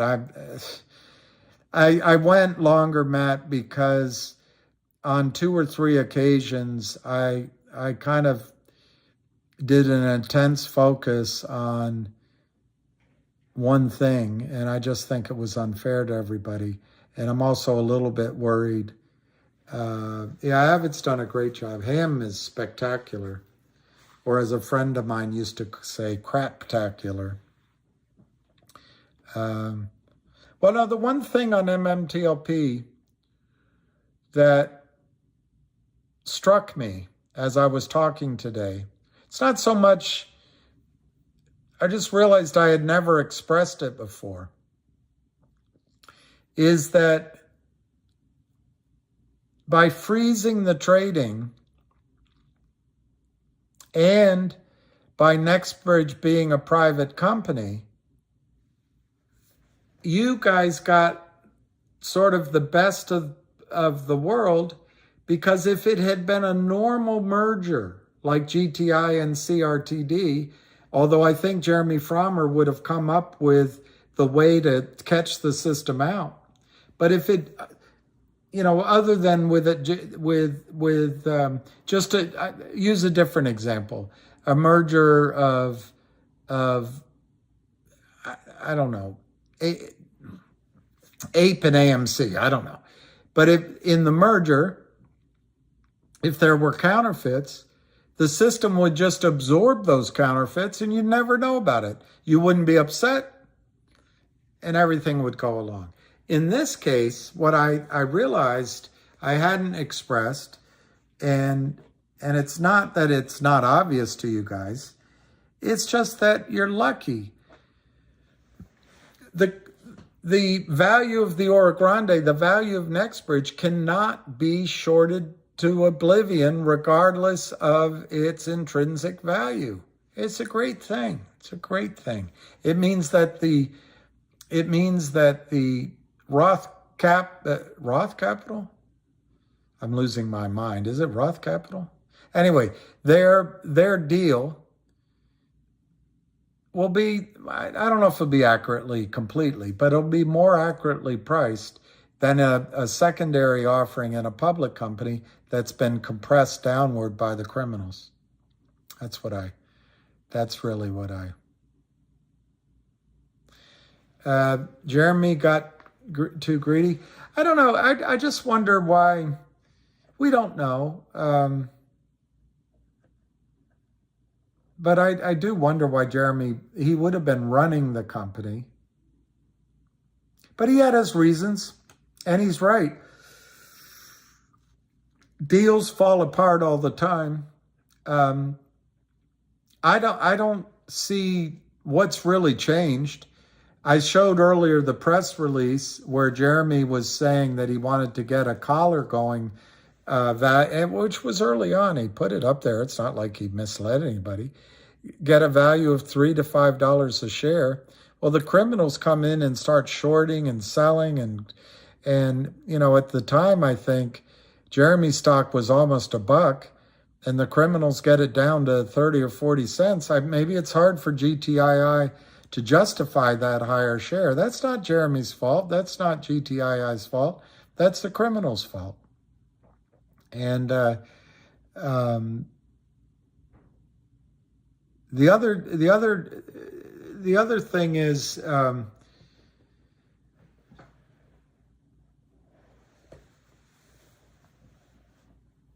I don't know if it's greedy or proper for him to look out for his long-term shareholders' interest. I don't know. That's a complicated one, because once you know what the criminals are doing, how can you enter into a criminal contract? On the other hand, if you don't do anything, anyway, that's a dilemma he's going to have to face. But no, I don't think he necessarily got greedy. And bottom line, it doesn't mean that anything has changed. The value of $3 to $5 that Jeremy was looking for, was confirmed originally by the original offer that GTII gave when it was 30 million shares outstanding. It was about that, $100 million. That value still exists. The value doesn't go away. No, I don't think it's the end of the world.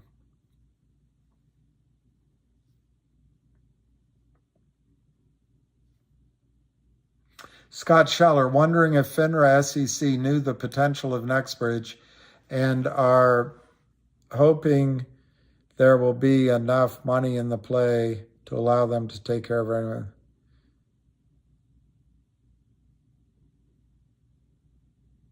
Yeah, that was something I was about to say, is I didn't understand, since the standstill agreement goes through March 7th, I didn't understand why it couldn't have waited until then, this announcement. But there is a rule that if there's material information, you have to disclose it. So it's a judgment call. Yeah, that's right, Robert. Look, there's other companies I'm fighting for too. And I'm willing to fight. Yeah, that's probably true, Matthew. I'm willing to fight for other stories too. And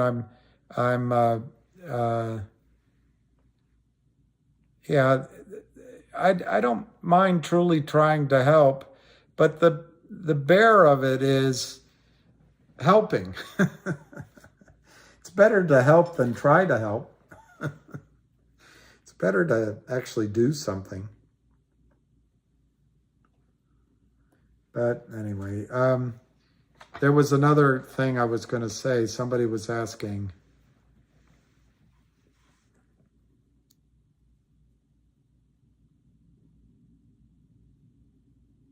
Oh, FINRA, that's it. That's what I was answering. Well, you don't know. You don't know what algebra, what's the word, calculus, Jeremy has to use to make his decisions. He's got a lot of things he's got to think about. And it really is his decision to make. And maybe it wasn't he who ended the discussion. Maybe, because he said on his call he just went with a counteroffer. Maybe it just wasn't accepted. But I don't think it really changes anything.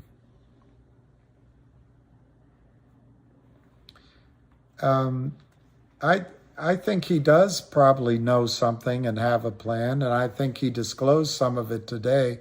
I tried to play his call. I didn't listen to all of it because I really felt that listening to the intricate steps on how to open an account on Upstream was boring to me.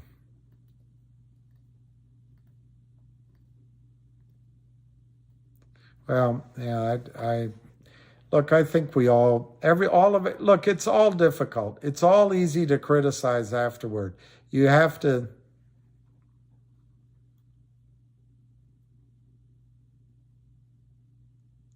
well, I know, I remember that foreign investments, and I'm sure I overreacted.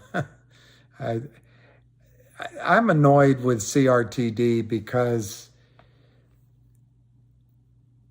up until that morning of Friday, I was asking, and I got back what I thought was really confident information that the merger was going through.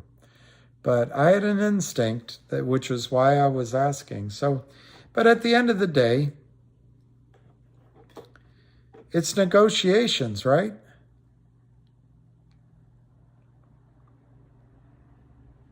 It's negotiations. And it's not over. It's not over. Yeah, I don't always look back at stocks either. It hurts. No, to his credit, I agree with that. Look, I'm admitting, by the way, Scott, I'm admitting it's my problem, not anybody else's. It was totally appropriate for him to put out how to do it. But, you know, I'm a guy that when I buy a microwave, I buy something, I just open it up and turn it on. I get really bored. It's my problem. It's not, he did the right thing. No, you don't have to say sorry, foreign investments. I'm sure I'm for Fortune investments. I'm sure I screwed up too. And it is intense. It is intense. I'm trying to understand what my,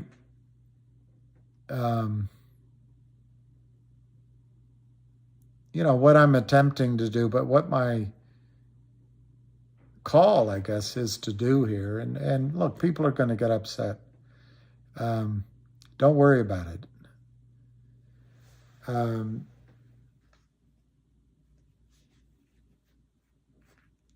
Yeah, Scott,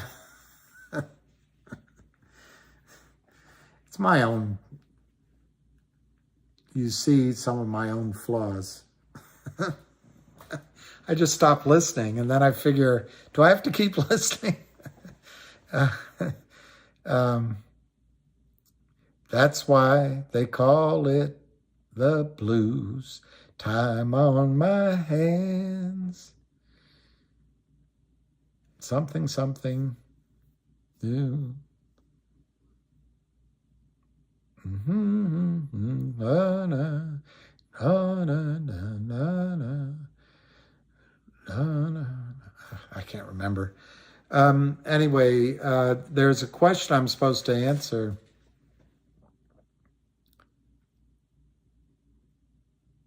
Well, I tried to, Scott, but I also admit I get it wrong. Like earlier today, I reacted to him saying that it was going to not be 1 for 1, it was going to be 10 for 1 or something. It just doesn't matter. But in the middle of it, I was like, because you're distributing 10 million to the shareholders. It doesn't matter how many shares it is.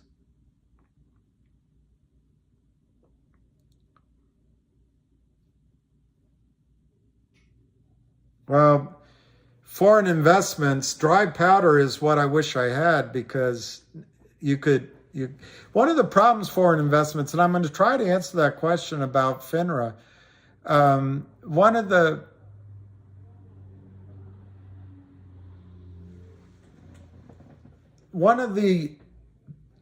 Scott, let me make sure I answer this other question before I forget it. One of the troubles it's not really a question, observation. One of the damnable things here is every one of them goes down together. Wouldn't it be great if one went up and you could peel off some money and add to the other? Or the other thing, only one went down? It's just, I don't know, it's like they intentionally attack it all at once. I went off on you for 10 minutes today, Matthew. I did? I hope I don't have to watch it, Matthew Parker. What was it about again? I'm trying to remember. Matthew Parker asked me about something. I can't remember, Matthew. I cannot remember, so I apologize, Matthew.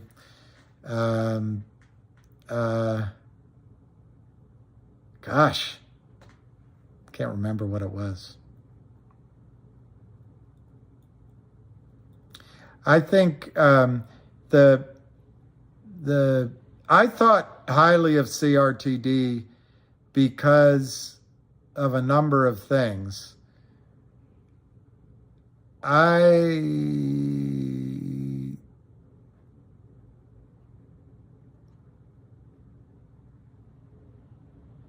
I'm still positive on it, but I really think the The trade of CRTD that I was looking for, to me, the way I look at it, it didn't work. It's over. So now I have to make my new decision.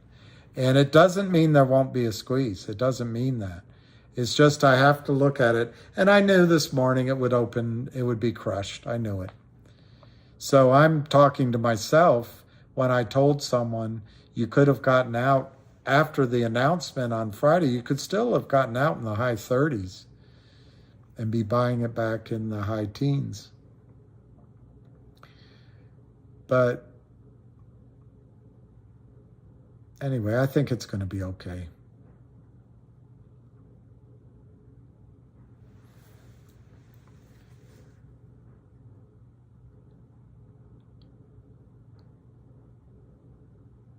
I know, I got mad about COSM.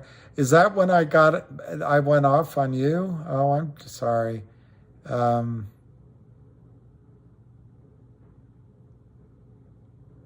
don't know what the hell reconcile means. Who's that? Hoboken Sal. I'll try to answer it. I like that. I like that trading in GTII. If geologists come in,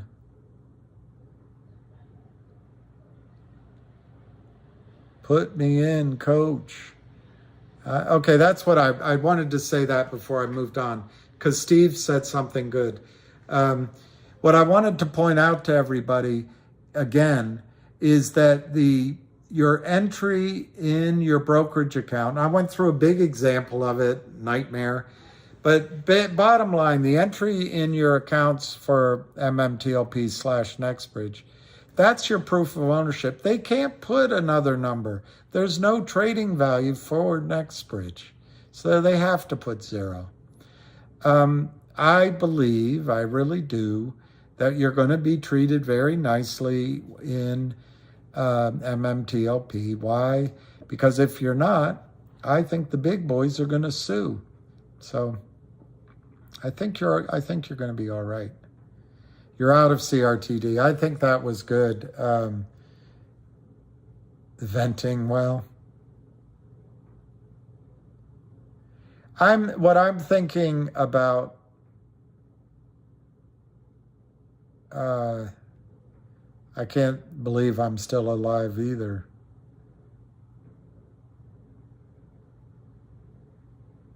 Yeah, Diego, just put one of them in jail and they'll self-police. They'll self-police. Anyway, somebody asked me the question about, is FINRA hoping to make money and somehow they'll be able to cover all this? No, they're not.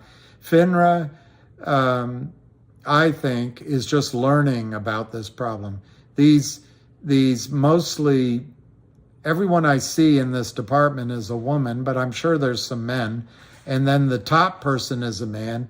These men and women that are doing this, I don't think had a clue the exposure they had here. On GTII, people's, no, I don't. I think, yeah, the loss, it hurts, but yeah, the losses are hurt.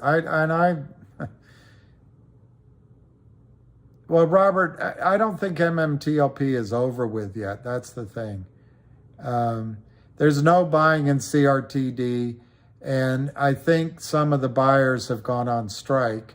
I think a lot of people are pissed off. And look, the stock on CRTD, the stock is, let's just see on Yahoo. Let's just see on Yahoo. But I don't know which side. Let's go to OTC. Let's go to OTC markets.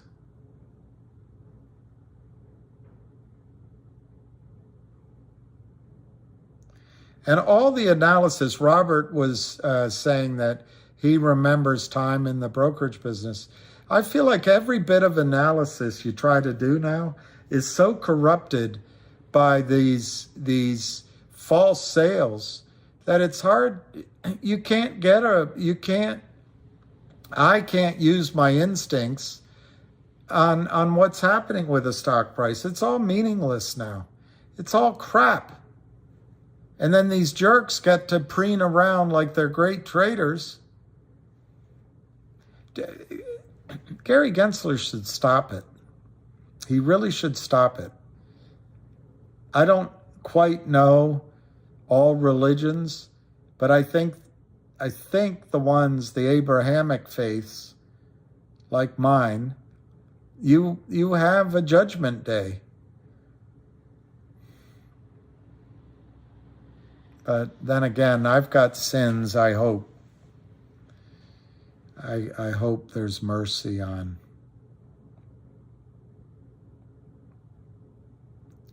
What am I looking for? OTC. Oh, here. There we go. Okay. So let's put in CRTD. 8. I don't know why it's doing that. 18.5 cents. It's never done that before. You go over to security details. Look at the market cap. I'm sure you can't see it. Market cap, 17 million. Market cap, 17 million. So today, let me find it, the press release. I think it's in the press release. Let me find it for you. Yeah, in the press release today, CRTD provides its update.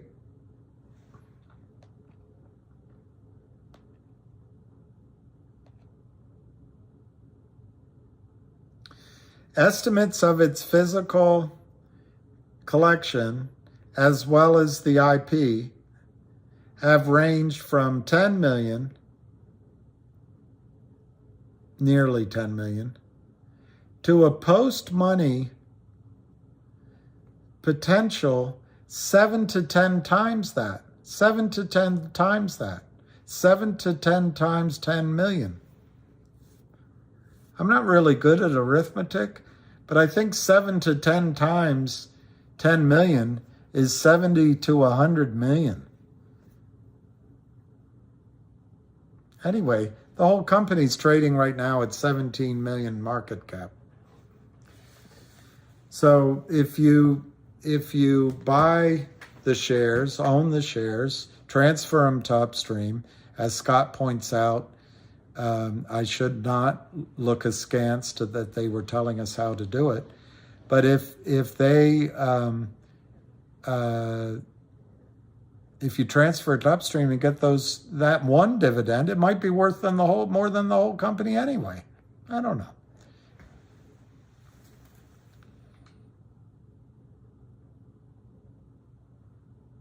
Yeah, I know. I don't want to hurt your ears. I know we should have become crooks. I don't know your question about share lending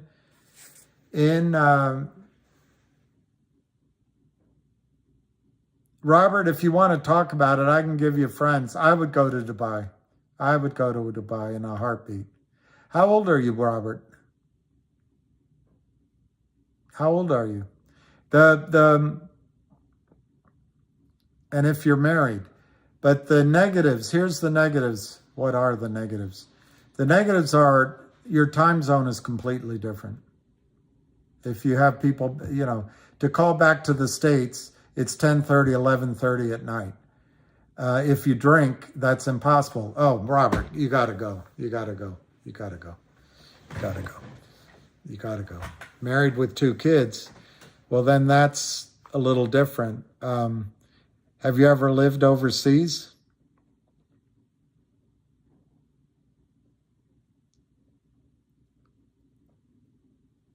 I thought Burt Bacharach already died. Did he die again?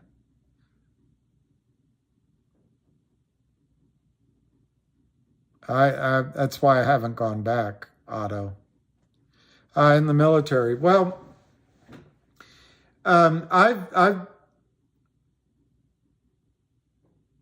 Dubai is much bigger now than it used to be, and it's oddly planned. It's planned around the automobile when they didn't need to, and they built, in my judgment, they started from scratch. So why didn't they build the city up?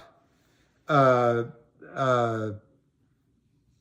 don't know, 20 feet, 30 feet, just in case the Gulf rises and the waters flood. But that's not an issue now. But there's a lot of traffic now. It's overcrowded. You can feel lonely there now. It used to be really interesting because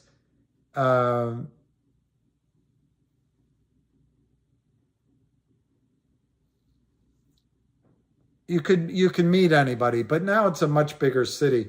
I don't know, Robert. We should talk about it. We should talk about it. There's a lot of competition for finance there. You're going to be in with all the poshest of accents.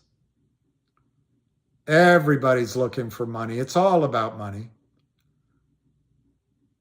But it's a more conservative, which I think's, personally, I think that's good. You won't hear much about the United States at all. Finance is moving. You're in mutual funds. Finance is moving to the... Anyway, let's talk about it. Let's talk it. I can't go for the late crowd. I can't go. It looks... Wow. Do you speak Arabic? Kifik. I speak Saudi Arabia, Kuwait, and Iraq. I've been to the other two. I've never been to Iraq. I've never been to Iraq.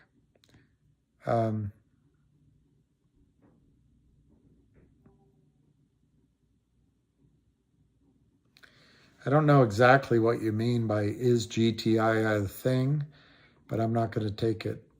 I know, nice Arabic. Yeah, I don't speak Arabic. I can say Itzi Tam Chek Elwa.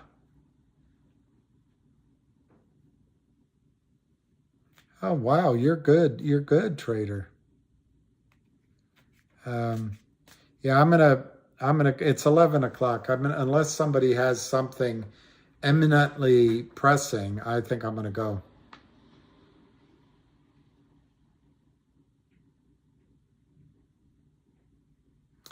That's interesting. You did. I know I did. That's true. One word. Webull and other brokers lend your shares for a percentage of active income. I think it's making a huge difference in what they can use against us. In GTII, I'm not sure. Yeah, that's it. Kifik. How are you doing? How you doing? How you doing? How you doing?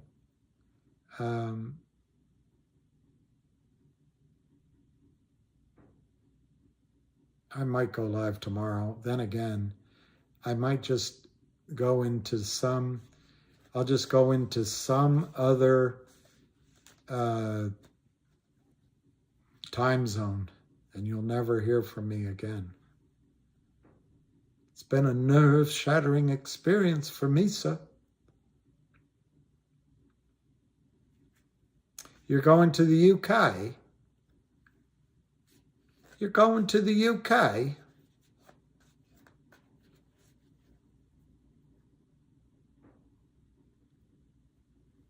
Well, I was starting to have some plans. Look, Matthew, the reason I think share lending is not having as huge an effect, and I could be wrong, is that that would be real shorting. And to my knowledge, the real shorts in GTII are less than 1 million shares right now. So I just don't think it's having a huge impact. But I will stand to be corrected. I will stand to be corrected. Let me see what... Oh, I was saying to Yo, I've been thinking of going to the UK or going to, believe it or not, Dubai. Maybe I like parts of Dubai, but it's changes. You know, I'm sure when I go back, it'll be completely changed and the prices will be up. That's the nightmare. That's the nightmare. It's very expensive. Our Dubai is extremely expensive. Do I have any DLYT? Somebody I know bought DLYT, and I'll ask him. And I trust his judgment. There's a lot of nightclubs in DC. Everybody goes to Dubai a lot.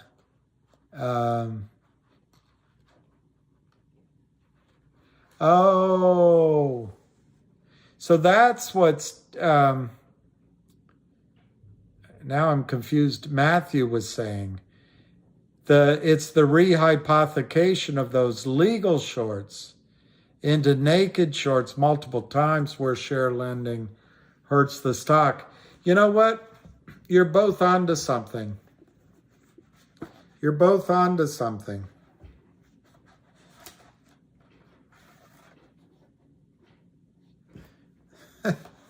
Start at the beginning. The knife here is my knowledge that short sales and stock loans create a situation where more than one person can claim ownership of the same share of stock. That's rehypothecation.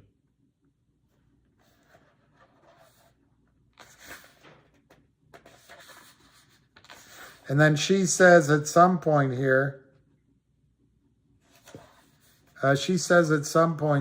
exactly what you just said, both of you, that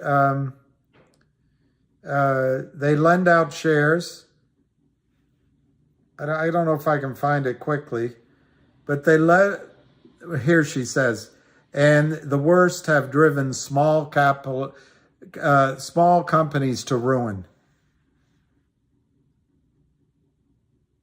Unbelievable. The DTC turned to the SEC and got approval for a rule to action to protect themselves. Unbelievable.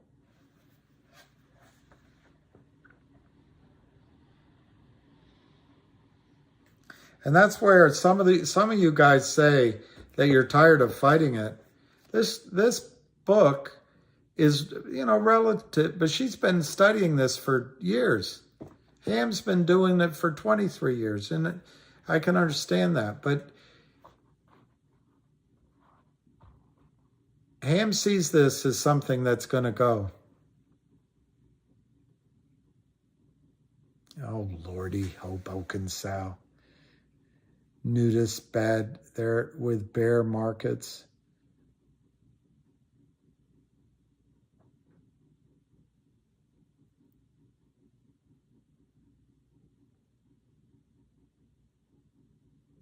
Yeah, Barry, but, well,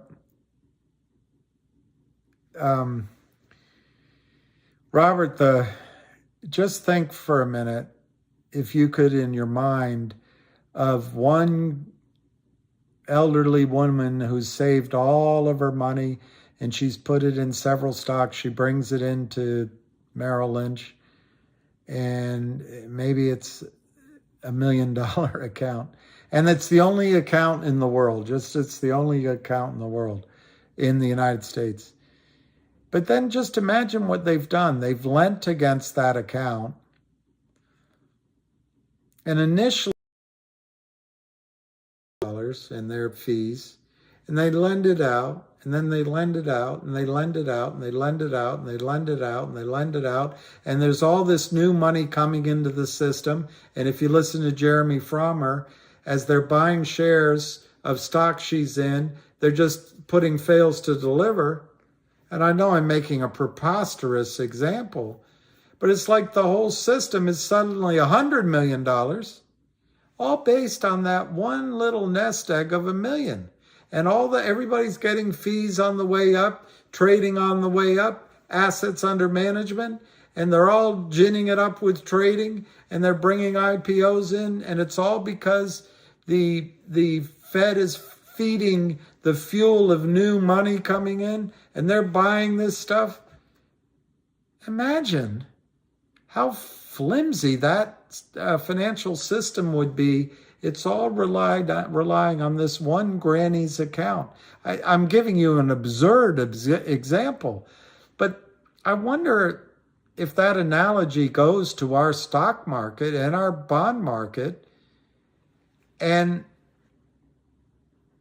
just how much of a upside down pyramid it is. I don't know. I'm still on. I gotta go walk my dog. But what did you say about Avid?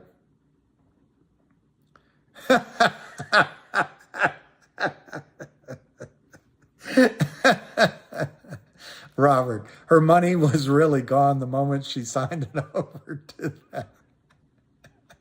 That's right.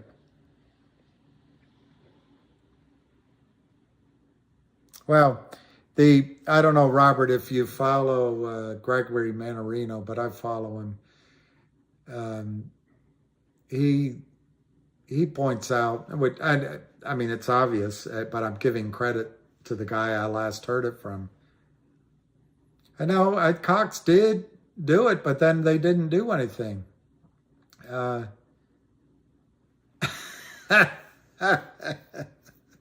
you remember the Woody Allen movie?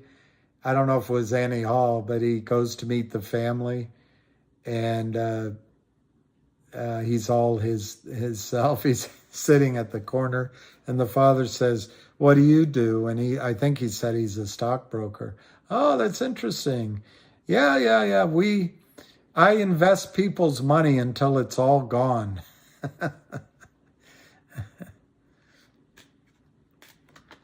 I don't know if I'm going for Ripley's. I wasn't trying to make fun. I wasn't trying to make fun. I wasn't trying to make fun. I was just trying to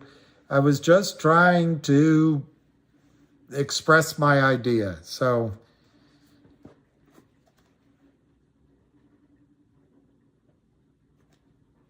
oh, I said that? Lordy. I'm going to get killed for it.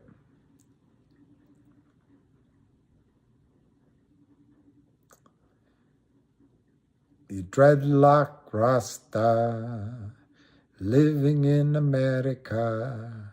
Oi, oi, oi, oi, oi, oi. I'm the Buffalo Soldier. Yeah, it is. It is Herb Smoka. I don't partake, but I don't judge it. A lot of my friends do, and I hang out with them, and it's no problem with me at all. But it's I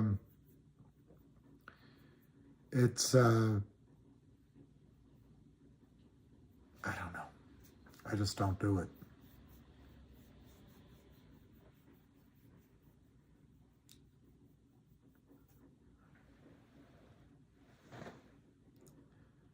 Yeah, Matt E. did text me, and I went on a bit of a intense, I tried to force everything I could think of into an intense, I don't know, I think it was 40 minutes of GTII. And he wrote, don't have a coronary. Yeah, I'm a lot like I'm a lot like, I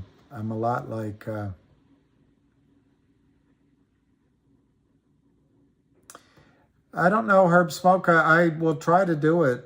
I did try for a couple of people, and I just don't know how to get the bands undone. Before I come on tomorrow, I'll turn off. I don't know how to do it. I'll have to go get a YouTube video on how to do it. I will. A dreadlock rasta.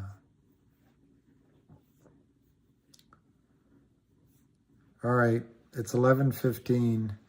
I don't think I'm going to. I gotta go walk my dog and do all that. He can? All right. If he's still talking to me. Oh, Avid is the one talking about. Okay, Avid. I heard David is still running that Kurt Kramer Twitter page. David is still running. David Lee is still running a Kurt. I didn't know that. Thank you, yo.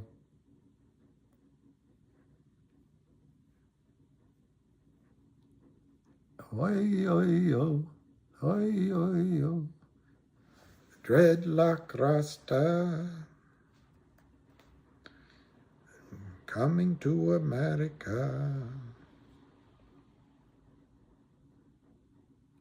Yeah, AMC is taking on some pounceability.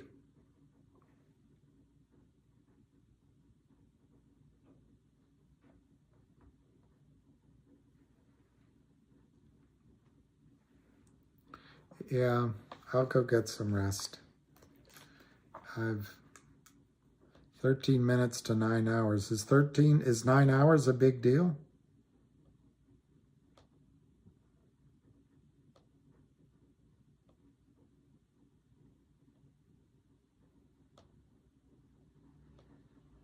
Is that a big deal?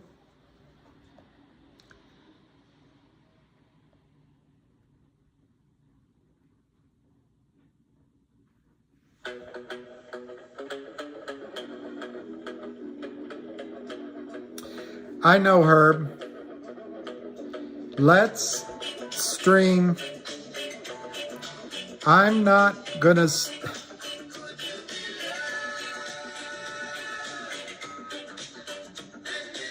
I'm not gonna stop streaming until the stock is 100. How's that? Well, that's true, Peter. MMTLP has some good news.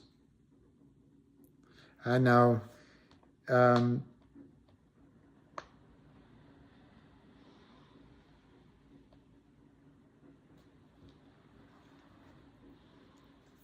shower till 100. No,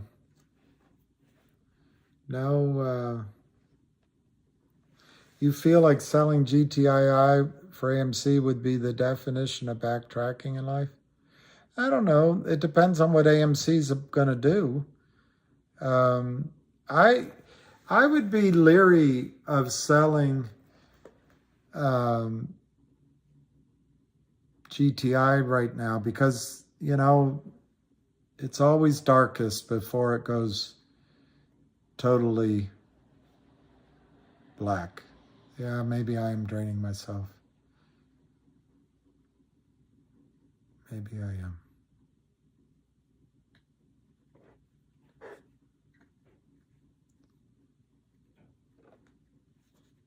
Maybe I am.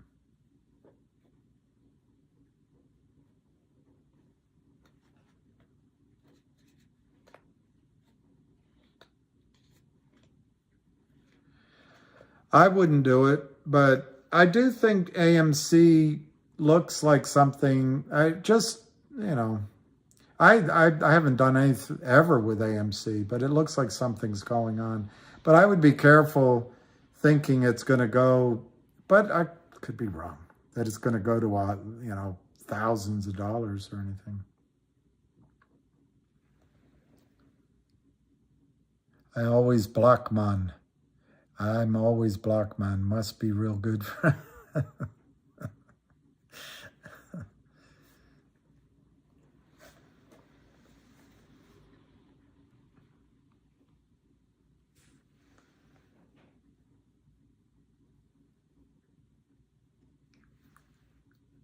Yeah, I'm not interested in it, but I wouldn't make the trade.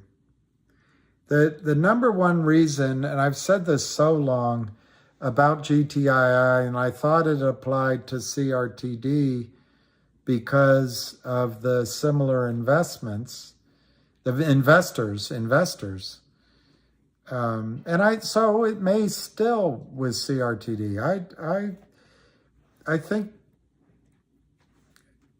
I don't think Jeremy does anything in a knee-jerk way. I think he's very planned out. So, you know, but it's just tough when it craters so much. The numbers are hard. It's hard to recover. You know, to go from $7 to $1.70, and then now you're at 15 cents. It's hard to. Anyway, we'll see what happens.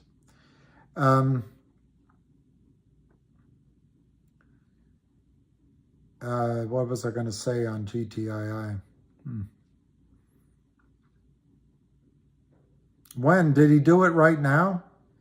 He did sign toxic debt with Lindman, but did he do it now again? I hope not. Is there some new news on?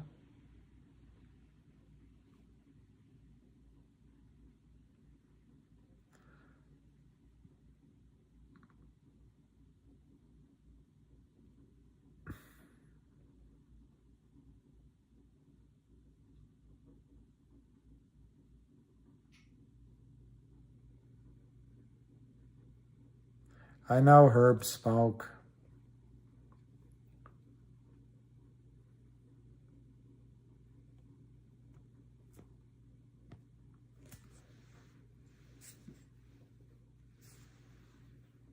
Kramer to Kramer.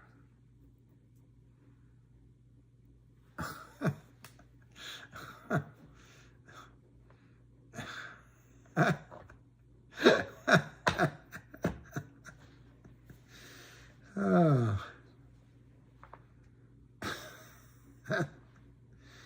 Well, this is bringing a new perspective.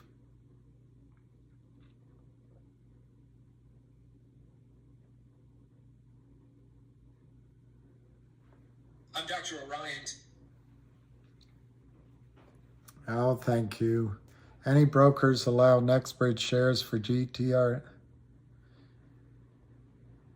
I don't know if we're going to be rich. I want it to be.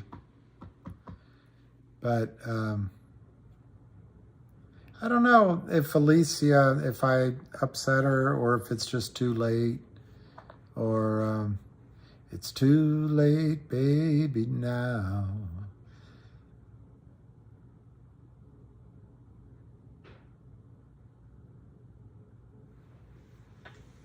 I like, who's this? Oh, yeah, exactly. Rule 10B21, the SEC, but they let it happen. They let it happen. They let it happen. And they just let it happen. But I think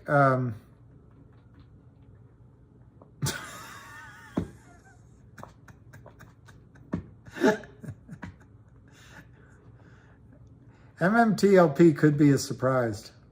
I am gonna sleep, but I got miles to go before I sleep on the road. On the road less traveled.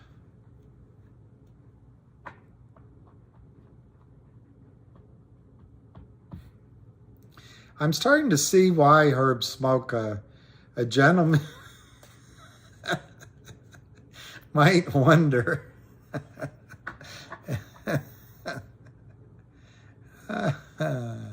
Well, AMC, I'd love to hear why you think, but AMC, there's quite a few people that are joining back into it.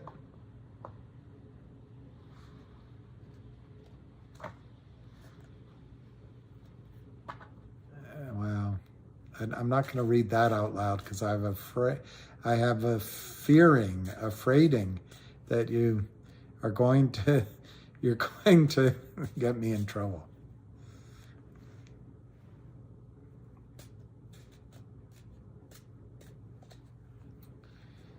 I'm not sure. Guys, I think it's going much higher than FINRA. I think it's going, they might need to make a decision how they're going to pay a lot of money out. And I think it's higher than FINRA. Okay, don't steer me wrong. I think MMTLP, yeah, my kidneys are fine. And yeah, I guess I have to have a good time. I'm going to wait 5 more minutes so you can have your record.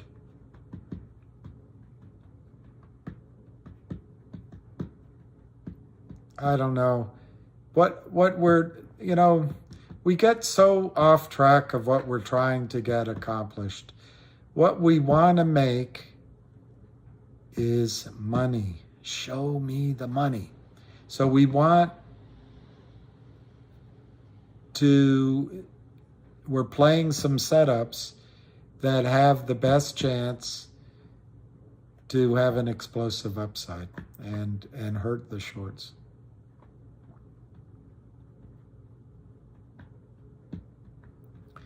A Greek woman, wow.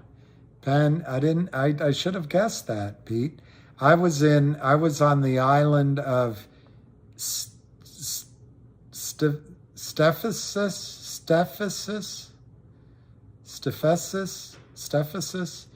and I know I'm saying that the wrong way. Steffes, Stephasis. Let me look it up. Anyway, is a beautiful island. You could see Athens. I think you could see Athens over the sea, but you're out and there are no cars. There were a couple for deliveries. And man, what a beautiful 10 days we had. Amazing. I rented a bike on the last day, and I went around the entire thing in an hour. I was going fast on, a motorbike. It's great. I would love to go. Stephasis with a P, maybe? Stephasis, Stephes. I don't remember now. Santori, okay. Now it was Stepsis, maybe Stepsis.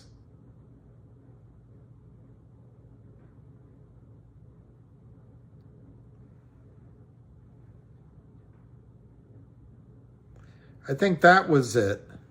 Spetses, however that's said. Oh, it's beautiful. It was beautiful. It's small.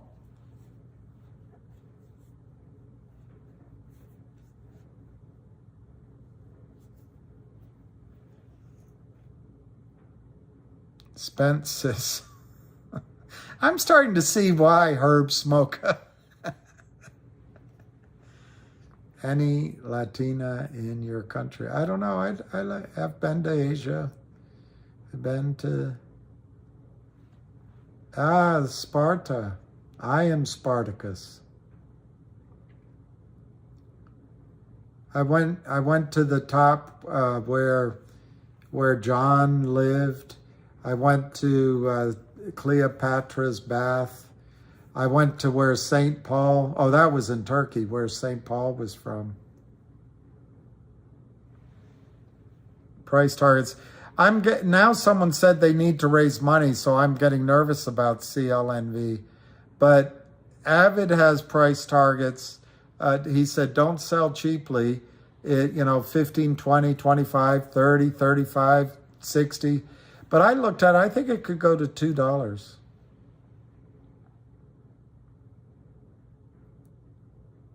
I know.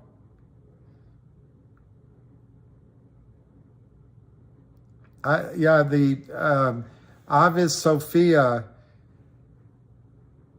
I'm not saying that out. I'm not getting tricked up. I'm not getting tricked.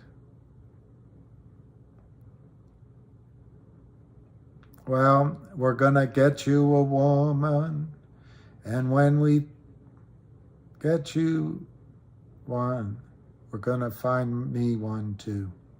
Hagia Sophia, I can't say it now that but I went to that. It's gorgeous. Never been to Bulgaria. Hey Ellie, wow, you're from Bulgaria. I'd love to go to Bulgaria. The closest I got was Slovakia.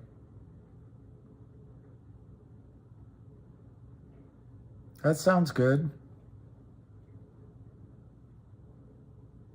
Are they turning it back into a mosque?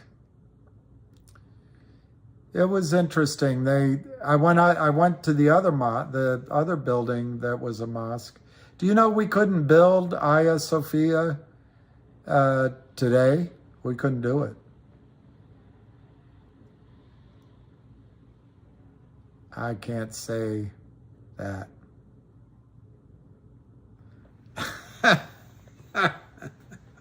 Good lordy. Lordy, lordy, lordy. Okay.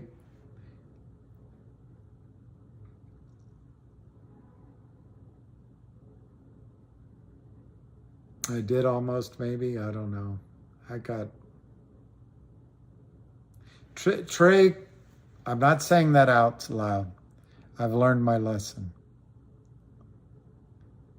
I'm the head of my church group. I'm not sure. I don't have a church group. All right, Pete. Yeah, I guess maybe that's why Alicia turned it off. I think I've been, I don't know if I've been to Washington Heights. Washington Heights. Maybe was that book City on Fire about Washington Heights? It was a novel.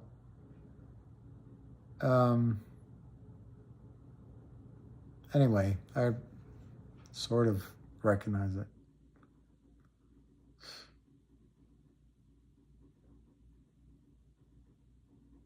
What text?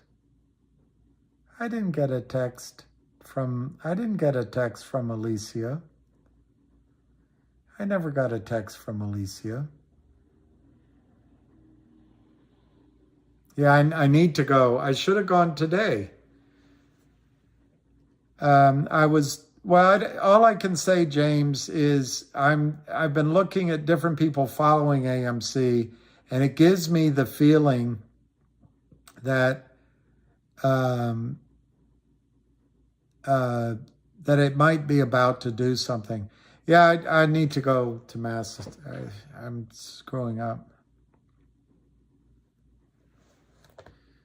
I didn't see her text. I still don't see her text. I'm looking as we're talking. I don't see a text from her. So anyway, I apologize to Alicia. I don't see her text though. I'm going to take a break. If it's 9 hours plus, I'll get off right now. I'll say goodbye. I got to go do some things, and maybe the fever has passed. Maybe it was my fever.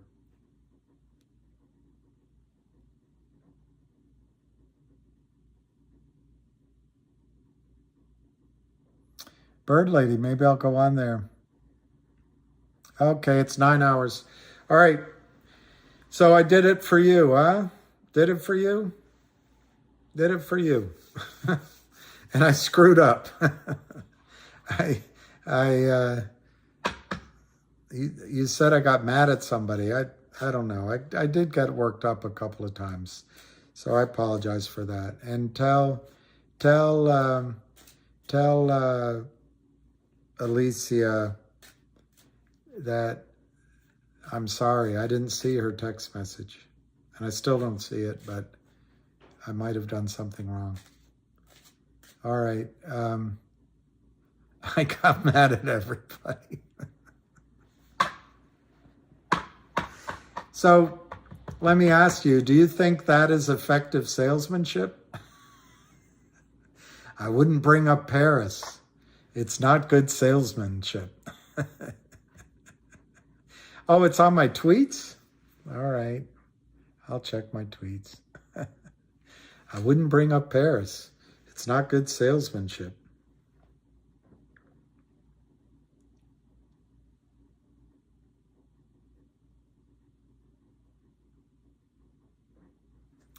What clip? I don't want to make fun of Lou. I mean, if it's in good humor, it's okay, but I don't want to make fun of him. Not tweets. All right, okay.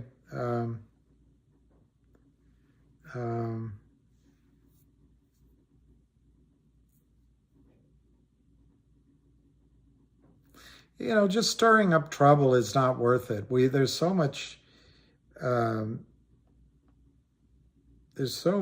pressure. We don't, even though it works me up because I think we missed out on a squeeze, it's nobody's fault.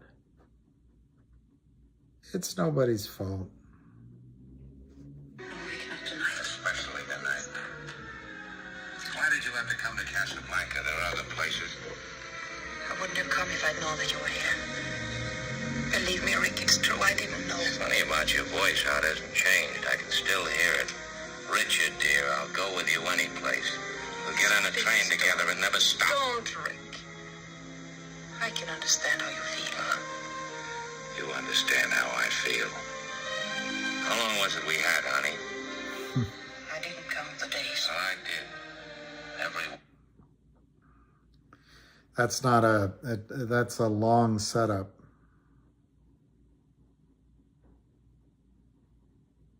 Anyway. College athletes, I have to hop off, but one thing that concerns me, I heard just now, is he needs to raise money. But before I heard that, college athletes, Avid got me pretty intrigued that it could go into the 20, 30, 40, 50, 60 range. Just not, don't sell cheap, inexpensively. But I looked at a chart and I picked $2 as a target. But now that I heard that he needs to raise money, it makes me a little nervous. I got to look into that. I need to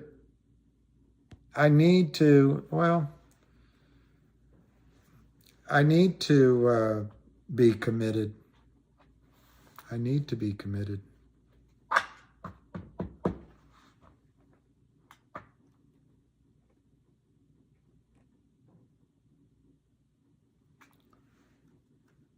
I don't know, maybe I'll have energy for tomorrow. I better.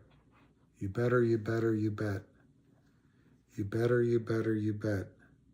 All right, so I guess maybe I'll call it sense. I asked him that same thing, college athletes. I asked him that same thing. And I don't know, Aliyah, what time I'll be on tomorrow. Certainly I'll go on at 3 p.m., but I might go on sooner.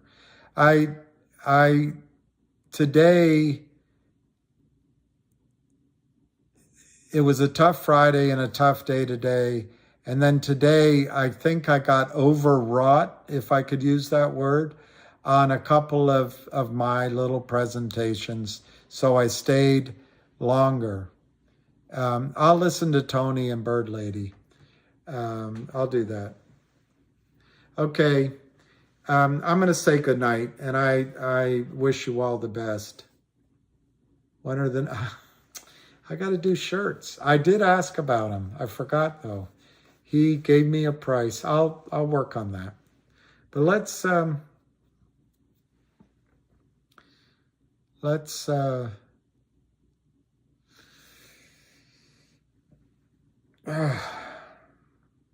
leave it at that, huh? Can we leave it there?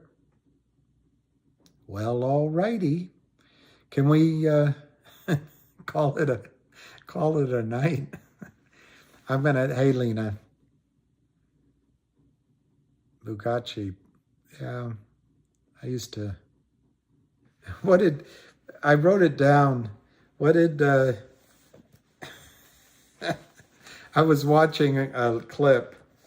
Yeah, I wrote it down. I once had wealth, power, and the love of a beautiful woman. That's from The Jerk.